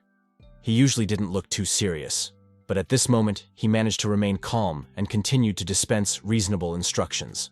Gu Chung immediately obeyed his master's will and ran towards the military camp. He himself could not allow the zombies to enter the city. It was already deep night and all the warriors in the camp were asleep. Gu Chung didn't know who to specifically address here, so he just shouted that he wanted to see the local general. Sun Bingjin came to his call. He was the adjutant of General Heian, and he was interested in what Gu Chung wanted. Our hero briefly explained that something strange had happened at Changchun Temple, and Lord Kui had ordered him to come to General Sun Sheng to mobilize the garrison to exterminate the wandering zombies. Sun Bingjin looked even a little scared after this news, but immediately said that he would go and report to the general. Did Heian Prefecture really have an army and a general? Song Bingjin's explanation for this was that there was nothing they could do about it if it was sent down from above. The chubby and drunken general didn't understand at all. What was the point of killing zombies at night? What was wrong with these people in the first place, and why weren't they resting when they should have been doing it at night? And it was really a general. Gu Cheng wasn't embarrassed that he was a higher rank and sent him to sober up. After all, there was even such a saying, trouble comes out of the mouth. Of course, such words infuriated the general, who remembered that he was still in office. Song Bingjun also had to remind Gu Cheng that the general in front of him was a general after all. But he didn't care at all who this person was. Gu Cheng had orders and wanted a clear answer whether the general was going to send troops or not. Sung Bingjun had to whisper something before the general finally issued a positive reply. And after Gu Cheng got his way, the general was angry and didn't understand what was so special about this night division guard, that he was so brazen. Song Bingjun understood very well that when it came to things like this, the government and army should unconditionally obey the night division. Meanwhile, our warriors were already under Changchun Mountain where the living dead had been brought out. And when they were a safe distance from the city, they would start fighting. As they say, art is an explosion. And Xiao Yi had mastered it perfectly, launching several talismans that immediately blew up the zombies. Wang Qing was masterful with his sword. He could chop up several living dead people at once with a direct hit to the head. Lu Yingying was stressed out because there were too many missing people who were now zombies. She didn't have to fight. Her zombie did it instead. Alas, it was unknown how many corpses were buried in that area, for some of them were over 100 years old. Gu Cheng had already come to the rescue. His strike was incredibly powerful. His sword worked wonders. And yet then, he had not sacrificed his life in vain to end up with such a beautiful trophy. The guys were happy with Gu Cheng's appearance. They were coping, but they were glad that he showed up at their place rather quickly. However, he was also glad to see his brothers, with whom he had been through many battles. Wang Qing and Xiao Yi could still hold off the zombies with all their strength, but they kept advancing. And the more the guys killed them, the more they became. The Heian army should be here soon. Plus, there were about 1,000 of them. And the night division should be able to cooperate with each other without any problems. Everyone should be careful. And Gu Cheng decided to return to the most important zombie. Xiao Ye wished Brother Gu good luck and to be careful. However, they didn't doubt Gu Cheng's abilities. They could always rely on him. Gu Cheng cleaved through the forests very quickly, rushing past the zombies. He didn't know what was going on in the mountains, and so he hurried through them quickly to avoid wasting time. And yet you couldn't do it quickly, because pesky zombies were everywhere and you had to fight them off. They were appearing from all directions. Luckily, Gu Cheng was attentive enough to notice them even from the back. He cut them down like firewood, sparing no one. There was blood splattered everywhere on his face and clothes, but he was so used to it that he didn't pay attention to it. Also, these zombies were pretty much survivable, but when their half-bodies were chopped up, there was nothing else they could do and they couldn't regenerate either. It must have been when they were alive. It is quite possible that they held places of honor in the Changchun Temple. Gu Cheng was still very gouging and couldn't be stuck among these zombies for a long time, so he had to use his beast to speed up the process and clear his path. But as soon as he did so, he saw several fire talismans flying past him. Apparently Gu Cheng was their ultimate target, that's why they exploded. These were Chen Chun Shan's talismans. Apparently in this way he was trying to find out what technique our hero had just used. So why was that technique so similar to the demon arrow? Apparently this rat has been hiding here all along, and didn't even deign to help, even though he didn't need to. Chen Chun Shan was displeased that Gu Cheng was trying to change the topic. After all, he was going to report this to Lord Kui. After all, the night division was forbidden to use demons. Apparently, Chen Chun Shan had long since gotten used to being a dog instead of being a man. Gu Chung didn't even hold a grudge against him for this. After all, how could one hold a grudge against animals? Chen Chunshan still demanded clarification and advised Gu Chung to speak up. Could it be that Chen Chunshan had heard of an expression like, kill to silence? No hints. Chen Chun began to seriously fear Gu Chung, for there were many tales about him and his cruelty. He took those words as truth and saw that this guy was really going to kill him, and he didn't want to waste the special fire talisman that Patriarch Yu had given him. But while Chen Chunshan was thinking about whether to use his defense fire talisman or not, Gu Chung was already channeling the monster Jian E Luo. Still, he dared to use the firewall talisman. It wasn't too late, but the firewall couldn't withstand such a powerful strike as Chen Chun had hoped. Jian Yelo penetrated straight into Chen Chunshan's chest, giving no hope of life. Did this idiot really think that Gu Chung wouldn't dare to kill him after all? Things were not going well for the warriors, as they had to fight against the most enraged zombie. Luckily, this guy got lucky today, as the zombie decided to flip him off and quite possibly he'll survive. All the more so because his brothers were always ready to help and support him. Fate favored him. Quiziz ordered one of the warriors to get out of the way and bring the wounded down the mountain, as there were already quite a few of them. Next, Mr. Kui decided to act on his own at his own risk. This Jiang Shi was a boss among the other zombies and was not so easy. Gu Chung by then had already returned to watch the duel and didn't know how long Mr. Kui would last. After all, neither the demon arrow nor the blood oath had any effect on Jiang Shi. Gu Chung was approached by Qiu Chen to ask for some favor. In response, Gu Chung began to quarrel. After all, Zhen just destroyed Changchun Temple and now he wanted Gu Chung to help him. He actually wanted to stop the teacher, but it was too late, and now he decided to make up for it with his own life.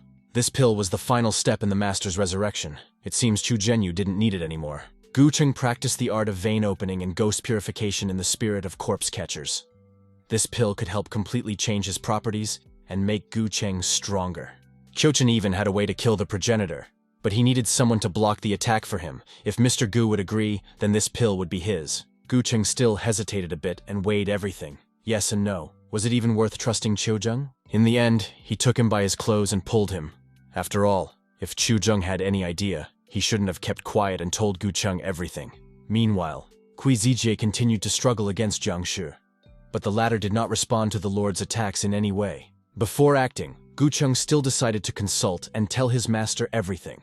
It needed to be a mutual decision. Qiu Zhen said that he had a way to kill the progenitor, but he needed the night division to create that opportunity for him. Before making a decision, Quizie interrogated Qiu Zheng in whether he was confident in his actions. Absolutely yes, Qiu Zhen asked to trust him and Quizie went along with it. Still, the master wanted to win this big game. 2 huge palms with the size of the zombie's own head pinned him to the ground and prevented him from even moving. Gu Cheng hurried Qiu Zheng and they immediately ran to Jiang Shi's body. Right on the way, Qiu Zhen wasted no time and began reciting an incantation that began like this. With the power of blood, summon the Daomeng fire. Everything was going according to plan so far. Fire was starting to spark around Qiu Zhen's body. But suddenly 2 snakes came out of the zombie's mouth. This was very bad, and for a moment, Zhen was even confused. But Gu Cheng reacted quickly and immediately clipped those snakes, asking Kyusho to stay focused on his process. Thoth continued to recite the spell. They were already in the heavens and were in the immortal world. So let the way be opened by which all that is foreign here has appeared.